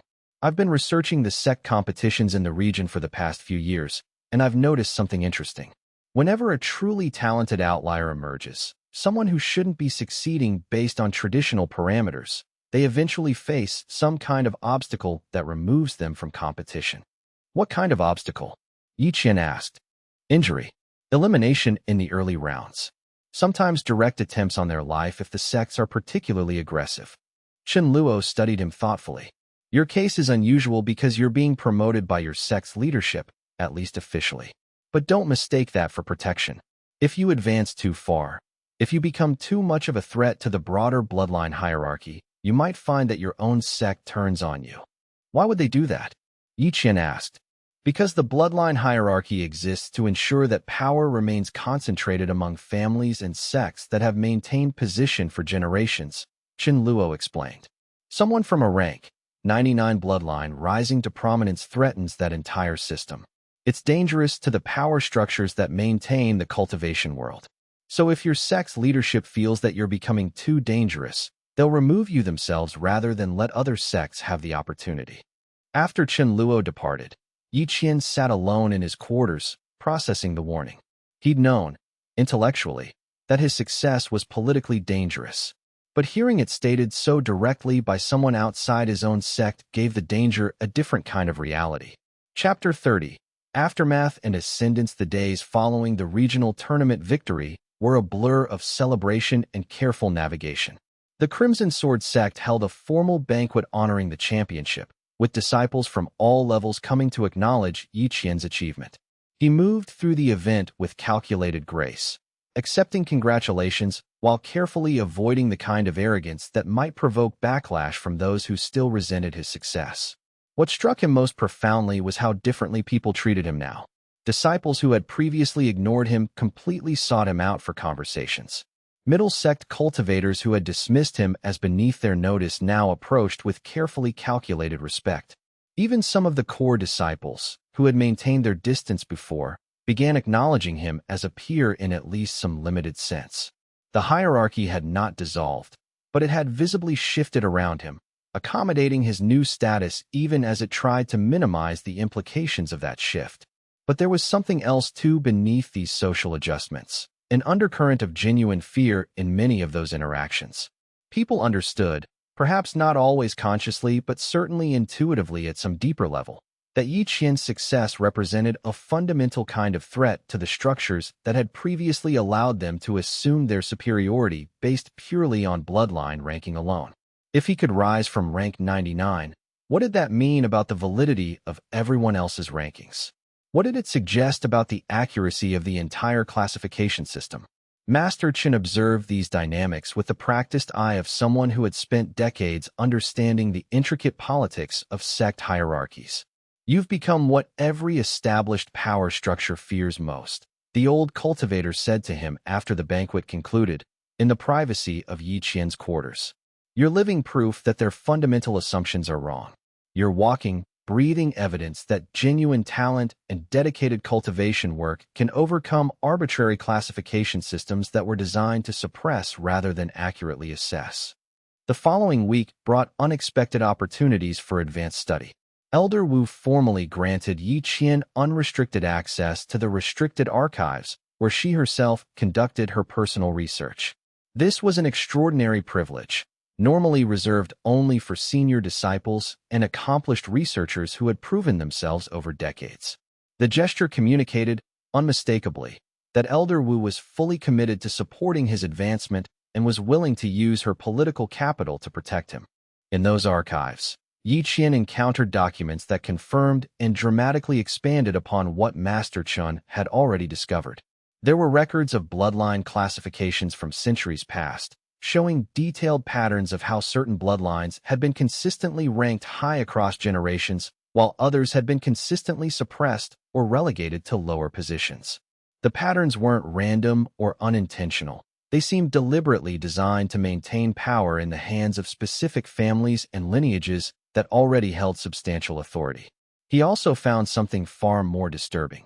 Substantial evidence suggesting that some of the most powerful bloodlines had been deliberately crossed and enhanced over multiple generations to create the superior lineages that now dominated the sect's upper levels. If that was true, then the central claim of the bloodline ranking system, that it represented natural talent or inherent potential, was fundamentally and irrevocably false. The most powerful bloodlines weren't naturally superior in any meaningful sense. They were the deliberate result of centuries-long resource investment and selective cultivation practices by families with the power to implement such projects. One particularly illuminating document, written in the hand of a sect leader named Zhang Tian from 150 years prior, contained a passage that made Yi Qian's blood run cold. The stability of the sect depends absolutely on the hierarchy remaining static and unquestioned. Disciples must believe that their bloodline ranking reflects their potential accurately and completely. If that belief ever becomes questionable or subject to serious doubt, the entire structure becomes vulnerable to fundamental reform. Therefore, we must ensure that any potential challenges to the ranking system are discouraged, suppressed, or eliminated before they gain prominence and destabilize our order. It was an explicit, documented statement of the agenda that Yi Qian's presence was now actively disrupting. He understood now that the forces opposing his advancement weren't motivated by random prejudice or simple resistance to change. They were motivated by a desire to preserve power structures that had been deliberately constructed to benefit specific people. Over this increasingly complex period, he also began developing new meditation techniques in close cooperation with Master Chen. The architecture meditation remained his foundational technique, but now they layered additional levels of complexity on top of it. New visualizations designed specifically to help him process not just the energies he was synthesizing from encounters, but also the psychological weight of being a symbol of systemic change and the weight of knowing that his advancement threatened the power of many people. Lian Hui visited more frequently during this time, and Yi Qian gradually began to understand that her interest in him wasn't entirely selfish or primarily motivated by political advantage. She genuinely seemed to care about his well-being and his ultimate success, independent of how his advancement might benefit her family's agenda or advance their own causes. I used to think that changing the system was actually impossible, she confessed to him one evening as they walked slowly through the sect's gardens under the light of moon and distant stars.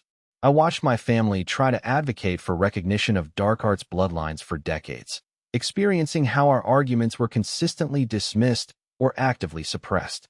But watching you succeed, seeing how the system has begun to visibly shift in response to your presence, it's made me believe that genuine change actually is possible.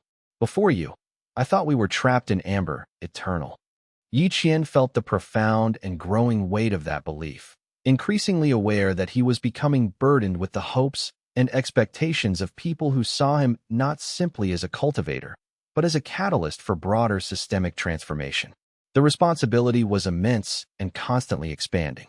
Elder Wu is playing a long game. Elder, he said finally. She's been trying to reform the sect's approach to bloodline classification for decades.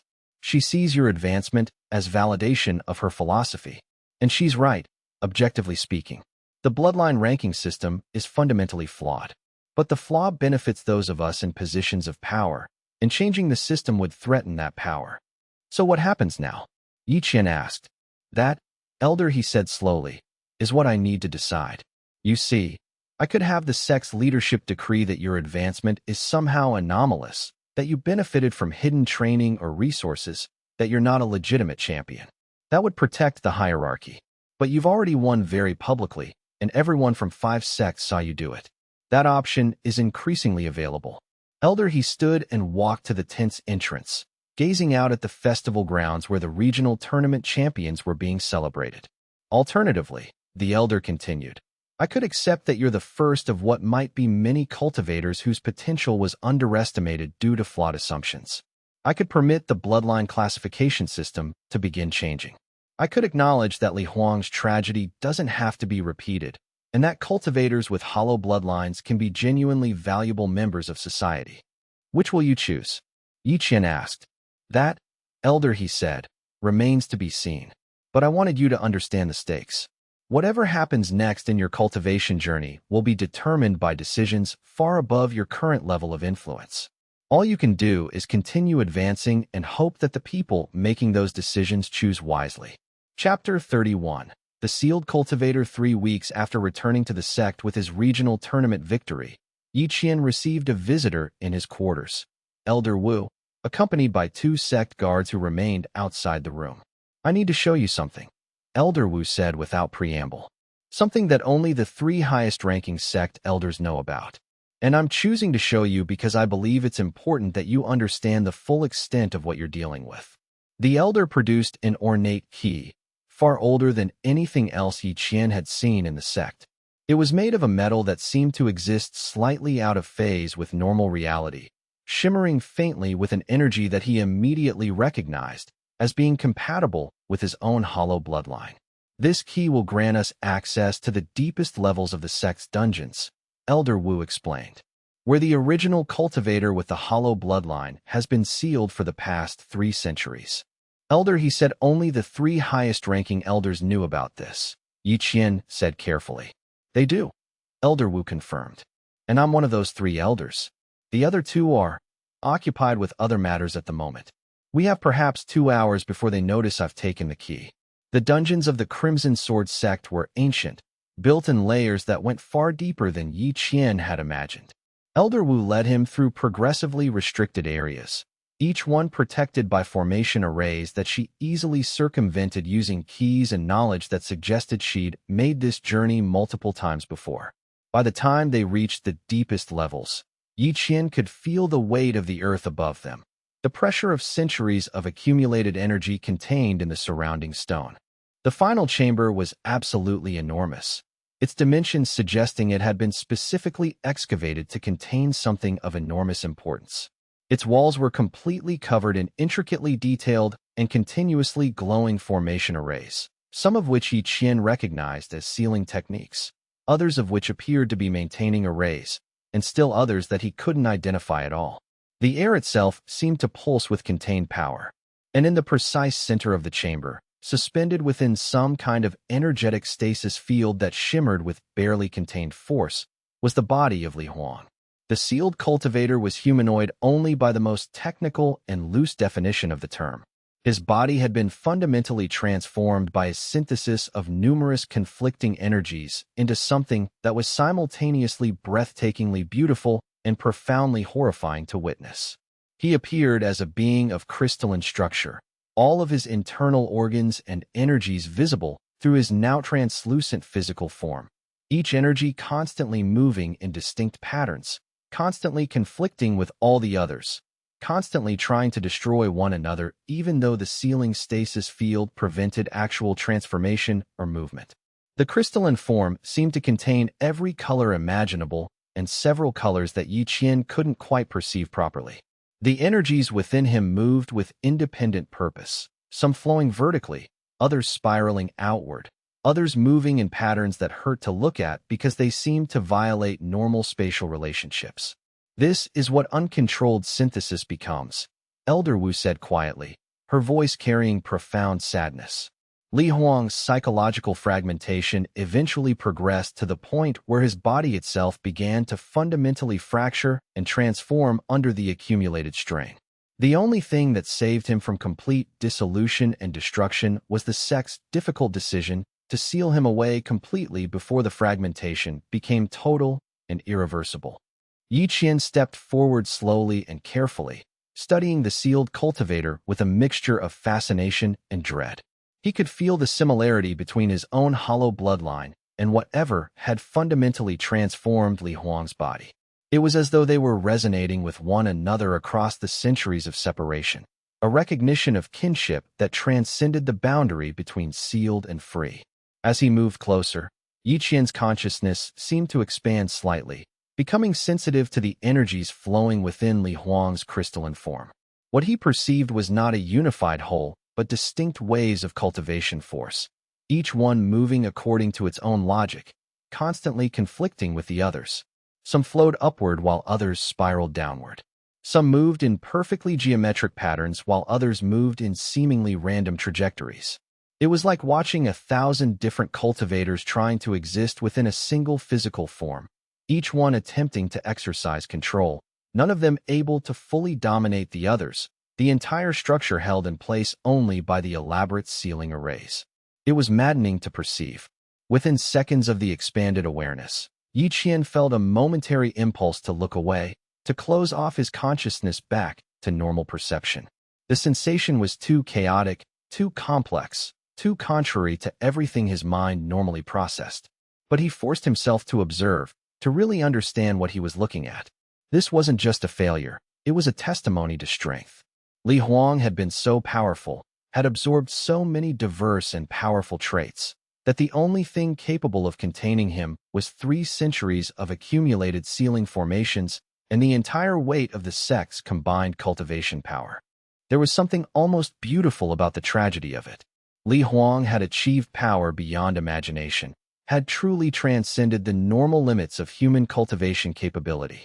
The problem wasn't that he was weak, it was that he was too strong, and in becoming strong enough to transcend, he'd transcended in a way that left him trapped rather than liberated.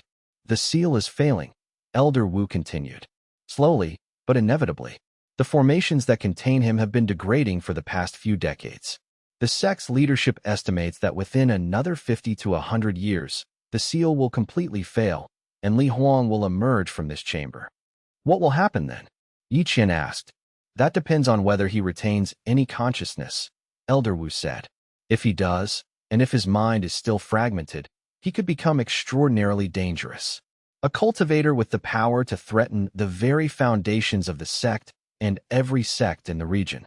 If he's devolved entirely into pure cultivation force with no consciousness or will of his own, he might simply disperse as his form breaks apart. Or, if the seal somehow stabilizes him before it fully collapses, he might awaken as something new entirely. Why are you showing me this? Yi Qian asked. Because you need to understand what you're working toward, Elder Wu said. The path of the hollow bloodline is not simply powerful cultivation. It's potentially transcendence, moving beyond the normal boundaries of mortal existence. But transcendence carries risks. If you're not careful, if you don't maintain psychological balance even as your power grows exponentially, you could end up like Li Huang, trapped in a form that's no longer human, suspended between states of consciousness, unable to die but unable to truly live. They stood in silence, studying the sealed cultivator. Yi Qian could feel Li Huang's presence in a way that was hard to articulate, a resonance that suggested the ancient cultivator was still aware on some level, still struggling against the chains of his own power. What should I do? Yi Qian asked finally. Continue advancing, Elder Wu said with intensity. But do it mindfully and with constant self-awareness. Pay careful attention to your psychological and mental state. If you ever feel fragmenting, if you ever feel yourself developing conflicting wills or independent personalities, stop immediately and seek help. Don't push forward assuming you can master it through force of will alone. Li Huang made that assumption, believing himself capable of managing anything, and look where his hubris ultimately led. They returned to the sect's upper levels in heavy silence. Neither spoke, each lost in their own thoughts about what they'd witnessed in that sealed chamber. The journey back seemed to take longer than it had on the way down, or perhaps Yi Qian was simply processing the experience more slowly. By the time they emerged into actual sunlight again, stepping out from the stone corridors into the natural light of the sect's upper levels, Yi Qian felt fundamentally and irreversibly changed by what he'd witnessed.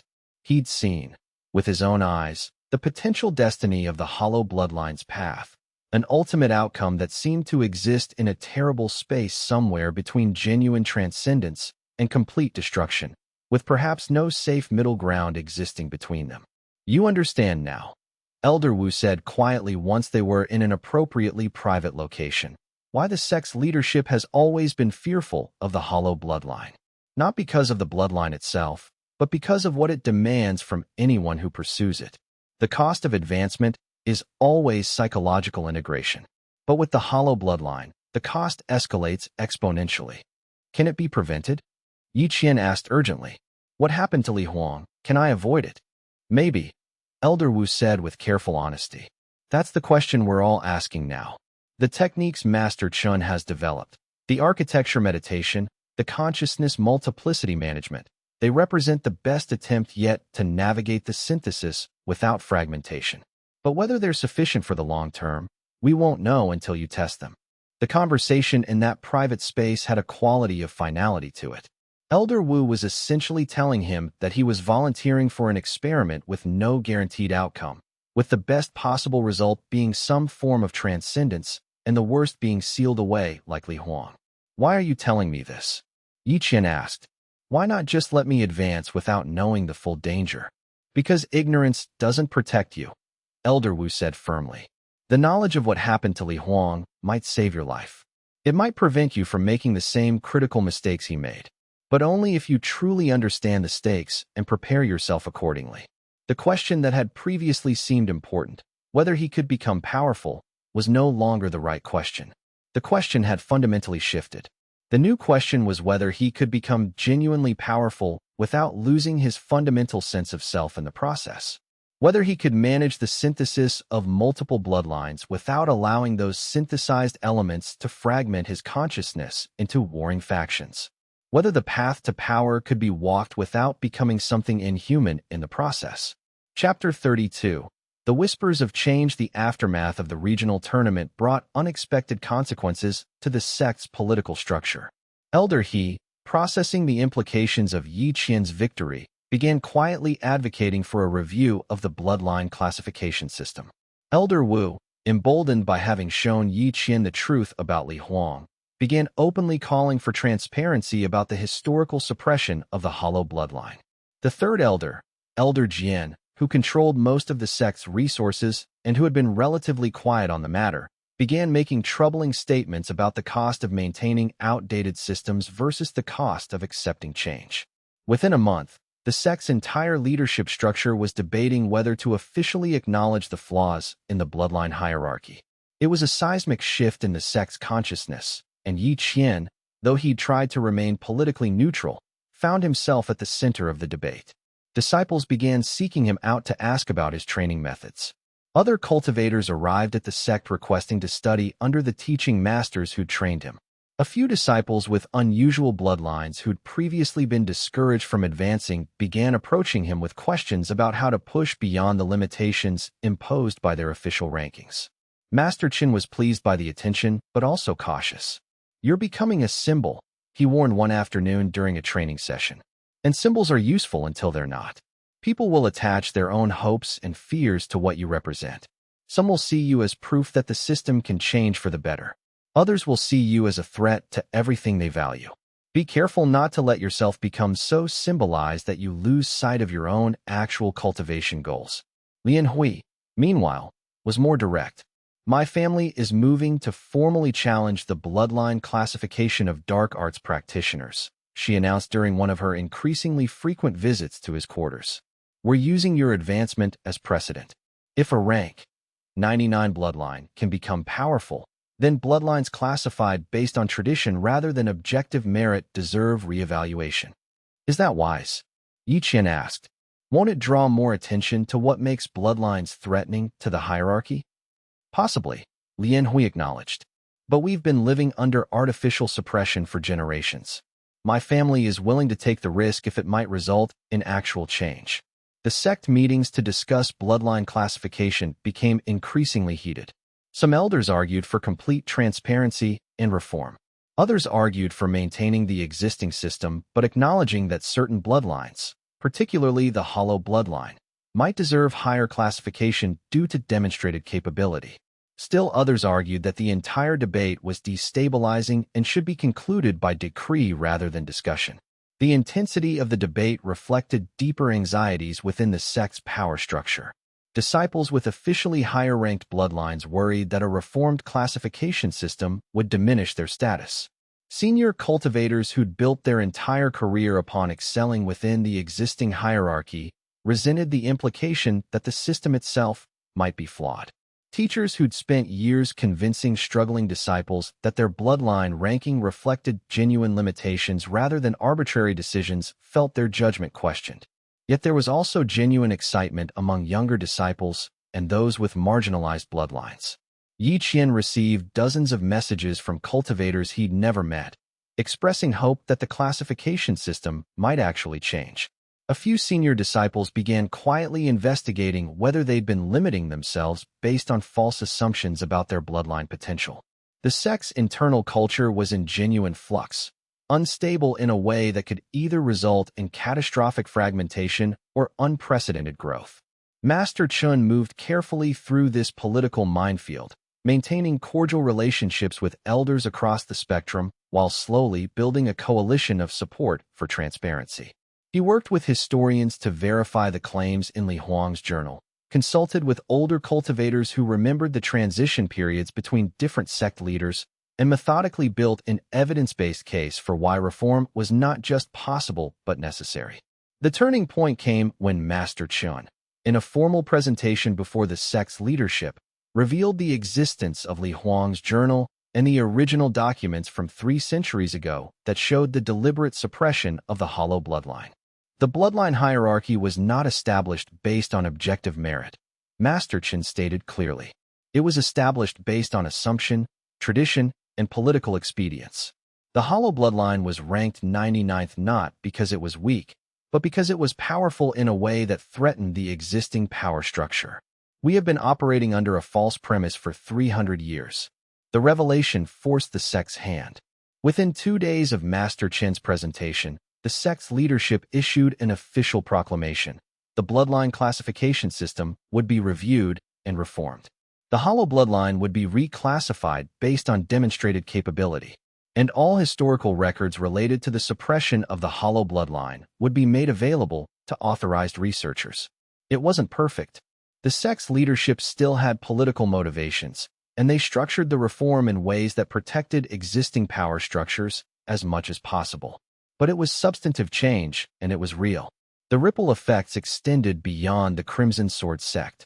News of the hollow bloodline's reclassification spread through the region, and within a month, other sects were beginning their own reviews of their bloodline classification systems. The Jade Mountain School, the Flowing River Dojo, and the Wind Harmony clan all announced that they were investigating whether their bloodline rankings were based on objective metrics or simply perpetuated tradition. Only the Starlight Temple declined to participate in the review, with their elders issuing a statement that they were confident in the validity of their existing system. But even that refusal suggested, indirectly, that change was inevitable. Chapter 33. The cost of advancement. By the end of the 3rd month following the regional tournament, Yi Qian's cultivation level had advanced significantly. Master Chen's architecture meditation technique had proven effective at preventing the psychological fragmentation that had destroyed Li Huang. And Yi Qian's ability to selectively synthesize only compatible traits had allowed him to advance his power without overwhelming his capacity to maintain coherence. But there were costs. The constant work of maintaining psychological integration consumed energy and attention that he might have otherwise devoted to other pursuits. His relationships with other disciples had become complicated. Some saw him as a mentor figure, others as a threat, still others as a symbol of systemic change. None of them saw him simply as Yi Qian anymore. And the internal work of synthesis, while manageable now, was becoming progressively more demanding as he accumulated more diverse traits. Every new trait required re-architecting significant portions of his cultivation foundation, reorganizing how energies flowed and interacted, ensuring that nothing conflicted destructively with anything else. One evening, while he was in the middle of a particularly complex synthesis meditation, Yi Qian experienced something new. A moment where, briefly, he felt himself fragmenting despite all his precautions. For just a second, he became aware of multiple selves, different aspects of his consciousness that had begun to develop independent personalities based on the various traits he'd synthesized. In that terrifying moment, he experienced what Li Huang must have felt, the sensation of his unified awareness splintering into distinct voices. One consciousness center, the part of himself that was still closest to his original nature, recognized an incompatibility between two sets of traits he'd absorbed from different opponents. Rather than automatically resolving the conflict through his practiced integration techniques, that incompatibility had created a moment of actual division. A second consciousness center emerged to voice a completely different opinion about how the conflict should be resolved.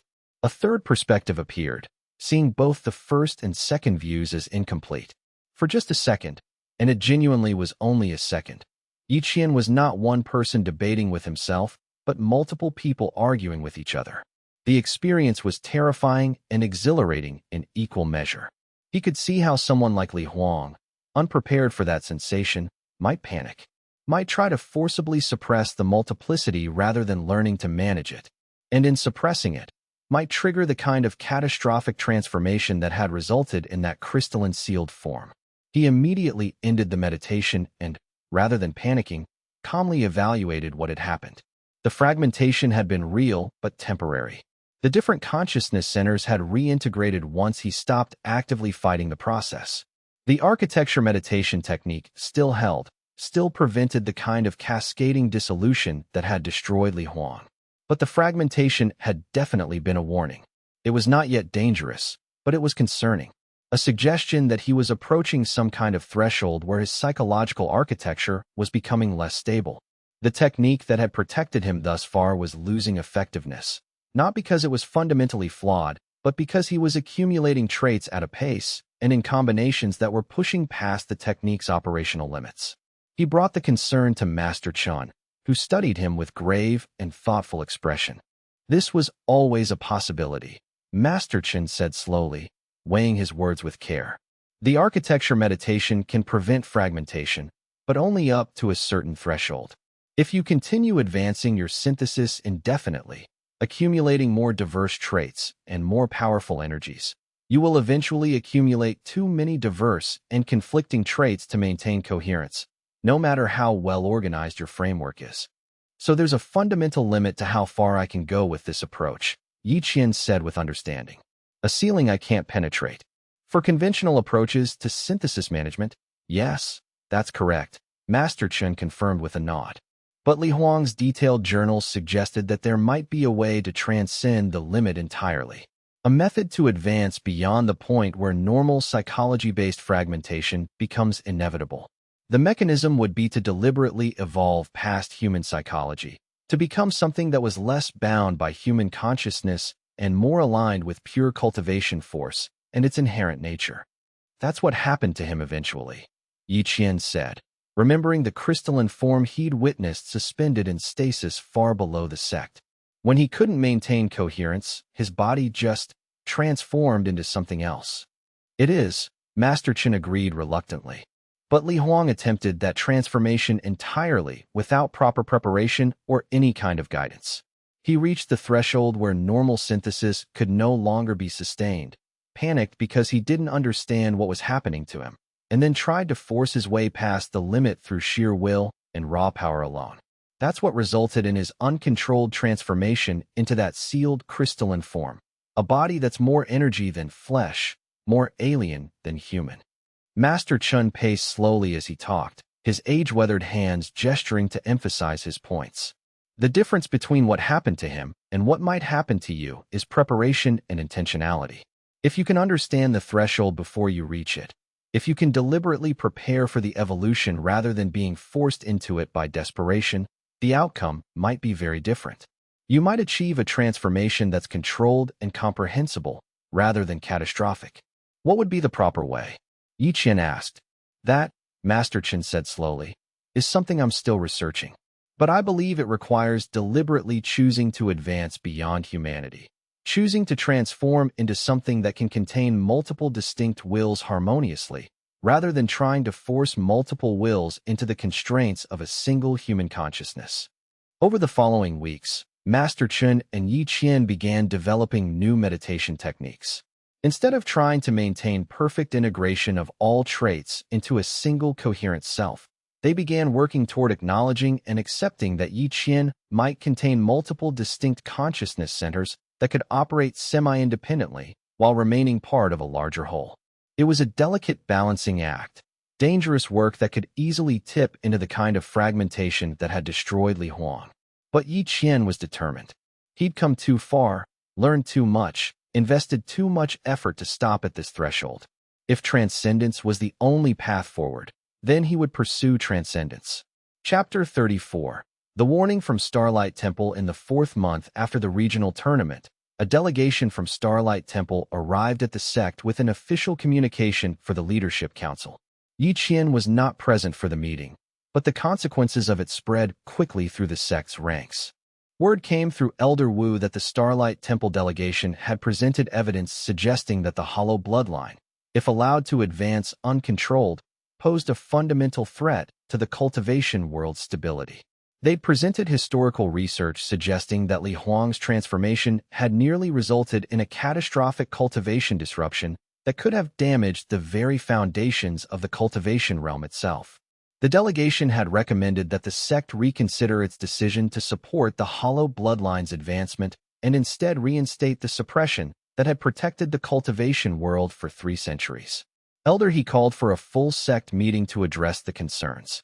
Yi Qian, sitting among the outer sect disciples, listened as Elder He presented the Starlight Temple's arguments and then asked for response. Elder Wu stood and addressed the assembly. Starlight Temple presents fear disguised as wisdom, she said clearly. Yes, Li Huang's advancement was dangerous. Yes, his transformation nearly resulted in catastrophe. But those are arguments for developing better understanding of the hollow bloodline and techniques to manage its advancement, not arguments for returning to deliberate suppression. The Starlight Temple delegation claimed that a properly trained hollow bloodline cultivator could become powerful enough to destabilize the entire cultivation hierarchy, Elder Jin noted. Is that not a legitimate concern? It would be, Elder Wu acknowledged. If we're assuming that the cultivation hierarchy's stability is more important than individual cultivators' right to develop their potential. But are we making that assumption? Or are we beginning to question whether a system that requires oppressing talented individuals to maintain stability is actually worth preserving?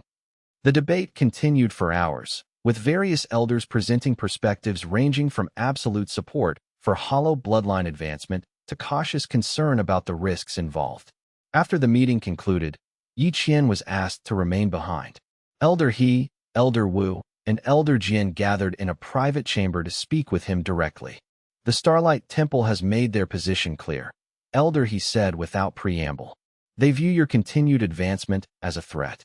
They've formally requested that we either cease supporting you or face potential diplomatic consequences, including the possibility of isolating the Crimson Sword sect from the broader cultivation community. Are they correct that I'm a threat? Yi Qian asked. Almost certainly, Elder Jian said bluntly.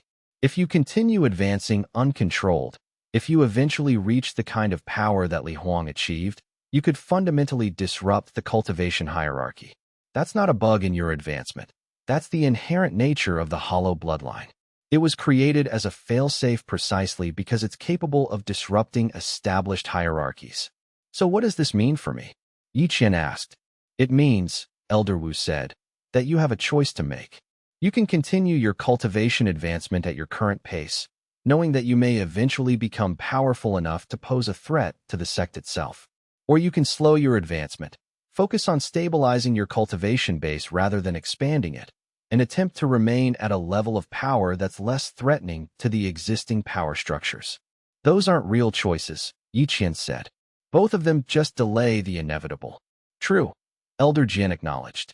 The real choice is whether to accept that your advancement will eventually make you enemies, potentially including your own sect, and to prepare for that eventuality. Or to attempt to find a third path, a way to advance your power without destabilizing the broader structures that exist around you. After the meeting concluded, Yi Qian found himself walking through the sect's gardens alone, processing the magnitude of what he was facing. The warning from Starlight Temple had clarified something that had been lurking in the background of his mind since he'd first begun advancing. His success was not sustainable in the current system. Eventually, one way or another, forces would align to oppose his advancement. The question was whether those forces would come from outside the sect, from within the sect, or from within himself as his synthesis advanced toward fragmentation. He sat beside the meditation pond at the center of the sect gardens, watching the moonlight shimmer across the still water. The reflection seemed almost clearer than the reality above it, inverted, but perfect. He wondered if that was what the Starlight Temple feared. Not that the hollow bloodline was powerful, but that it represented an inversion of everything they'd built their worldview upon. For 300 years, they'd maintained that certain bloodlines were weak by necessity, that the cultivation hierarchy existed to protect cultivators from the dangers of unchecked power. But he'd become strong without their system, had advanced further than rank. 99 bloodlines were supposed to be capable of advancing, and had done so while retaining his humanity and his mind. That success wasn't just dangerous to the hierarchy, it was philosophically threatening. It suggested that the suppression itself was the problem, not the solution. It suggested that the cultivation world's greatest security might lie not in controlling talented individuals, but in releasing them, in allowing merit to determine advancement rather than bloodline classification. Elder Jian's words echoed in his mind. If you continue advancing uncontrolled, if you eventually reach the kind of power that Li Huang achieved, you could fundamentally disrupt the cultivation hierarchy. The problem, Yi Qian understood now, was that he couldn't not advance. His cultivation nature didn't permit stasis. He could slow his advancement, could choose stability over growth, but only at the cost of suppressing the very capabilities that made him dangerous. The only real choice was whether to advance openly, defiantly, or whether to advance in secret, hiding his true power even from those closest to him. Neither option was truly safe. He stood from the pond's edge and began walking deeper into the gardens, toward the more secluded paths where junior disciples rarely ventured. The diplomatic consequences of his existence were becoming real. If he truly represented a threat that justified the Starlight Temple's hostile response, then his continued existence posed a danger not just to himself, but to everyone who supported him. That was the terrible paradox of the warning. It wasn't made out of malice, but out of fear, and fear was often the most dangerous motivator in the cultivation world. Chapter 35. The turning point. The following weeks were among the most difficult of Yi Qian's cultivation journey. He was approaching a threshold where he could feel his psychological architecture beginning to strain under the weight of the diverse traits he'd synthesized. Multiple voices were beginning to emerge in his consciousness, not quite separate personalities yet, but distinct enough that he was aware of them as separate identity centers. His work with Master Chen intensified. The old cultivator began teaching him techniques that had been recovered from Li Huang's surviving journals. Methods for consciously managing multiple identity centers while maintaining overall coherence. It was dangerous work that required Yi Qian to deliberately cultivate the early signs of fragmentation while using architectural discipline to prevent that fragmentation from becoming uncontrolled. At the same time, Elder Wu provided him with regular access to her historical research, guiding him toward understanding the true nature of the hollow bloodline and its original purpose. Yi Qian learned that the bloodline had been created not as a secret weapon, but as a philosophical statement, a refutation of the idea that bloodline rank should determine a person's worth or potential. The cultivator who'd created it, a figure whose name had been lost to history but whose influence persisted in the bloodline itself, had believed that the cultivation world would stagnate if power became too concentrated in established hierarchies. The hollow bloodline, with its capacity to adapt and synthesize the traits of all others, was designed to ensure that new voices could always challenge established power. But the bloodline creator didn't anticipate how terrified the existing power structures would become, Elder Wu explained during one of their study sessions. They didn't predict that the creation of something that could destabilize hierarchy would result in the creation being suppressed rather than celebrated. By the fourth week of this intensive work, Yi Qian had made progress. He'd learned to communicate with the emerging identity centers within his consciousness, to understand their separate perspectives while maintaining overall direction and purpose. It wasn't perfect, there was still significant risk of fragmentation, but it was progress. And then, in what felt like a moment of clarity arriving without warning, Yi Qian understood something that changed everything. The fragments of consciousness emerging within him weren't a problem to be solved. They were a feature, not a bug. They were the natural result of his bloodline's mechanism for synthesis and adaptation. Instead of fighting the fragmentation, instead of trying to maintain a single unified consciousness at all costs, what he needed to do was learn to embrace the multiplicity while maintaining overall purpose. He brought the insight to Master Chen. "I think I understand now," Yi Qian said slowly. The reason Li Huang's transformation was catastrophic wasn't because he fragmented. It was because he fragmented while trying to maintain a unified consciousness. He created warring identity centers, competing wills, each one trying to control a body that could only be controlled by one unified command. That's what destroyed him. Master Chen listened carefully as Yi Qian developed the thought further. But what if, Yi Qian continued, instead of trying to maintain a single consciousness, I deliberately evolved my consciousness into something plural? What if I became aware of and accepting of the fact that I contain multiple identity centers, each with its own perspective, but all of them aligned toward the same general purpose? Not fighting for control, not trying to override one another, but cooperating as different aspects of a unified whole. Master Chen was quiet for a long moment, then nodded slowly. That's remarkably insightful. It's similar to what some of the most advanced cultivators achieve naturally as they progress. a kind of council consciousness where different aspects of the self can present perspectives while remaining unified in overall direction. So, I wouldn't be losing my humanity, Yi Qian said. I'd be expanding it, becoming something more complex, but not less integrated. In theory, Master Chen said carefully, yes. But the implementation would be dangerous.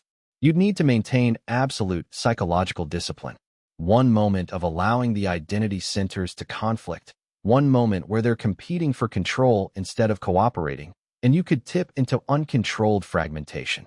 Then I'd better start practicing, Yi Qian said with a faint smile. Over the next month, Yi Qian engaged in the most delicate and dangerous work of his cultivation career. He deliberately cultivated the emerging identity centers within his consciousness, giving each of them space to exist and develop, while simultaneously practicing the discipline of maintaining their cooperation rather than allowing conflict. It was meditation work at the most sophisticated level, requiring him to be simultaneously aware of multiple perspectives, multiple viewpoints, multiple understandings of himself, while maintaining an overarching direction and purpose that unified all of them. By the end of the month, he felt fundamentally different. He was no longer a single person containing unwanted fragments. He was a unified multiplicity, several distinct consciousness centers that existed as aspects of a larger whole, each one contributing unique perspective and capability to a shared existence. The architecture of his cultivation base had transformed.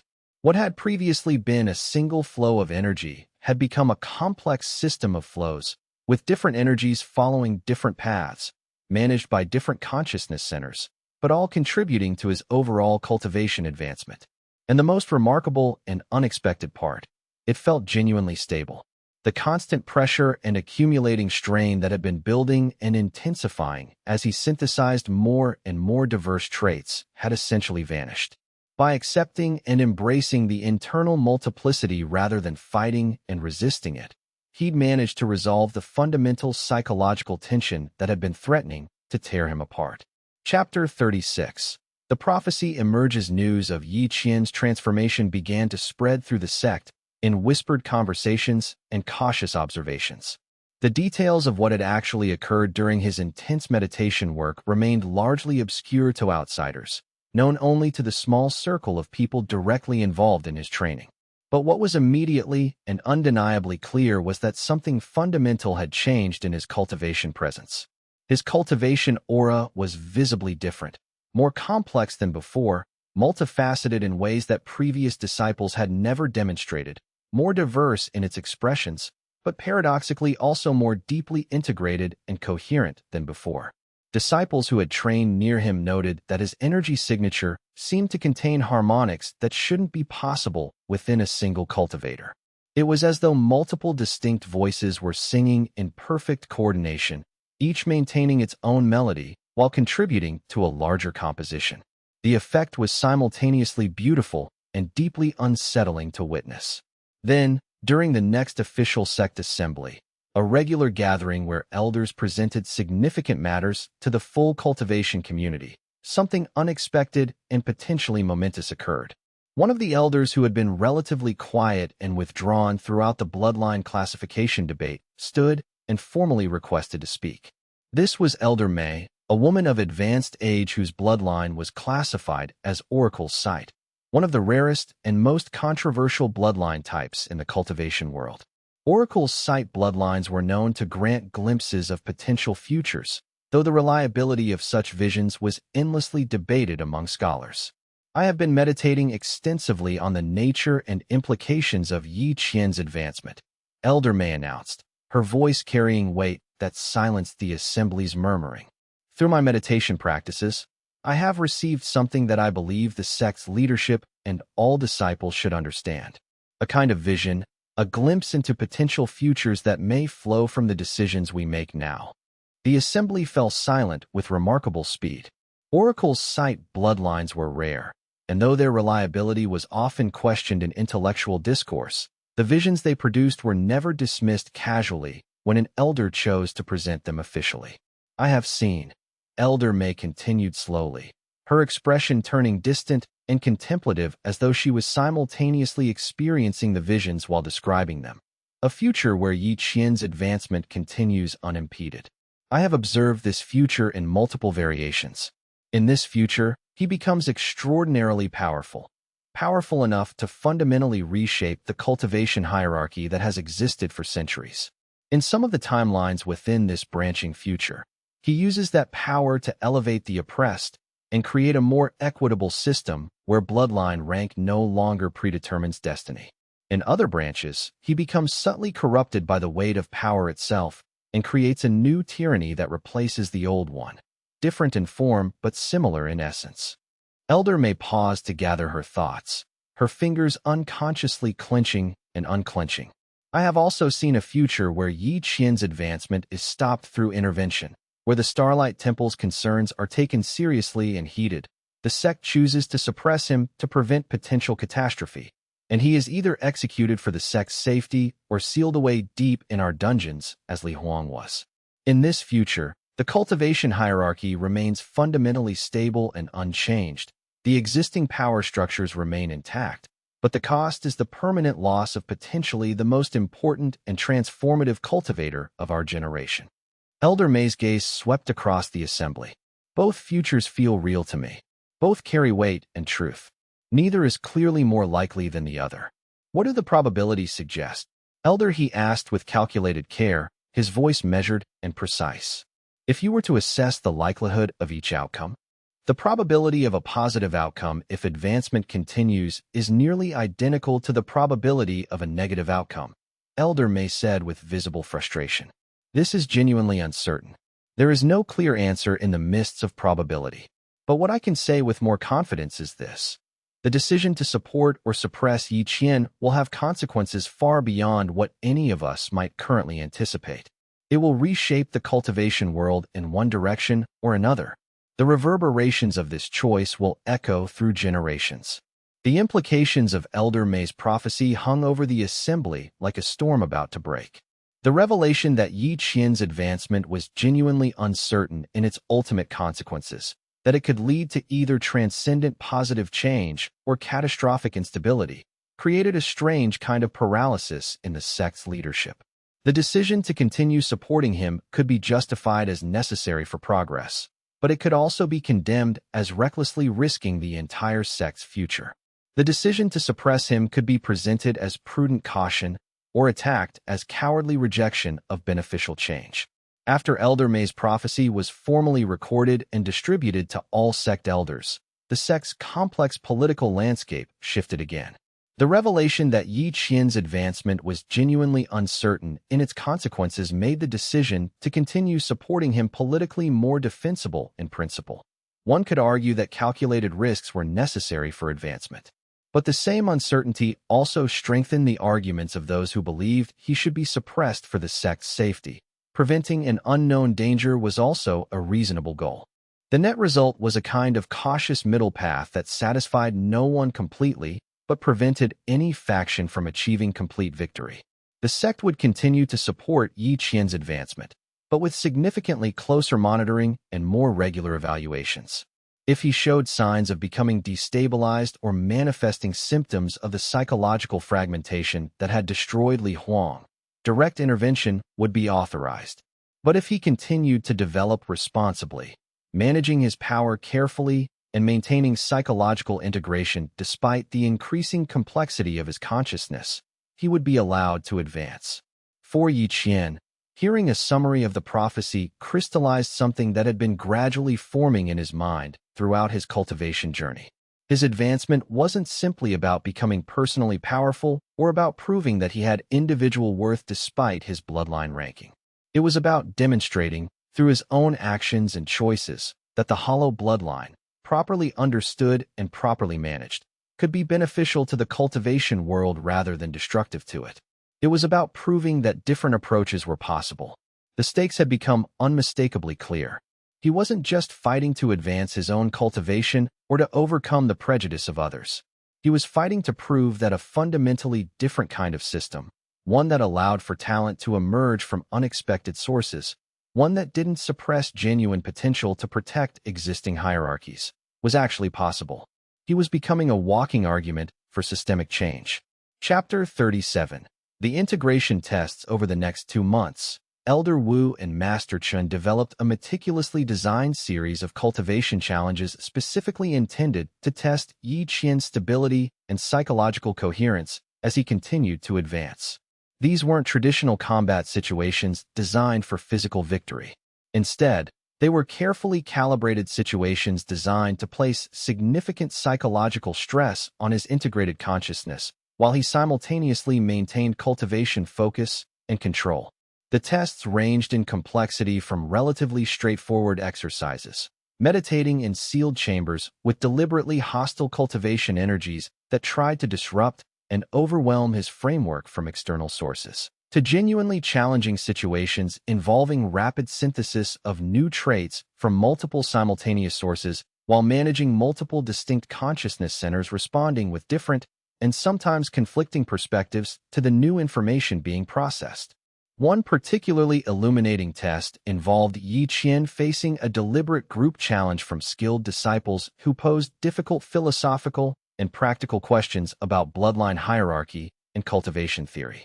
He had to maintain calm dialogue and diplomatic composure with them, while simultaneously managing active internal conflict between his consciousness centers. Each consciousness center within him wanted to respond to the challenging questions from a completely different perspective. Some wanted to be defensive of his accomplishments. Others wanted to be educational and share what he'd learned. Still others wanted to be confrontational and challenge the assumptions underlying the questions. Yi Qian had to practice rapid coordination between these different voices, arriving at responses that honored each perspective while maintaining overall conversational coherence and avoiding the kind of contradictory statements that would reveal his internal multiplicity. Another test involved rapid synthesis of new traits from multiple disparate sources while maintaining psychological integration throughout the process.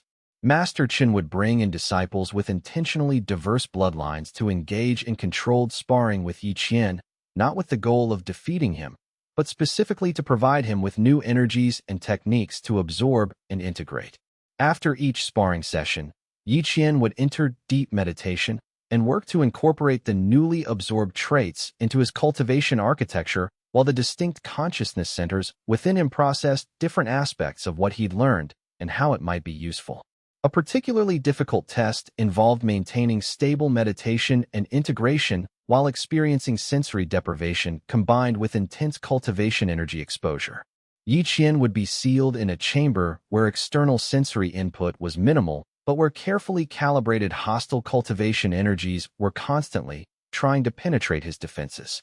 The test was designed to evaluate whether his consciousness centers could maintain coordination when they couldn't rely on external sensory information to help coordinate their responses. Yet another test required him to perform increasingly complex cultivation techniques while remaining in conversation with Elder Wu about unrelated topics. The goal was to ensure that his consciousness centers could operate on multiple distinct tracks simultaneously, performing specific cultivation work, processing and responding to conversational information, and maintaining overall psychological coherence, without allowing focus on one task to destabilize the others. During one particularly demanding iteration of this test, Yi Qian found himself managing active energy manipulation in his dantian, while simultaneously solving mathematical puzzles Elder Wu posed and maintaining a philosophical debate about the nature of selfhood and identity. The challenge wasn't merely technical but conceptual. He had to recognize that different parts of himself could have different answers to Elder Wu's questions without allowing that multiplicity to manifest as actual contradiction. If you are multiple consciousness centers, Elder Wu asked during one such test, do you have one will or many? Both. Yi Qian answered while maintaining a delicate pattern of energy circulation. I have one overarching intent that unifies my actions, but multiple perspectives on how to achieve it. When the perspectives align on the correct approach, there's seamless integration. When they diverge, I negotiate between them internally. And that negotiation doesn't create internal conflict. It creates productive friction, Yi Qian replied carefully. Each perspective brings information that the others lack. The friction is how I synthesize better decisions. Each successful test provided evidence that his integration was fundamentally stable. Each test also provided new information about the specific limits and particular strengths of his approach to managing consciousness multiplicity. The tests revealed that his stability wasn't based on suppressing the individual consciousness centers, but on creating genuine harmony between them, a state where multiplicity wasn't a weakness, but an actual enhancement to his capability. By the end of the 2 months of intensive testing, both Master Chun and Elder Wu had reached independent conclusions that Yi Qian had successfully transcended the critical threshold where Li Huang's consciousness had fragmented beyond recovery.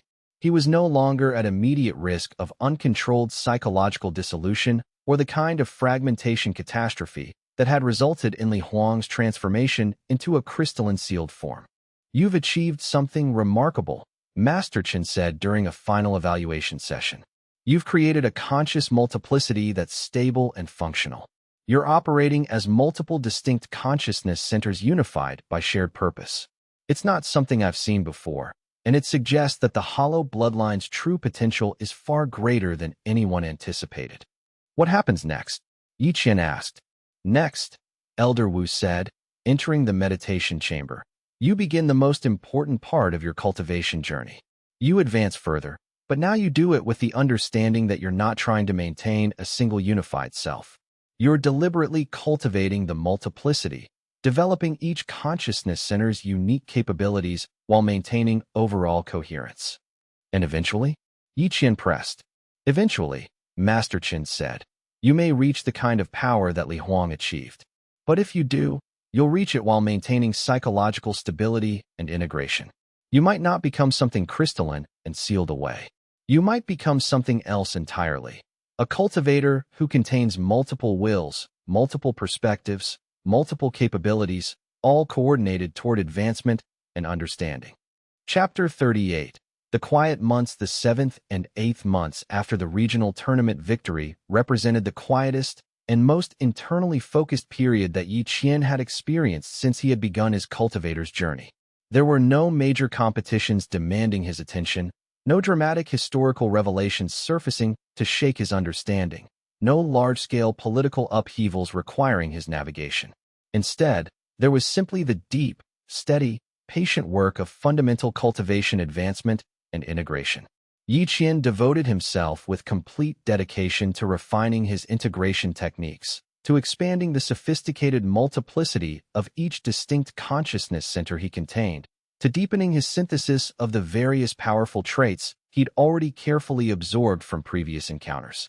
The work was subtle and largely invisible to outside observers who didn't have direct access to observe his training, but internally, it was profoundly transformative. He spent significant time with Master Chun, diving deeper into the recovered portions of Li Huang's personal journals and studying the specific cultivation techniques that the ancient cultivator had developed and refined before his ultimate transformation. Much of Li Huang's original written work had been lost to time or deliberately destroyed by the sect's historical gatekeepers, but enough survived that Yi Qian could carefully reconstruct the general philosophical principles and practical methodologies that had guided the old cultivator's approach to advancement.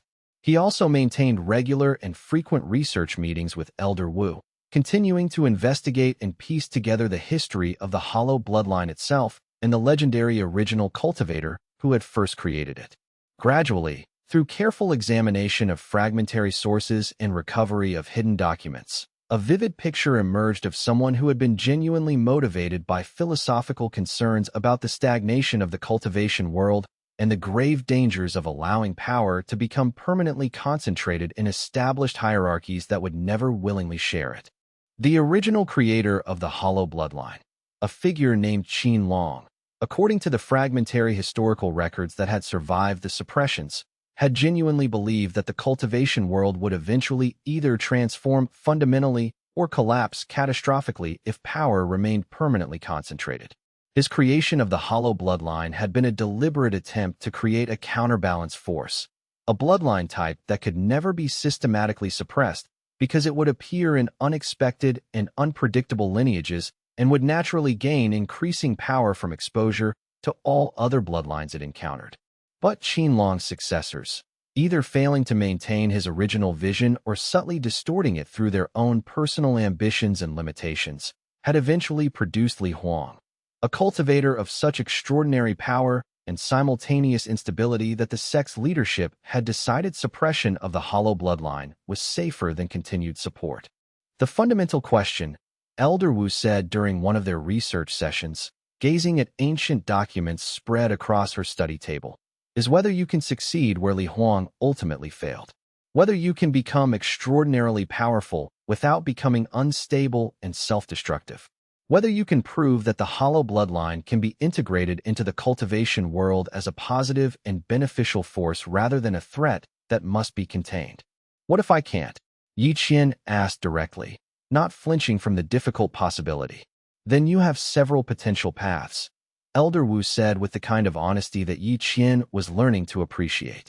You could transcend in a stable way, transforming into something completely new but still comprehensible to humans.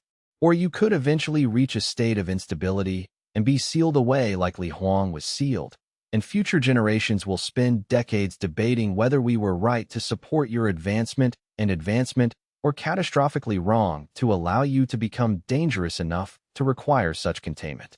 It was a sobering assessment of the possibilities, but Yi Qian was learning to genuinely appreciate the clarity about the actual stakes he was facing.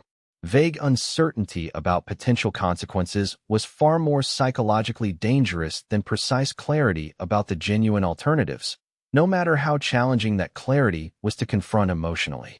During this quiet period of cultivation, Yi Qian also invested significant time and attention in teaching and mentoring.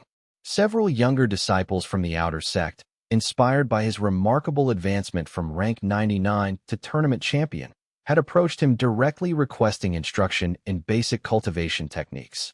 He worked with them patiently on fundamental cultivation methodology, on meditation approaches that didn't require them to have exceptional bloodlines to be effective, on teaching the philosophical perspective that the bloodline ranking system was fundamentally flawed and that genuine dedication and work ethic could overcome initial disadvantage. Lian Hui began appearing more frequently and more openly during these teaching sessions, particularly when Yi Qian was actively working with disciples who possessed unusual or suppressed bloodlines. She spoke to them with passion about the true history of dark arts classification, about how traditions and unsupported assumptions had gradually calcified over time into concrete rules that served the interests of the powerful far more than they served the pursuit of truth. Your contribution to systemic change is significant, Lian Hui said to Yi Qian after one particularly engaged teaching session. You're not just proving that your bloodline is powerful in practice. You're proving that the entire foundational system of bloodline-based hierarchy is worth serious questioning and potentially restructuring. That's dangerous, absolutely dangerous, but it's also important and necessary. By the end of the 8th month of quiet cultivation, the fundamental foundation of Yi Qian's cultivation base was substantially more sophisticated and refined than it had been at the beginning of this introspective period.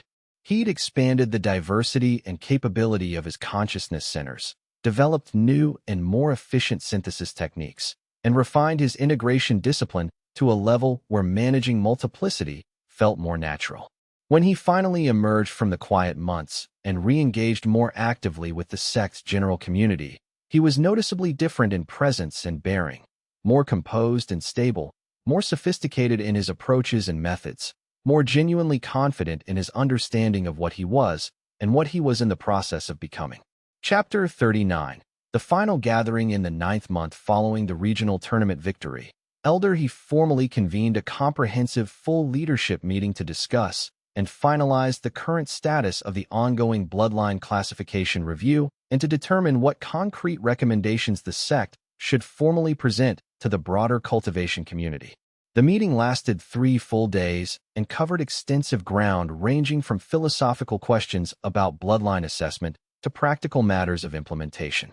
The thorough review of the bloodline classification system had been substantially completed by this point, and the results were both confirming and shocking.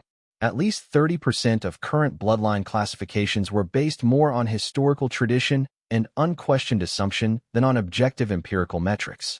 The proposed reform process would be deliberately gradual to avoid destabilizing existing power structures and economic hierarchies too quickly, but the planned changes would be substantive and meaningful. The most significant and directly relevant decision, however, concerned Yi Qian himself. The sect's complete leadership formally voted to officially recognize him as the first cultivator to successfully advance beyond and transcend a rank 99 classification in recorded sect history, and to publicly and unconditionally support his continued advancement toward even higher cultivation levels. It was a formal, institutional affirmation of what had become obvious through practical demonstration. The vote was not unanimous, which surprised no one. Elder He, while not opposing the measure directly, chose to abstain from voting, a gesture that communicated his own unresolved conflicts about the implications. But Elder Wu's passionate and articulate advocacy, combined with Elder Jin's pragmatic and clear assessment that supporting Yi Qian was politically and strategically advantageous for the sect, resulted in a decisive 6-1 vote in his favor. Only a single conservative elder voted against the measure. The sect then made a formal public announcement of significant scope. The Crimson Sword sect was officially acknowledging the flaws and biases in its bloodline classification system, was implementing a comprehensive review and potential reclassification process, and was publicly supporting and encouraging the advancement of cultivators regardless of their initial bloodline ranking. The announcement spread through the cultivation community with immediate and significant impact. Within weeks of the public declaration, the Jade Mountain School, the Flowing River Dojo, and the Wind Harmony clan had all announced their own similar comprehensive reviews of their classification systems. Even the Starlight Temple, while continuing to refuse to fully endorse the reform process, acknowledged that they would conduct serious internal investigations into whether their bloodline classifications were actually based on objective criteria. For Yi Qian personally, the public affirmation and institutional recognition of his advancement and his bloodline's legitimacy felt like a fundamental and permanent shift in the nature of reality itself. He was no longer the rank 99 bloodline disciple that everyone had openly dismissed with casual certainty. He was now recognized as a symbol of systemic change and transformation, a living proof point that the established hierarchy was actually reformable. But more importantly, on an internal and personal level, it meant that he could now advance his cultivation work without constantly living in fear of suppression or being sealed away in the sect's dungeons like Li Huang. The protection he genuinely needed was finally in place. The final significant and meaningful event of this particular chapter of his journey came when Master Chun, after the formal meetings had concluded, presented him with a gift of profound and lasting meaning. A complete and comprehensive copy of Li Huang's journals, fully translated from ancient script into modern language and extensively annotated with helpful notes. The original historical documents, carefully recovered from the sect's most restricted archives, were being preserved under optimal conditions, but this copy was meant to be Yi Qian's to study and keep. You should have unrestricted access to the full record of his work and thoughts, Master Chun explained carefully, so that you can learn not just from his successes and victories, but equally from his failures and the critical mistakes that led to his eventual transformation, and so that you can genuinely understand the full scope and potential of what your bloodline is actually capable of achieving. Yi Qian held the journals carefully, almost reverently, suddenly and acutely aware that he was being handed the accumulated written knowledge and hard-earned understanding of 3 centuries, the life work and documentation of a cultivator who had been far more powerful than he currently was. "Thank you," he said simply, unable to find words adequate to the moment. "Thank yourself instead," Master Chun replied with the directness and clarity of their long association. "You're the one who created the unprecedented synthesis methodology that will allow you to use this accumulated knowledge safely and effectively. You're the one who refused to accept that your bloodline was worthless despite all the evidence pointing in that direction. Whatever comes next, whatever you eventually become through your advancement, remember that you chose this path of your own will and determination." Chapter 40. The door to tomorrow. The final days of Step 2 found Yi Qian standing alone in the highest accessible tower of the Crimson Sword sect, looking out over the landscape of mountains and valleys that spread endlessly below him in every direction. He had come such a profoundly long distance from the humiliated and dispirited disciple who'd been assessed with a rank 99 bloodline and told, with casual certainty, that he would likely never amount to anything of significance. The Crimson Sword sect itself had begun its own transformation. The bloodline classification system that had been treated as immutable law was being actively reformed. Disciples from unexpected and previously suppressed backgrounds were beginning to advance into higher levels of cultivation. The hierarchy that had seemed absolutely immovable and permanent just months before was showing clear signs of strain and active revision. And more profoundly, Yi Qian himself had become something that transcended traditional categorization. He was more than human in terms of capability and consciousness structure, yet he remained comprehensively human in his motivations and values.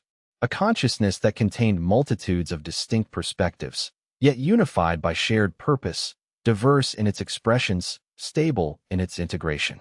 His hollow bloodline was still actively adapting, still constantly synthesizing the energies he encountered in his training and interactions. But now the synthesis was controlled and intentional, purposeful in direction, specifically directed toward genuine understanding and growth rather than desperate accumulation of power for its own sake. The fundamental question of whether this transformation would ultimately serve the cultivation world constructively or would destabilize it catastrophically remained profoundly unanswered. Elder May's prophecy had made unmistakably clear that the outcome was genuinely uncertain, existing in a state of genuine probability balance. But the decision had been made, collectively by the sect's leadership, individually by Yi Qian himself, and by the numerous cultivators and disciples who had actively chosen to support his advancement, to allow this unprecedented experiment to proceed.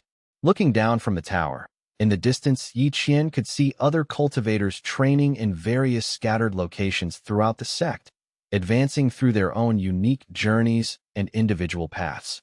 Some of them, inspired by his remarkable example, would choose to follow his path, choosing to question the boundaries and limitations that had been imposed on them by their bloodline rankings.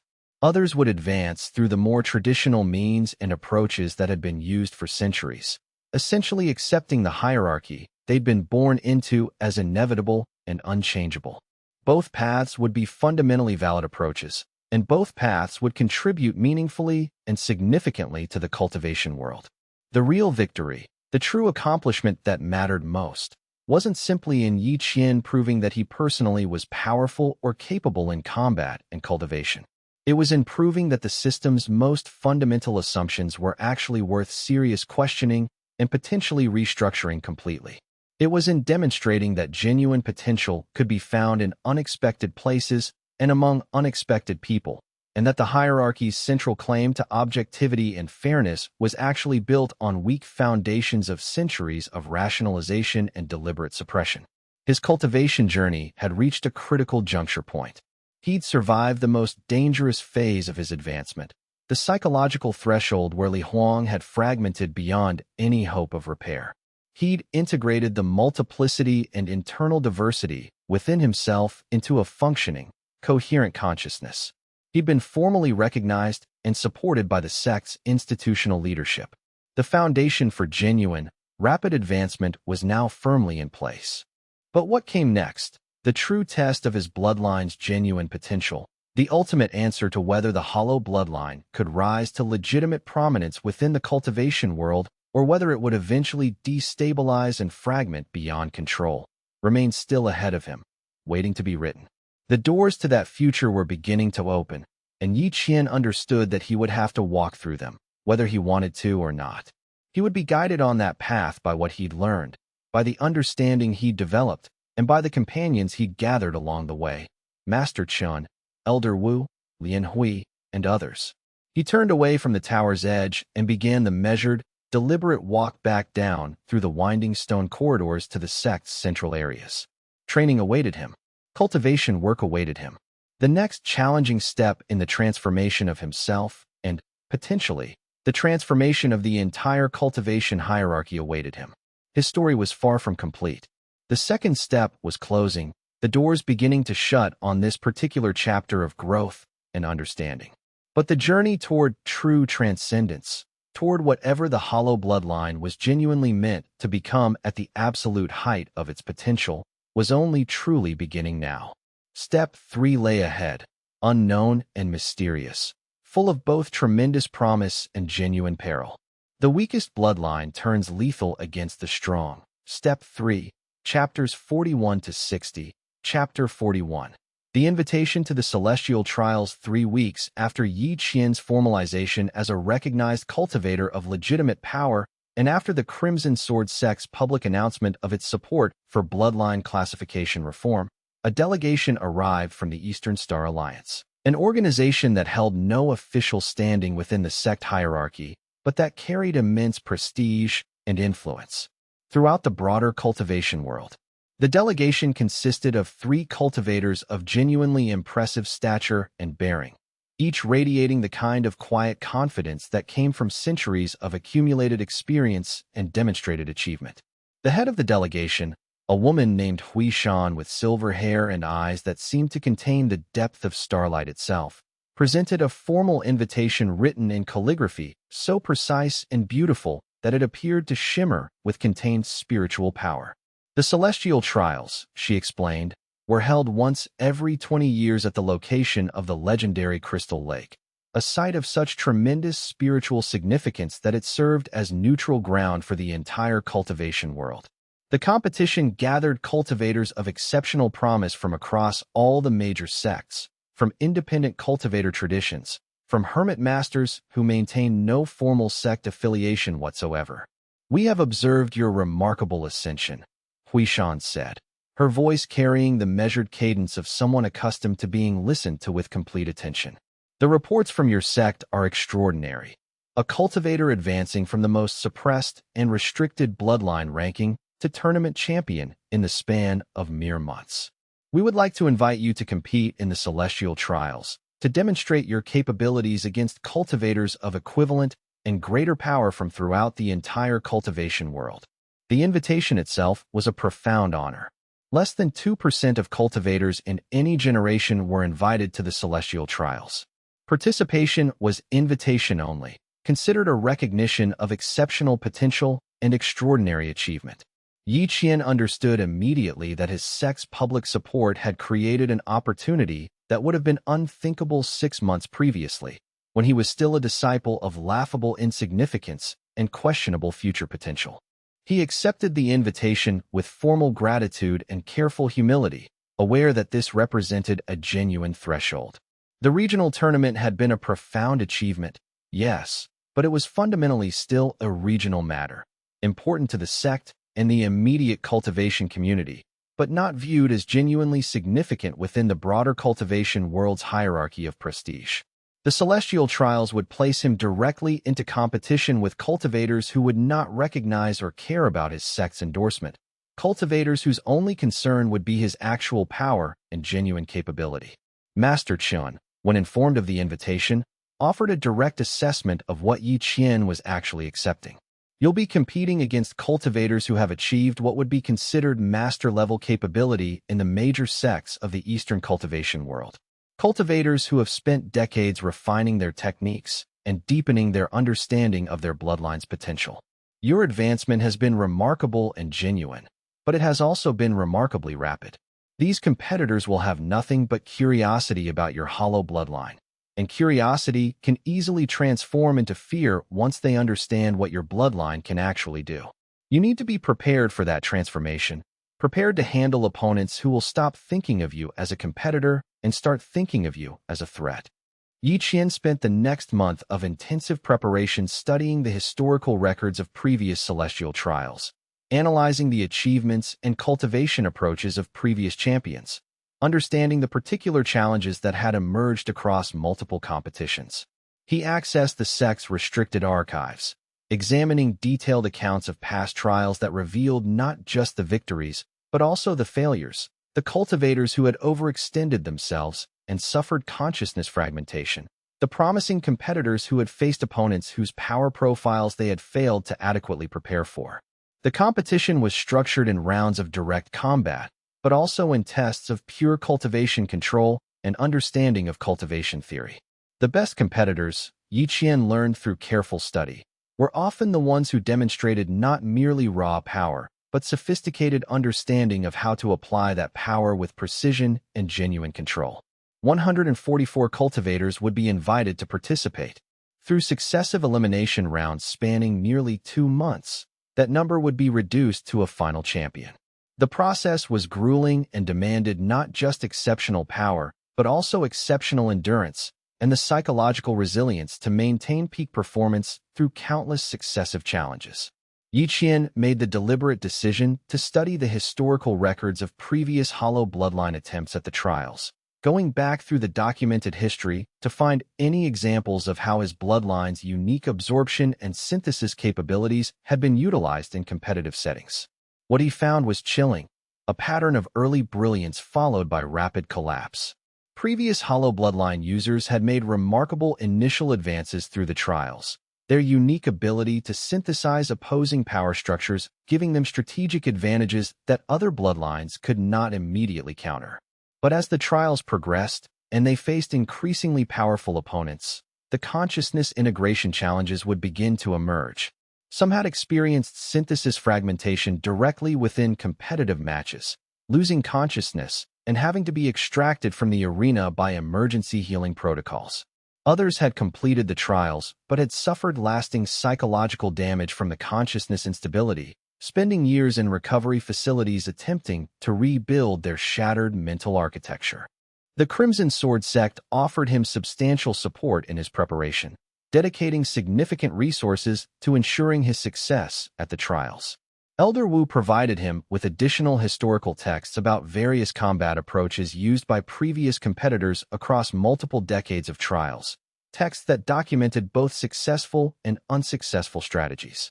More importantly, she provided her own detailed analysis of what had gone wrong for previous hollow bloodline competitors, identifying specific failure points and suggesting alternative approaches that might have prevented those failures.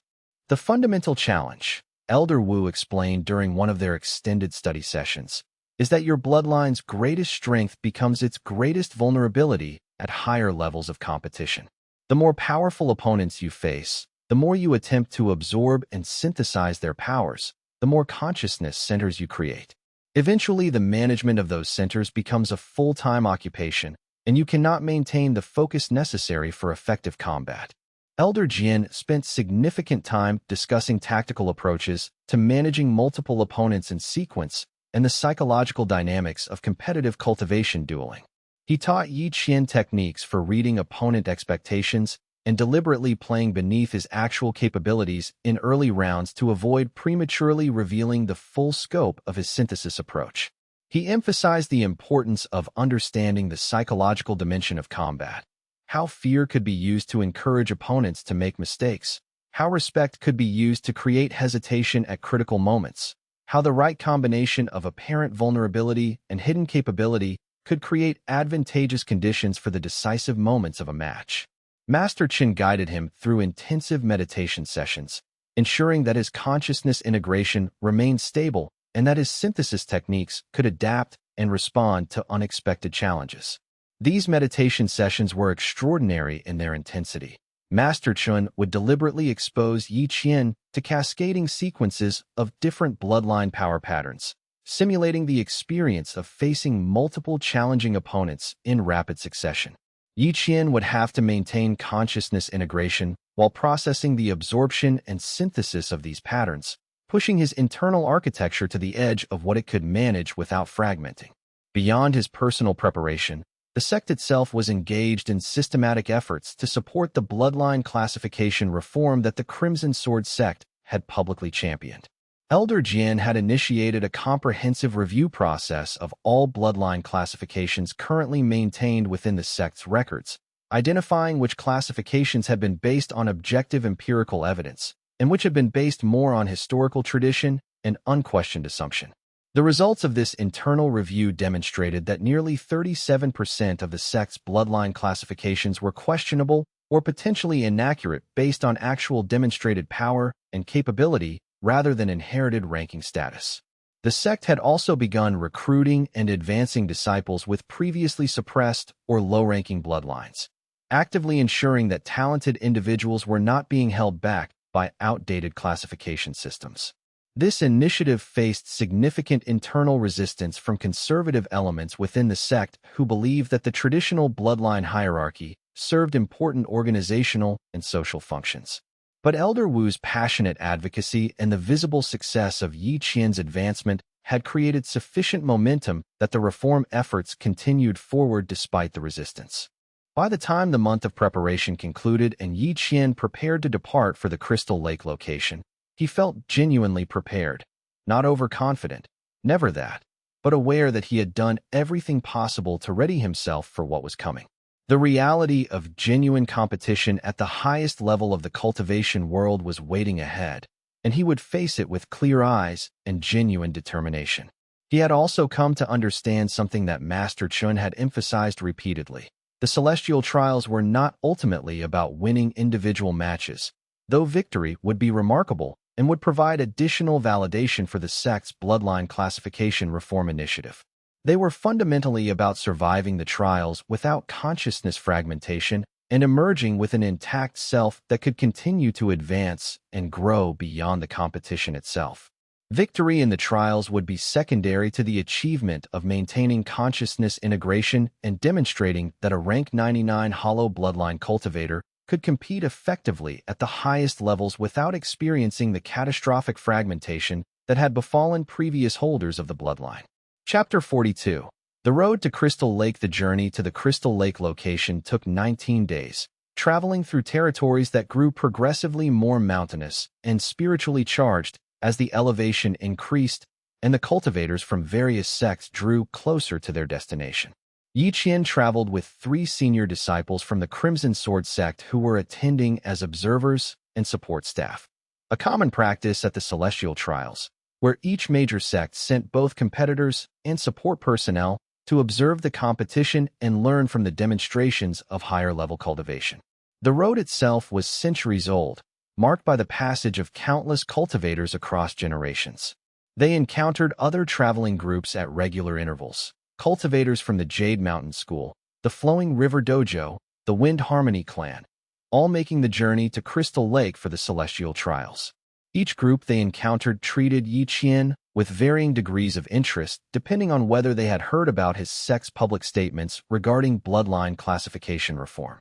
Some greeted him with open friendliness, eager to discuss the implications of a rank 99 bloodline receiving public validation. Others regarded him with suspicion or outright hostility, clearly viewing his presence as a challenge to the established order that had benefited their own sect or bloodline. The landscape itself began to show signs of tremendous spiritual concentration the closer they drew to the Crystal Lake. The vegetation grew in patterns that seemed deliberately irregular and energetically organized, as though the land itself was resonating with something beyond normal spatial arrangement. The air carried a taste of mineral and energy that made meditation and cultivation work notably easier and more powerful. When cultivators entered the vicinity of the lake itself, their abilities enhanced by 20 to 30% simply from the environmental conditions alone.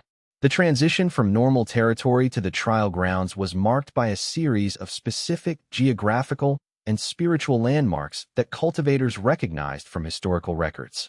The Purple Mountain Pass, where the elevation increased dramatically and where cultivators had to acclimate to the thinner air and higher spiritual density. The Mirror River Valley, where the water itself glowed faintly with spiritual energy and where cultivators traditionally spend a night in meditation to prepare themselves for the final approach.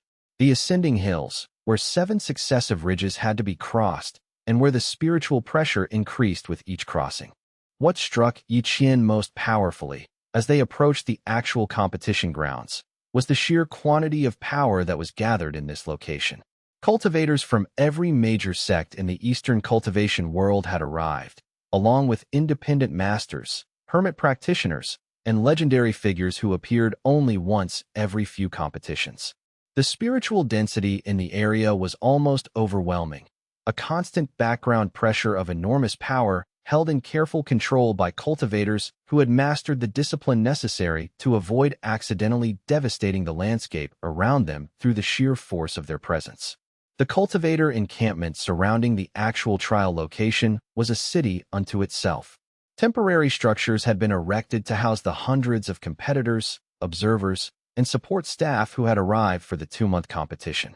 Markets had been established where different sects were selling resources, offering specialized preparation services, and trading information about potential matchups and competitor strategies.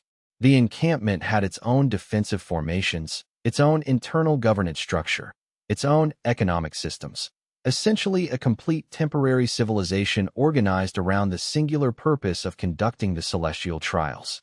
The competition grounds themselves had been carefully prepared over centuries to withstand the immense power outputs that would occur during the trials. Multiple arenas were constructed from materials that had been specifically selected and reinforced with protective spiritual formations. The materials themselves were extraordinary, a combination of special stone quarried specifically for this purpose, metals infused with stabilizing runes, and even some substances that had been imported from distant lands specifically because they had proven capable of withstanding the kind of power outputs that the trials would generate. Each arena was designed to allow the spectators to safely observe while the competitors displayed their capabilities without risk of accidental destruction of the viewing areas. Beyond the viewing galleries, emergency healing chambers had been constructed where competitors who were injured during their matches could receive immediate medical attention. Specialized meditation chambers had been built for competitors who needed to recover between matches or to manage consciousness integration challenges. Yi Qian registered for the competition, providing his sect affiliation and his formal bloodline designation. The registrars, ancient cultivators of genuinely impressive power who had clearly been managing this competition for decades, examined his documentation with careful attention and asked several probing questions about his bloodline classification and his recent advancement. One of the registrars, an elderly man whose silver beard reached nearly to his waist, examined Yi Qian's bloodline designation with particular intensity. Hollow Bloodline, rank 99, recent advancement to tournament champion level. The registrar read from the documentation. You understand what you're claiming, cultivator? A rank 99 bloodline that has somehow advanced beyond the Qi-gathering realm? This is extraordinarily unusual. Can you explain your advancement trajectory? Yi Qian provided a careful, detailed explanation of his cultivation approach, his synthesis methodologies, his understanding of how his bloodline's unique capacities could be utilized for advancement. The registrar listened with the careful attention of someone who had heard thousands of cultivators make claims about their advancement, but who was genuinely interested in the unusual claim that Yi Qian was making.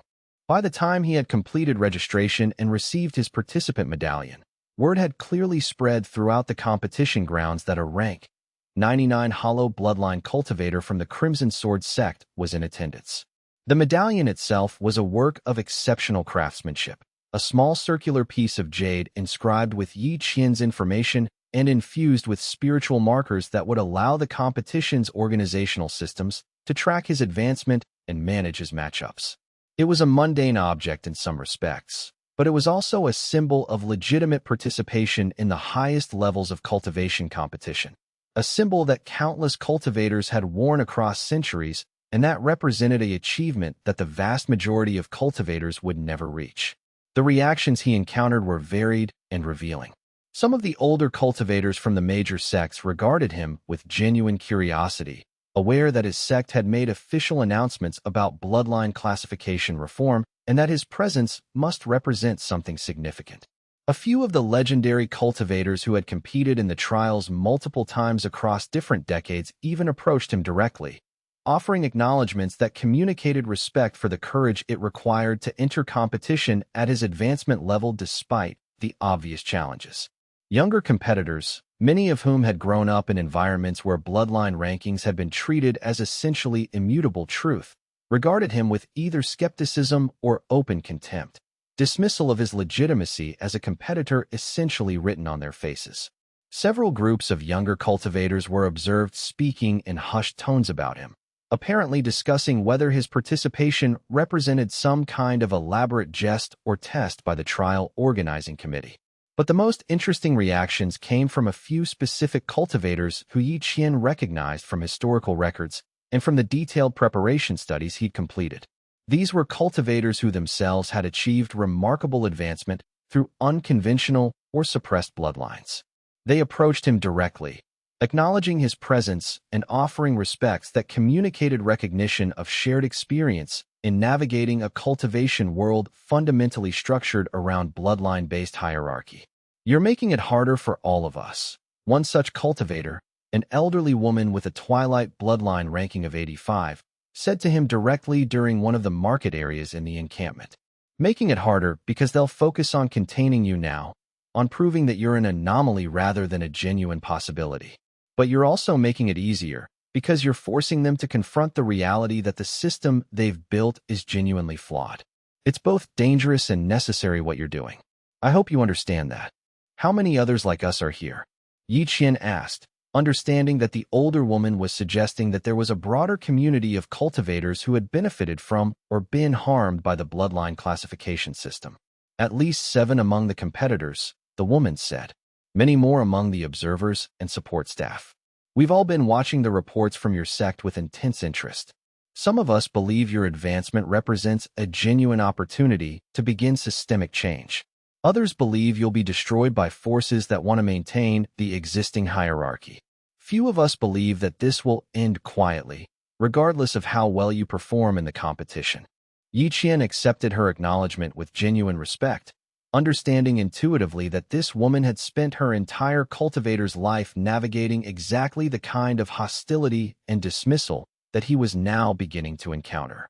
Her warning was genuine and necessary, a voice from experience speaking to someone only just beginning to understand the political dimensions of cultivation advancement.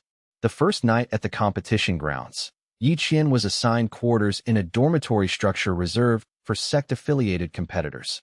The structure itself was ancient, carved from solid stone and reinforced with spiritual formations that had been maintained and updated across centuries of use. It had housed thousands of competitors across the decades and centuries of its existence, its walls seeming to carry the accumulated history and weight of all that previous participation. His individual quarters were small but comfortable, a meditation chamber with specialized formation enhancements for deep cultivation work, a sleeping area with bedding constructed from materials designed to promote rest and recovery, a washing area with water drawn from purified underground sources, and a central space where he could receive visitors or conduct personal studies. He meditated in the meditation chamber his first evening, centering himself and ensuring that his consciousness integration remained stable despite the extraordinary spiritual pressure of being surrounded by so many powerful cultivators. The spiritual pressure of the environment was extraordinary, but it was also energizing in a way that he found genuinely fascinating. His hollow bloodline was responding to the concentration of different bloodline powers present in the location, subtly beginning to synthesize and adapt to the new energetic patterns that surrounded him. He could feel dozens of different bloodline signatures in the immediate vicinity, each one radiating a slightly different quality of spiritual energy and power structure. His bloodline was cataloging them, understanding them, beginning to develop preliminary synthesis patterns for each one.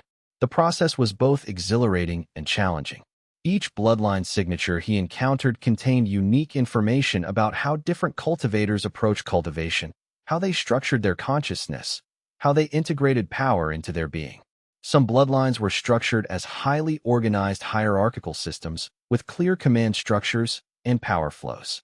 Others were structured as loose networks of interacting components with fluid relationships.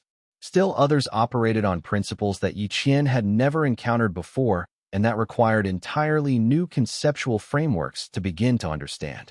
By the time he emerged from meditation several hours later, longer than he had anticipated, though his consciousness remained stable and undamaged by the extended meditation, his consciousness had expanded noticeably, incorporating new dimensions of understanding based on the bloodline signatures he'd encountered just from being present in the trial encampment. He had developed preliminary working models for 14 different bloodline power structures that he might encounter in upcoming matches. He had expanded his capacity to process multiple different synthesis patterns simultaneously, and he had confirmed Elder Wu's assessment. His bloodline was fundamentally different from all other bloodlines, not in terms of raw power, but in terms of its capacity to understand and synthesize the power structures of other bloodlines. This capacity was both his greatest strength and his greatest vulnerability, and Yi Qian was increasingly aware of that duality as he prepared for the matches that would begin the next morning. Chapter 43. The Trials Begin. The first round of the Celestial Trials opened with individual combat matches between competitors of roughly similar advancement levels. The competition was structured to be comprehensive rather than exclusively focused on raw power. Competitors were evaluated on their speed, their strategic thinking, their control of their bloodline capabilities, their adaptation to unexpected challenges, and their overall cultivation sophistication. The evaluation criteria had been refined across centuries of trials to identify cultivators who possessed not just raw power, but the philosophical understanding and psychological sophistication that would allow them to eventually serve as leaders and innovators within the cultivation world. Each competitor would potentially face 4 to 6 matches in the initial round, with matchups selected by the organizing committee based on advancement level, bloodline compatibility matrices, and a deliberate strategy of ensuring that no competitor faced all unfavorable matchups in their initial round. The matchup selection process was itself extraordinarily complex. The committee had to balance fairness, ensuring that no competitor faced disproportionately difficult challenges, with the fundamental goal of identifying genuine capability and potential. Matchups were selected to create competitive matches where both competitors would need to perform at a high level to achieve victory. The opening ceremony of the Celestial Trials was attended by luminaries from across the cultivation world. Legendary cultivators who had competed in previous trials appeared in observation galleries. Sect leaders from the major cultivation organizations sent delegations to participate in the competition's opening festivities. Spiritual formations transformed the trial grounds into a space of extraordinary beauty and power, creating an atmosphere that communicated the significance and gravity of what was about to unfold. The first round itself would span nearly 3 weeks, with multiple matches occurring simultaneously across the available arenas. The competition was organized with military precision. Schedules were posted, competitors were notified of their matches 1 day in advance. Preparation chambers were maintained where competitors could rest between matches and receive preliminary healing assistance if necessary. Yi Qian's first match was against a cultivator named Chen Wei, a lightning bloodline user of rank 20 with 3 centuries of accumulated cultivation experience. The match was assigned to Arena 3, one of the mid-sized arenas designed to accommodate spectators of varying importance and interest. The organizing committee was clearly uncertain about how to classify Yi Qian's competitive level. By traditional bloodline ranking, a rank 99 should have been matched against other low-ranking bloodlines in early rounds. But by his demonstrated tournament victory and his sect's public support, he should have been ranked far higher. The organizing committee's solution was to pair him against Chen Wei, a cultivator of mid-range bloodline rank, but with 3 centuries of accumulated experience, someone who should theoretically be able to handle a young cultivator with unusual bloodline, ranking through sheer experience and refined technique. Yi Qian arrived at Arena 3 an hour before the match to complete his preparation rituals and to acclimate to the arena's specific spiritual configuration. Each arena was slightly different, with unique formation patterns and unique approaches to containing and directing spiritual energy during matches. Arena 3, he learned from the arena's keeper, had been specifically designed centuries ago to accommodate matches that involved lightning or electrical power, with conductive formations built into the floor to safely distribute and channel electrical energy away from the arena's structure and the observation galleries. Understanding an arena's particular characteristics could provide small but meaningful advantages, and experienced competitors always invested time in familiarizing themselves with their chosen arena before competing in it. Yi Qian spent 30 minutes meditating in the arena's center, understanding the flow of its spiritual patterns, noting how its formations would channel and redirect energy, anticipating how Chen Wei's electrical attacks would interact with the arena's distinctive characteristics. The arena itself was a circular space approximately 80 meters in diameter, surrounded by observation galleries that rose in tiers toward the edges. The floor was constructed from the special stone reserved for trial arenas, dense and nearly impossible to damage even under the kind of power outputs that the trials generated. The observation galleries could accommodate approximately 500 spectators, and from what Yi Qian could see as he waited for Chen Wei's arrival, they were largely filled. Evidently, news of the rank 99 Hollow Bloodline competitor had spread rapidly enough that observers had made special effort to watch his first match. The gathering crowd was itself evidence of how unusual and how significant his participation was considered to be. Chen Wei arrived approximately 30 minutes before the match start time. He was a lean cultivator with silver hair and sharp eyes that seemed to catalog Yi Qian's appearance with quick efficiency. 3 centuries of cultivation experience was visible in his bearing and movement. The confidence of someone who had faced countless opponents and who understood the subtle choreography of combat at a level that most cultivators would never achieve. The match judges entered the arena next, 2 elderly cultivators of genuinely impressive advancement who would monitor the match and determine when to intervene if it reached certain safety thresholds. Their presence was reassuring but also slightly intimidating. Their level of power was sufficiently high that they could intervene instantly if the match threatened to exceed safe parameters. The match began with formal acknowledgement between the competitors and the judges. Yi Qian and Chen Wei bowed to each other with the precise formality that cultivation tradition demanded. The judges confirmed that both competitors understood the safety protocols that governed the match and that both were ready to proceed. The opening exchange was extraordinarily fast. Chen Wei immediately began generating lightning bloodline patterns, electrical formations that began to manifest as visible patterns of energy within the arena, creating brilliant streaks of blue-white light that danced across the stone floor. His 3 centuries of experience were visible in the sophistication of these patterns. They were not simple electrical discharges, but rather intricately structured formations that created multiple overlapping zones of electrical power, each one designed to serve specific tactical purposes. The first pattern formed in an expanding sphere around Chen Wei, creating a defensive barrier of electrical power that would damage or destabilize anyone attempting to approach him directly. The second pattern manifested as a series of directed bolts that tracked Yi Qian's movements, following him as he shifted position within the arena. The third pattern created zones of electrical concentration at specific locations, essentially boxing in the arena and attempting to constrain Yi Qian's movement options. It was a sophisticated opening that demonstrated Chen Wei's deep understanding of how to structure electrical power for maximum tactical advantage. Yi Qian's first instinct was to allow the electrical patterns to approach and then synthesize them, understanding their structure and beginning to develop countermeasures. But Chen Wei was clearly prepared for this approach. The Lightning Bloodline user had evidently been given detailed briefing on the Hollow Bloodline's fundamental operating characteristics and on how it functioned in practice. As soon as Yi Qian's synthesis attempt began to activate, Chen Wei dramatically intensified the electrical output, flooding the arena with so much raw electrical power that synthesis became momentarily impossible and that the very air became superheated from the electrical discharge. This was a tactical brilliance that Yi Qian appreciated even as he was forced to respond to it. Chen Wei was trying to force him into a direct power matching contest rather than allowing him the time necessary to synthesize and understand the electrical patterns. In a direct power matching contest, the Lightning Bloodline's intrinsic advantages would be vastly more pronounced than they would be in a match that allowed for synthesis and strategic engagement. Yi Qian shifted his approach with remarkable speed and clarity.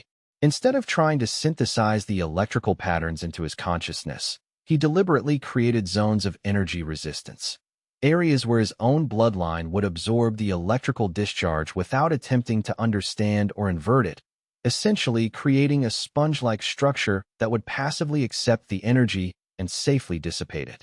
The approach was less efficient in terms of ultimate power output and less elegant in its execution, but it allowed him to survive the electrical onslaught without fragmenting his consciousness architecture through rushed synthesis attempts. Chen Wei, recognizing that his intensity gambit had failed to achieve immediate victory, shifted his own tactical approach. Instead of trying to overwhelm Yi Qian with raw power, he began attempting to force the young cultivator into positions where he would be surrounded by electrical formations, where escape would require running through active electrical constructs. The tactical sophistication of this approach was impressive. Chen Wei understood that Yi Qian's strategy depended on being able to maintain freedom of movement and that constraining movement options would force synthesis or risk of damage. The match progressed through a series of intense exchanges. Chun Wei would create electrical formations of extraordinary power and sophistication. Yi Qian would create resistance zones that would absorb and dissipate the electrical energy without allowing it to spread through his consciousness structure. Gradually, Yi Qian began to understand the timing patterns of Chun Wei's electrical formations, began to recognize the subtle shifts in power distribution that preceded each formation's implementation. By the 20th exchange, Yi Qian had accumulated sufficient understanding of Chun Wei's approach that he was able to shift from a purely defensive resistance strategy to a more active countering approach. When Chun Wei generated a particularly complex formation designed to penetrate Yi Qian's defenses by overwhelming them through sheer power, Yi Qian synthesized a counter formation that essentially mirrored Chun Wei's power pattern, but that was slightly offset in timing. When Chun Wei's electrical surge encountered Yi Qian's counter surge, they annihilated each other through destructive interference, pure physics, pure mathematics, the fundamental law of energy interaction. The match lasted nearly an hour, extraordinarily long for a competition match, but not unprecedented when both competitors were pushing themselves to their limits and when neither had achieved a decisive advantage quickly.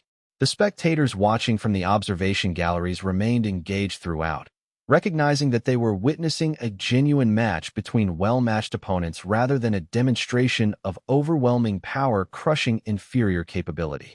Chun Wei eventually conceded the match when he realized that Yi Qian had successfully reversed the fundamental logic of their engagement. By the end of the match, Chun Wei's electrical patterns were becoming progressively more erratic, suggesting that the 3-century-old cultivator was beginning to tire from the sustained effort required to continue generating power at the necessary level. The Lightning Bloodline user had attempted to force a direct power contest where raw intensity and accumulated experience would prove decisive. Yi Qian had instead transformed the contest into a pattern recognition and synthesis challenge, exactly the kind of challenge that his bloodline was designed to handle through its capacity to understand and adapt to opposing power structures. Chun Wei's expression as he performed the formal concession gesture was respect mixed with a profound sense of loss. 3 centuries of accumulated combat experience had been insufficient to overcome a cultivator with only a decade of training, because that cultivator had been equipped with a fundamentally different approach to combat engagement. The realization was sobering, and Chun Wei's gracious concession suggested genuine acceptance of Yi Qian's superior approach to handling his particular power structure. The victory was reported to the judges, and Yi Qian received official acknowledgement as the winner of the match.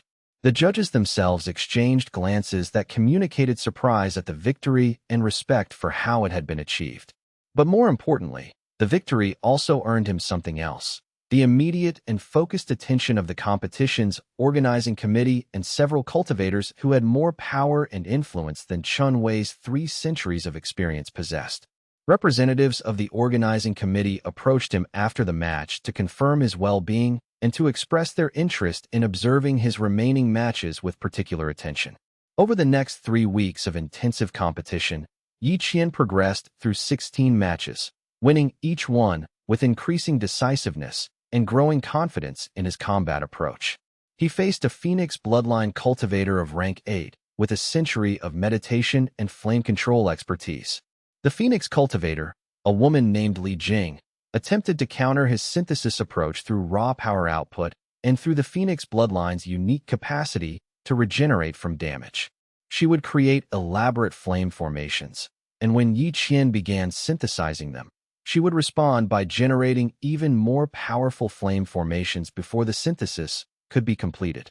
The match lasted nearly 2 hours and left the arena's stone floor marked with permanent burns from the intensity of the flame patterns. He competed against a Silver Thread Bloodline user whose fundamental power was exactly the opposite of his own, a bloodline designed to suppress and control other bloodlines rather than absorb and synthesize them. In that particular match, Yi Qian was forced to deploy synthesis techniques that actually risked his own consciousness integration if they went wrong. The Silver Thread Cultivator, a man named Shen Peng from the Starlight Temple, was sufficiently powerful and sophisticated that defeating him required Yi Qian to intentionally create a synthesis pattern that essentially mirrored Shen Peng's suppression technique, then inverted it at the moment of greatest synchronization. Shen Peng's suppression technique worked by essentially boxing in and constraining other bloodline powers, preventing them from expanding or expressing themselves.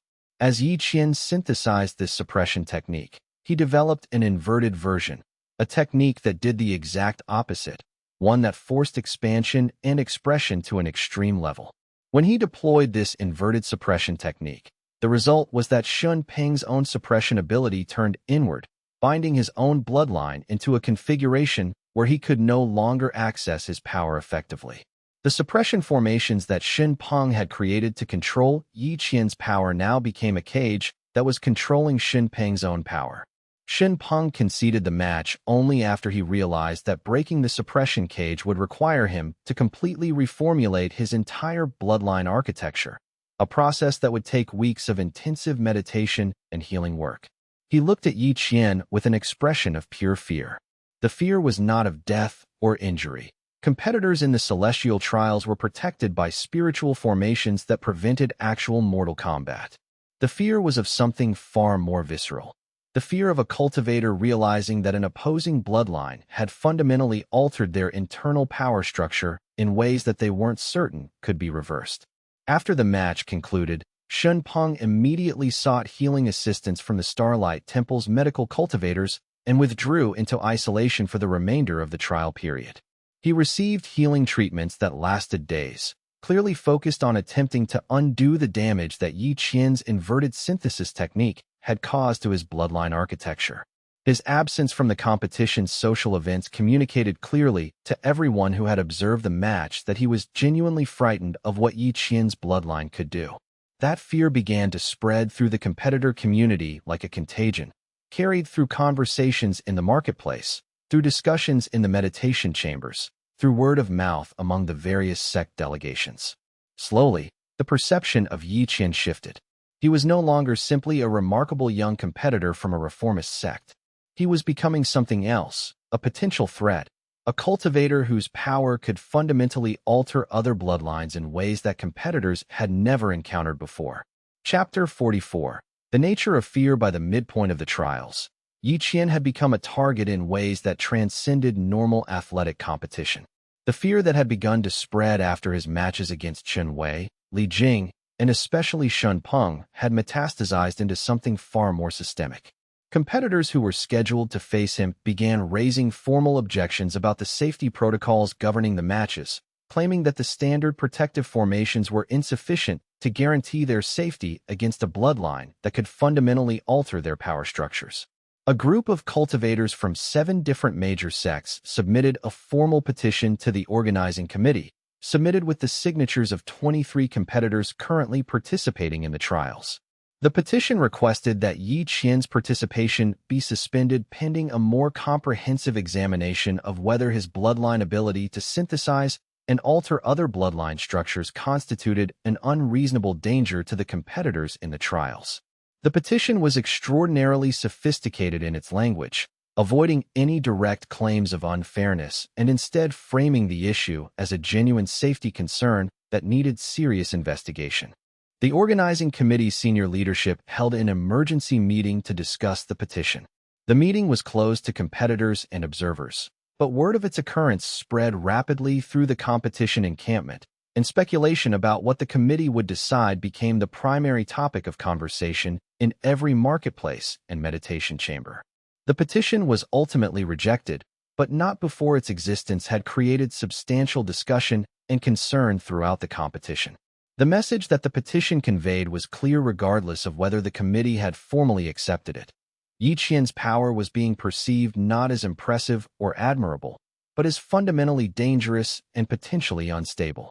His hollow bloodline's capacity to absorb, synthesize, and alter other bloodline structures was no longer being treated as an interesting capability. It was being treated as a threat. The rejection of the petition by the organizing committee came with an official statement that affirmed Yi Qian's right to continue competing, but that also acknowledged that his bloodline represented an unusual challenge to the competition's traditional frameworks. The committee announced that additional safety monitors would be assigned to any matches involving Yi Qian, and that the protective formations around the arenas where he would compete would be expanded and reinforced. Hui Shan, the woman who had delivered the original invitation and who represented the Eastern Star Alliance on the competition's organizing council, approached Yi Qian privately after the petition had been formally rejected. "The fear you're experiencing now," she said quietly, meeting him in a small garden area near the competitor dormitories, "is something that every truly revolutionary power ultimately encounters. You're not just strong. You're demonstrating capability that the existing cultivation hierarchy doesn't know how to categorize or control. That inevitably generates fear." "Should I have declined the invitation?" Yi Qian asked directly, uncertain of the answer himself. "My presence here is clearly destabilizing the trials and making competitors genuinely fearful of me. It would have been better to decline and avoid causing this disruption." "No," Hui Shan said with absolute certainty. "Declining would simply have delayed this confrontation. Your power was always going to eventually encounter a cultivation world that feared what it represented. Better to encounter that fear directly, in a controlled setting like the trials, than to wait until circumstances forced a confrontation on less favorable terms. You're learning how the cultivation world actually reacts to genuine threats to the established hierarchy. That knowledge is far more valuable than simply winning competitions would be." "So you wanted this to happen?" Yi Qian asked, understanding the implications of her words. "The fear, the petition, the confrontation. You deliberately orchestrated this by inviting me to the trials?" "Not orchestrated, exactly," Hui Shan said carefully. "I predicted it. The Eastern Star Alliance has been observing the trends in the cultivation world for decades. We believe that a cultivator with your specific power profile would eventually emerge from somewhere. Your sect's public support of your advancement meant that when you did emerge, the world would be forced to confront what your existence meant for their fundamental assumptions about power hierarchy. My role was simply to ensure that confrontation happened in a controlled setting where it could be properly documented and analyzed rather than in circumstances that might be far more destructive." The remaining matches of the first competition round proceeded, but the dynamic had fundamentally shifted. Yi Qian's competitors were no longer approaching the matches as athletic challenges to be overcome through superior technique and power. They were approaching them as existential conflicts between their bloodline's fundamental right to exist and Yi Qian's bloodline's capacity to fundamentally alter their power structures. One competitor, a cultivator named Jade Moon who possessed a rare dream bloodline of rank 32, actually threw her match against Yi Qian deliberately. She requested a formal meeting with him 3 days before their scheduled match and arrived at his quarters with a small group of supporters. When they were alone, she explained her decision with remarkable honesty. "Your bloodline can synthesize my dream bloodline's patterns," Jade Moon said, her voice carrying genuine fear but also genuine respect. "I've watched you destroy Shen Peng's power structure by inverting his suppression technique. If you did the same thing to my dream bloodline, my consciousness would be split across multiple simultaneous dream states that I wouldn't be able to reconcile. My mind would literally fragment across realms. I don't want to risk that. So I'm going to concede before the match even begins and ask the committee to accept my withdrawal from the trials on health grounds." "I wouldn't do that to you," Yi Qian said earnestly. "I don't deliberately try to destroy bloodlines. I synthesize and learn from them." "I believe that you believe that," Jade Moon said quietly. "But I also know that synthesis of a dream bloodline at the depth that your power seems to achieve could have catastrophic consequences for my consciousness structure. It might not be intentional destruction, but the result would be equivalent. I'd rather withdraw than risk it." And so Jade Moon conceded her match before the combat even began, requesting withdrawal from the trials on official health grounds. The decision created a precedent that other competitors began to follow. Several cultivators with particularly unusual bloodlines or particularly complex consciousness structures made the calculation that the risk of facing Yi Qian's synthesis power was not worth the potential benefits of continuing to compete. By the time the first round officially concluded, 4 additional competitors beyond Shen Peng had formally withdrawn from the trials rather than face Yi Qian directly. Of the 6 competitors that Yi Qian actually faced in the first round, only 2 had fought to genuine exhaustion. The others had recognized their inability to defeat him and had attempted to minimize the duration and intensity of exposure to his synthesis techniques, conceding matches relatively early in order to prevent him from developing more detailed synthesis patterns of their bloodlines. The organizing committee held an extended formal session to discuss the unprecedented level of withdrawals and to determine whether the competition should continue in its existing format. The discussion lasted for 2 full days, with passionate arguments on multiple sides. Some organizers believed that the trials should be canceled or restructured to separate Yi Qian from the other competitors entirely, essentially removing him from the competition to preserve the integrity of the remaining rounds. Others argued that the trials had always been designed to test genuine capability and that Yi Qian's power, however unusual, was fundamentally legitimate. A third group of organizers suggested that the withdrawals actually represented a positive outcome, that the trials were serving their intended purpose of identifying and documenting genuine power sources that could reshape the cultivation world. This group argued that Yi Qian's presence at the trials had revealed something important about the cultivation world's fragility and that the fear he generated was actually a sign of his genuine significance. The decision, ultimately, was to continue the trials but to add additional safety monitors and to expand the protective formations around the competition arenas. The organizing committee issued a formal statement that Yi Qian's bloodline was unusual but not fundamentally dangerous in the context of properly monitored competition, and that all competitors would be advised to understand the specific challenges of facing a hollow bloodline user before entering combat. The statement was carefully worded to affirm Yi Qian's legitimacy while also acknowledging the genuine concerns that his power raised. It was a decision that protected Yi Qian's right to continue competing, but it was also a decision that fundamentally reframed his competition not as an athletic event, but as an experiment in whether the cultivation world could safely accommodate someone whose power structure threatened the established hierarchy of bloodline capabilities. By continuing the trials and by affirming Yi Qian's participation, the organizing committee was essentially saying that they believed the cultivation world needed to confront and understand what his power represented, even if that confrontation generated fear and disruption. Chapter 45: Synthesis and Instability. As the trials progressed into the second round of competition, Yi Qian began experiencing something that Master Chun had warned him about in theoretical terms, but that he had never actually encountered in practical application: the onset of synthesis instability. The sheer variety and intensity of bloodline powers he was encountering in the trials was creating new consciousness centers at a rate faster than he could fully integrate them into his existing synthesis architecture. His hollow bloodline was absorbing the electrical patterns from Chun Wei's combat, the flame control structures from the Phoenix cultivator Li Jing, the suppression inversions from Shin Peng, the crystalline formations from a jade cultivator he'd faced in the second round, the water adaptation patterns from a flowing cultivator he'd defeated in a match that had lasted nearly 3 hours. Each absorption created a new consciousness center that needed to be integrated into his unified self, a new perspective that needed to be reconciled with the others he already contained.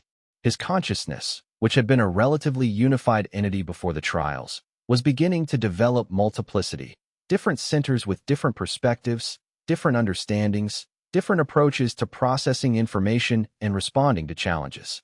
The instability manifested in subtle ways at first: disorientation in his meditation practice, moments where he lost awareness of which consciousness center represented his primary perspective, moments where conflicting commands were being issued by different consciousness centers simultaneously. He would begin a meditation focused on integrating the crystalline formations from the jade cultivator, and somehow his consciousness would shift midway through to processing the water adaptation patterns from the flowing cultivator instead. His meditation would continue, but it would continue in a direction that he hadn't deliberately chosen. As the instability increased, the manifestations became more severe. He experienced moments during matches where his physical response time became uncertain because different consciousness centers were suggesting different tactical approaches, and the resulting physical execution was a compromise between conflicting directives. He found himself occasionally standing motionless in the arena while his consciousness worked through conflicts about what response to deploy. He experienced a meditation session that lasted 6 hours longer than intended because he couldn't effectively disengage from the state, caught in a recursive synthesis loop where the multiple centers kept generating new synthesis protocols in response to each other's outputs, each one trying to optimize the approach while simultaneously creating new conflicts that needed to be addressed by other consciousness centers. Master Chun, who had remained at the trials to monitor Yi Qian's development and who shared quarters adjacent to Yi Qian's own, was alerted by the length of the meditation session and found Yi Qian still suspended in meditative state, breathing slowly and regularly, but completely unresponsive to external stimuli. Master Chun recognized the instability immediately when Yi Qian finally emerged from the meditation 6 hours later, his consciousness exhausted from the internal work it had been doing. "This is what happened to Li Huang," Master Chun said, his voice carrying genuine gravity and concern. This exact sequence of events, his advancement through increasingly powerful levels of competition, created synthesis challenges faster than even his extraordinary control could manage. Eventually, his consciousness centers began competing for dominance rather than operating in coordination. He developed what the historical records call cascade fragmentation, a situation where the consciousness centers are no longer operating as a unified entity, but rather as competing subsystems that are each trying to assert dominance. How did he stabilize it? Yi Qian asked, aware that he was running out of time before his next match and that the instability was only going to worsen with continued competition. "He didn't," Master Chun said directly, and the words hit Yi Qian like a physical blow. "That's the fundamental reason he had to be sealed.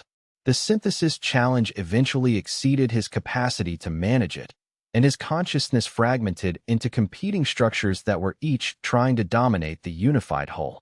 The seal was necessary to prevent his fragmentation from destabilizing the entire surrounding region's spiritual structure. The knowledge was simultaneously terrifying and clarifying. Yi Qian understood that he was facing the same fundamental challenge that had ultimately destroyed Li Huang. The hollow bloodline's capacity to absorb and synthesize was precisely what made it so powerful, but that same capacity was also its central vulnerability. Absorb too much, synthesize too many consciousness centers, and the whole structure would collapse under the weight of its own multiplicity. Yi Qian made a deliberate strategic decision. He would continue competing, but he would deliberately limit his synthesis of new consciousness centers. When he faced a cultivator whose bloodline power was fundamentally different from anything he already contained, he would defeat them without allowing his hollow bloodline to absorb their patterns in detail. He would defend against their power rather than synthesizing it, a choice that would be less efficient in the short term, but that would preserve his consciousness integration for the longer term. The decision required him to develop entirely new combat techniques. For months, he'd been reflexively responding to opposing bloodline powers through absorption and synthesis. Now he had to develop resistance and deflection techniques, ways to neutralize opposing power without incorporating it into his own consciousness architecture. It was extraordinarily difficult. His bloodline seemed to want to absorb and synthesize everything it encountered. Limiting that impulse required a kind of psychological control that he'd never had to develop before. The change in his fighting approach was immediately noticeable to the competition judges and to the cultivators who had been observing his matches. His tactical sophistication increased dramatically as he started fighting in ways that didn't rely on synthesis. He was no longer simply overwhelming opponents with synthesized variations of their own power.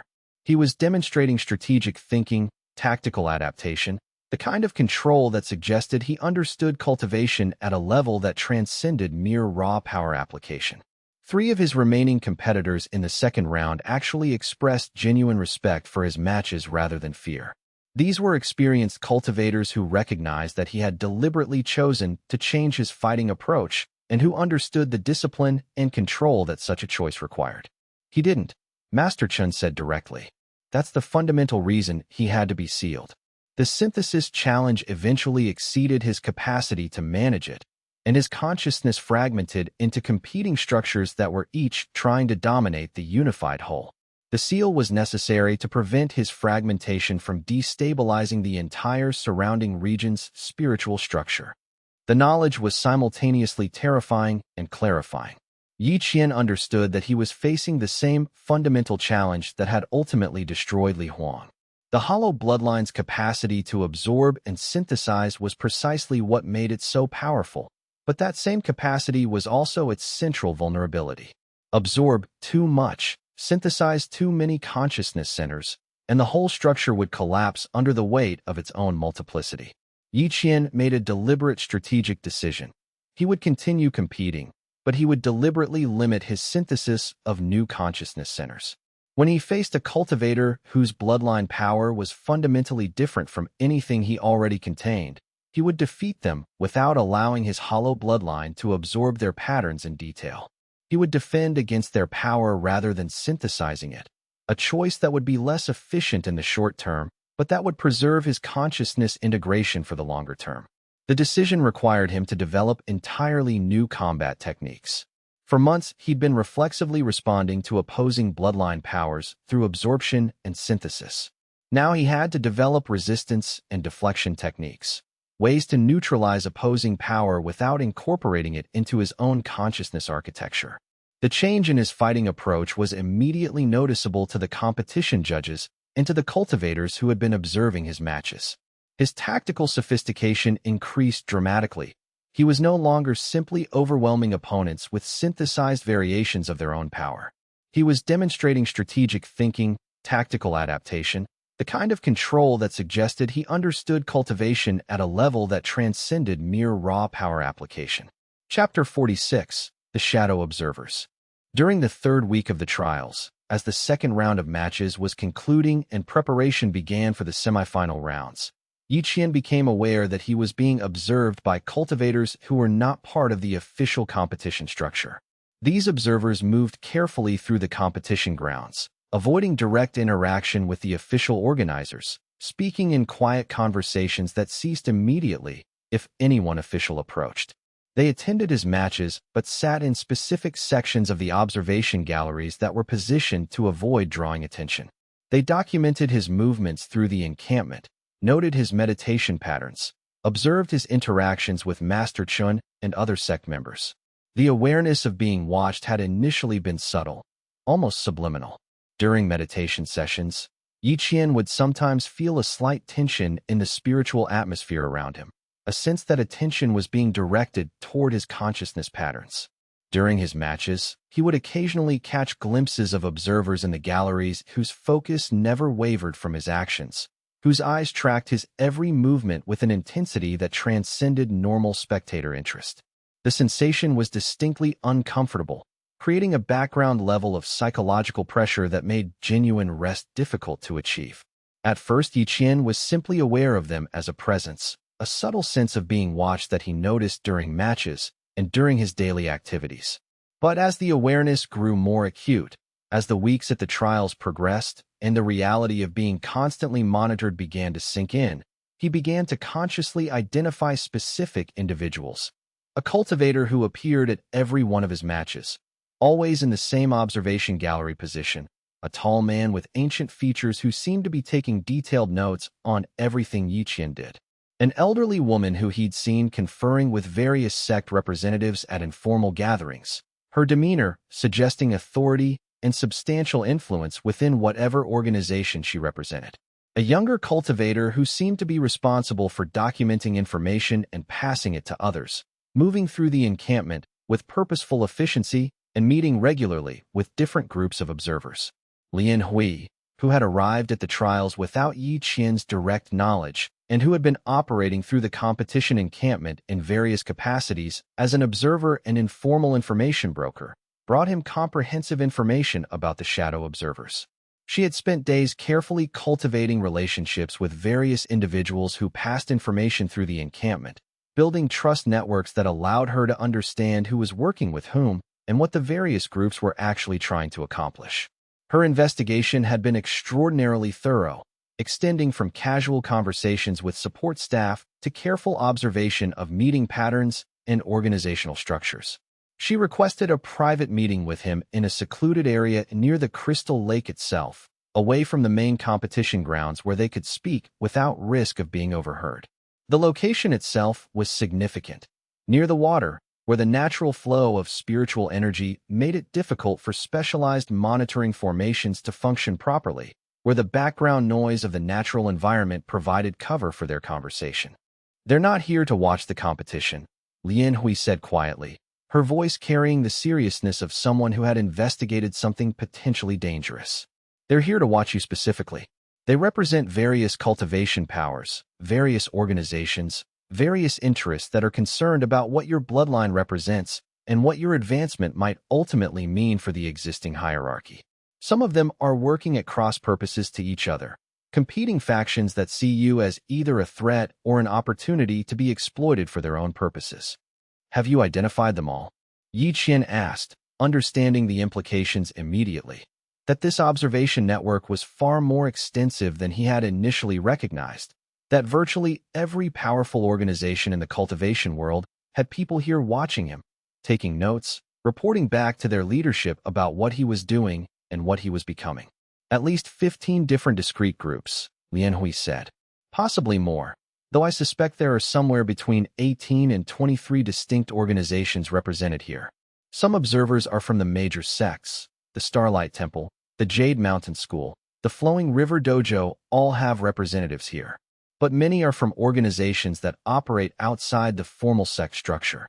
There are representatives from the Shadow Collective, an organization that works in the spaces between the major powers and that seems to be interested in understanding how your power might shift the balance of hidden conflicts. There are cultivators representing some of the old families that accumulated power centuries ago and that fear any systemic change to the bloodline hierarchy. There's an organization called the Preservation Society that seems primarily focused on ensuring that the existing power structures remain stable. And then there are people here representing interests that I honestly don't fully understand yet. Cultivation powers that have been so deliberately obscured and hidden that I haven't been able to identify their actual affiliations despite my extensive investigation." Yi Qian processed the information carefully. The existence of so many organizations monitoring his advancement suggested something far larger than simple curiosity or competitive concern. "What are they actually doing besides observing?" he asked. "Documenting," Lian Hui said. "They're documenting everything. They're watching how your consciousness integration responds to stress, documenting your synthesis patterns, analyzing your combat techniques in extraordinary detail. I've observed some of them using specialized viewing techniques that allow them to perceive spiritual patterns that normal observation wouldn't reveal. They're gathering intelligence that will allow them to understand your power structure at the most intimate possible level, how your consciousness centers interact, what your breaking points might be, what techniques would be most effective if they wanted to attack you directly." "Are they preparing to attack me?" Yi Qian asked. "Not during the trials," Lian Hui said. "That would be too visible, too obvious. But after the trials conclude, once you've left this neutral ground and you're back in your sect or traveling elsewhere, they'll have the intelligence they need to make a calculated decision about whether you should be suppressed, controlled, or eliminated as a potential threat." The knowledge was simultaneously sobering and clarifying. Yi Qian understood that his advancement had attracted the attention of forces far larger and more powerful than he had previously realized. His victory in the regional tournament had been a significant achievement, but it had been local and relatively contained. His appearance at the Celestial Trials had transformed him into something far more significant, a figure who was now being analyzed and monitored by the highest level powers in the cultivation world. "What do you think they'll decide?" Yi Qian asked Lian Hui. "I don't know," she said honestly, "but I suspect that there are genuinely competing interests here. Some of the organizations monitoring you seem to view you as a potential threat that needs to be eliminated. Others seem to view you as a potential tool or ally that might be useful for their own purposes. And a few seem to be genuinely interested in whether the hollow bloodline could become a positive force in the cultivation world, whether it could be controlled and integrated into the existing hierarchy without destabilizing it." The knowledge was destabilizing in its own way. Separate from the synthesis instability Yi Qian was already managing. He now understood that his achievement in the trials would not represent a genuine achievement, but rather a shift into a new phase of conflict. A phase where the cultivation world's most powerful interests would actively move against him rather than simply dismissing him as an anomaly. The trials had been preparation, but not preparation for victory. They had been an audition, a demonstration of his capabilities for audiences far more sophisticated and far more dangerous than his competitors. The remainder of his matches in the semifinal rounds took on new meaning. He wasn't fighting for competition ranking or for athletic achievement. He was fighting for the observation of forces who were using his matches to make calculations about whether he represented an acceptable risk or an unacceptable threat. Chapter 47. The Hollow Bloodline's origin in the midst of managing synthesis instability, dealing with the fear he was generating among other competitors, and becoming aware of the shadow observers tracking him. Yi Qian received an urgent message from Elder Wu that transformed his understanding of everything. The message had been delivered through secure channels that were specifically designed to avoid interception by the shadow observers or by any of the organizations that had personnel at the trials. The message itself was unusual in its structure and tone. Rather than the formal, measured language that Elder Wu typically used in her communications, this message carried an undertone of urgency and barely contained excitement. She described the research breakthrough with the intensity of someone who had uncovered something so significant that it demanded immediate attention, regardless of the normal protocols and communication cautions that typically govern their interactions.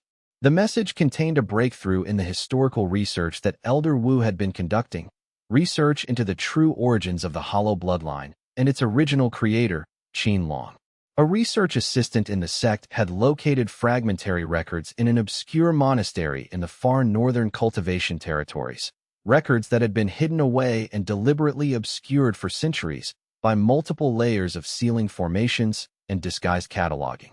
The discovery had been almost accidental, occurring when a sect member had been cataloging rare texts and had noticed inconsistencies in the monastery's record organization that suggested someone had been deliberately hiding specific documents. The records suggested something that directly contradicted everything that the official cultivation history claimed about the Hollow Bloodline's origins. According to these recovered documents, the Hollow Bloodline was not created by Qin Long as some revolutionary social experiment or as a response to cultivation world stagnation. It was created as a deliberate weapon, engineered with a specificity and intentionality that made clear that its power was not accidental, but rather the result of extraordinarily careful design. The implications struck Yi Qian with physical force when he first read Elder Wu's summary. Everything he had understood about his bloodline, every story he had been told about its nature and origins, was fundamentally wrong. The narratives he had been taught, about Qin Long's visionary idealism, about the Hollow Bloodline emerging as a natural response to cultivation world stagnation, about the bloodline representing progress and reform.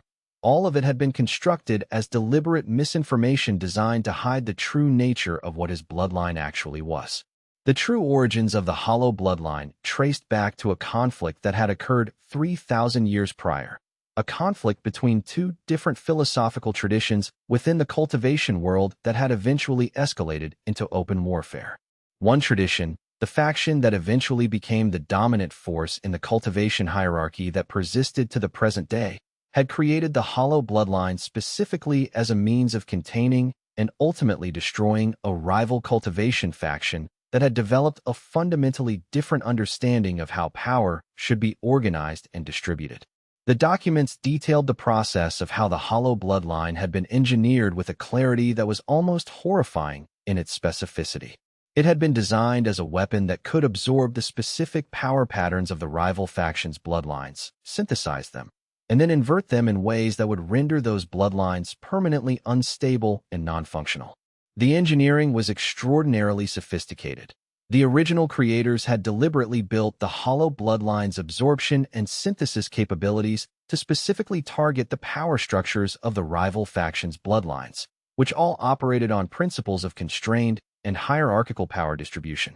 The monastery documents included what appeared to be excerpts from the original engineering plans, complete with diagrams and technical descriptions of the bloodline modification process. The documents outlined how the creators had deliberately cultivated specific bloodline carriers, selecting individuals based on their psychological characteristics and their spiritual affinity for the power structures they were trying to create. They had documented the process of bloodline modification across generations, carefully documenting how the synthesis mechanism worked and how it could be weaponized against specific target bloodlines. The rival faction, facing an entire bloodline type specifically engineered to attack their fundamental power structure, had been forced into a choice: abandon their cultivation practices entirely, or risk being systematically destroyed by an enemy bloodline specifically designed to counter their existence. Some had attempted to resist. Those cultivators had experienced the catastrophic inversion of their bloodline powers that the hollow bloodline was specifically designed to inflict. The survivors of those conflicts had chosen to abandon their practices. The rival faction and their bloodlines had effectively been purged from the cultivation world through a combination of military conflict and the deliberate use of the hollow bloodline as a weapon. The records of their entire faction had been carefully erased from the official histories, and their philosophical perspectives had been branded as heretical or dangerous. But fragments persisted in these obscured monastery documents, fragments that suggested an alternative cultivator civilization that had existed in parallel with the dominant faction and that had been deliberately suppressed and destroyed. The implications were staggering and destabilizing. The hollow bloodline was not a revolutionary tool for systemic change designed by a visionary individual. It was a weapon of genocide created 3,000 years ago by the dominant faction to eliminate a competing philosophical tradition. The bloodline's capacity to absorb and synthesize other power structures was not a neutral capability. It was specifically engineered to destroy bloodlines it encountered. And Yi Qian's recent synthesis challenges, his instability, his consciousness fragmentation, all of it suddenly made infinitely more sense. He wasn't simply experiencing the challenge of managing a powerful ability that created too many consciousness centers. He was experiencing the intended psychological destruction mechanism that the hollow bloodline's original creators had designed into it. The bloodline was literally built to destabilize the consciousness of anyone who tried to actually use its full absorption and synthesis capabilities. It was a weapon designed to eventually destroy the user from the inside out, just as it was designed to destroy the bloodlines it encountered from the outside in. Yi Qian transmitted an urgent message to Elder Wu requesting that she contact him directly through the spiritual communication formation at the trial's official headquarters. What he needed now was not fragmented historical documents. He needed direct knowledge from someone who understood the full implications of what the hollow bloodline actually was. A weapon whose original creators had designed into it the capacity to destroy the wielder if they ever tried to use it to its full potential. Yi Qian waited 3 days for Elder Wu's response, during which time he completed 2 additional matches against competitors who he had specifically chosen to face using his new defensive synthesis limiting approach. The matches went well, further demonstrating that he could maintain competitive effectiveness while deliberately constraining his synthesis patterns. When Elder Wu finally responded through the communication formation, her expression carried the weight of someone who had just realized something that changed fundamental understanding. She confirmed everything that the monastery documents suggested, and then she added additional information that the fragmentary records had not captured. Chapter 48. The Bloodline's Intent. The dominant faction didn't just suppress the records of their rivals' bloodlines. Elder Wu explained carefully through the communication formation. They also created a safeguard within the hollow bloodline itself, a mechanism designed to prevent any wielder from ever reaching a level of power that would make them a threat to the established hierarchy. The mechanism wasn't designed to trigger immediately. It was designed to activate gradually, only manifesting fully once the user had developed sufficient power that eliminating them would become genuinely problematic. What does it do? Yi Qian asked, though he suspected he already knew the answer from his own recent experiences. It creates a psychological and consciousness-level imperative towards self-destruction, Elder Wu said bluntly. It's extraordinarily subtle and sophisticated, built into the fundamental structure of the bloodline at the most intricate level. It works by slowly and gradually making the user perceive synthesis and absorption as more and more dangerous and destabilizing, until the only rational response is to stop advancing entirely or to seal themselves away from the world like Li Huang did. Is this what's causing my synthesis instability? Yi Qian asked. No, Elder Wu said. The synthesis instability is a genuine consequence of your rapid advancement and your multiple matches at the trials. But the self-destruction mechanism is underlying everything. It's present in every consciousness center you create, present in every synthesis pattern you develop. It's a kind of contamination that the original designers built into the fundamental structure of the hollow bloodline. It can't be removed or purified away. It's too deeply integrated. How did Li Huang survive as long as he did? Yi Qian asked. He didn't survive in the sense that we might understand it, Elder Wu said quietly. He existed in a state of progressive failure that eventually became severe enough that sealing was the only remaining option. The historical records that portrayed him as choosing self-imposed isolation are actually propaganda written by the dominant faction. He was forced into the seal because his consciousness had fragmented beyond the point where he could function, and that fragmentation was a direct result of the self-destruction mechanism within the hollow bloodline itself. The knowledge was both devastating and clarifying. Everything that Yi Qian had experienced in the past few weeks, the synthesis instability, the difficulty managing multiple consciousness centers, the feeling that his power was becoming increasingly dangerous rather than increasingly controlled. All of it was the result of a 3,000-year-old genocide weapon slowly activating its intended destruction protocol. Is it irreversible?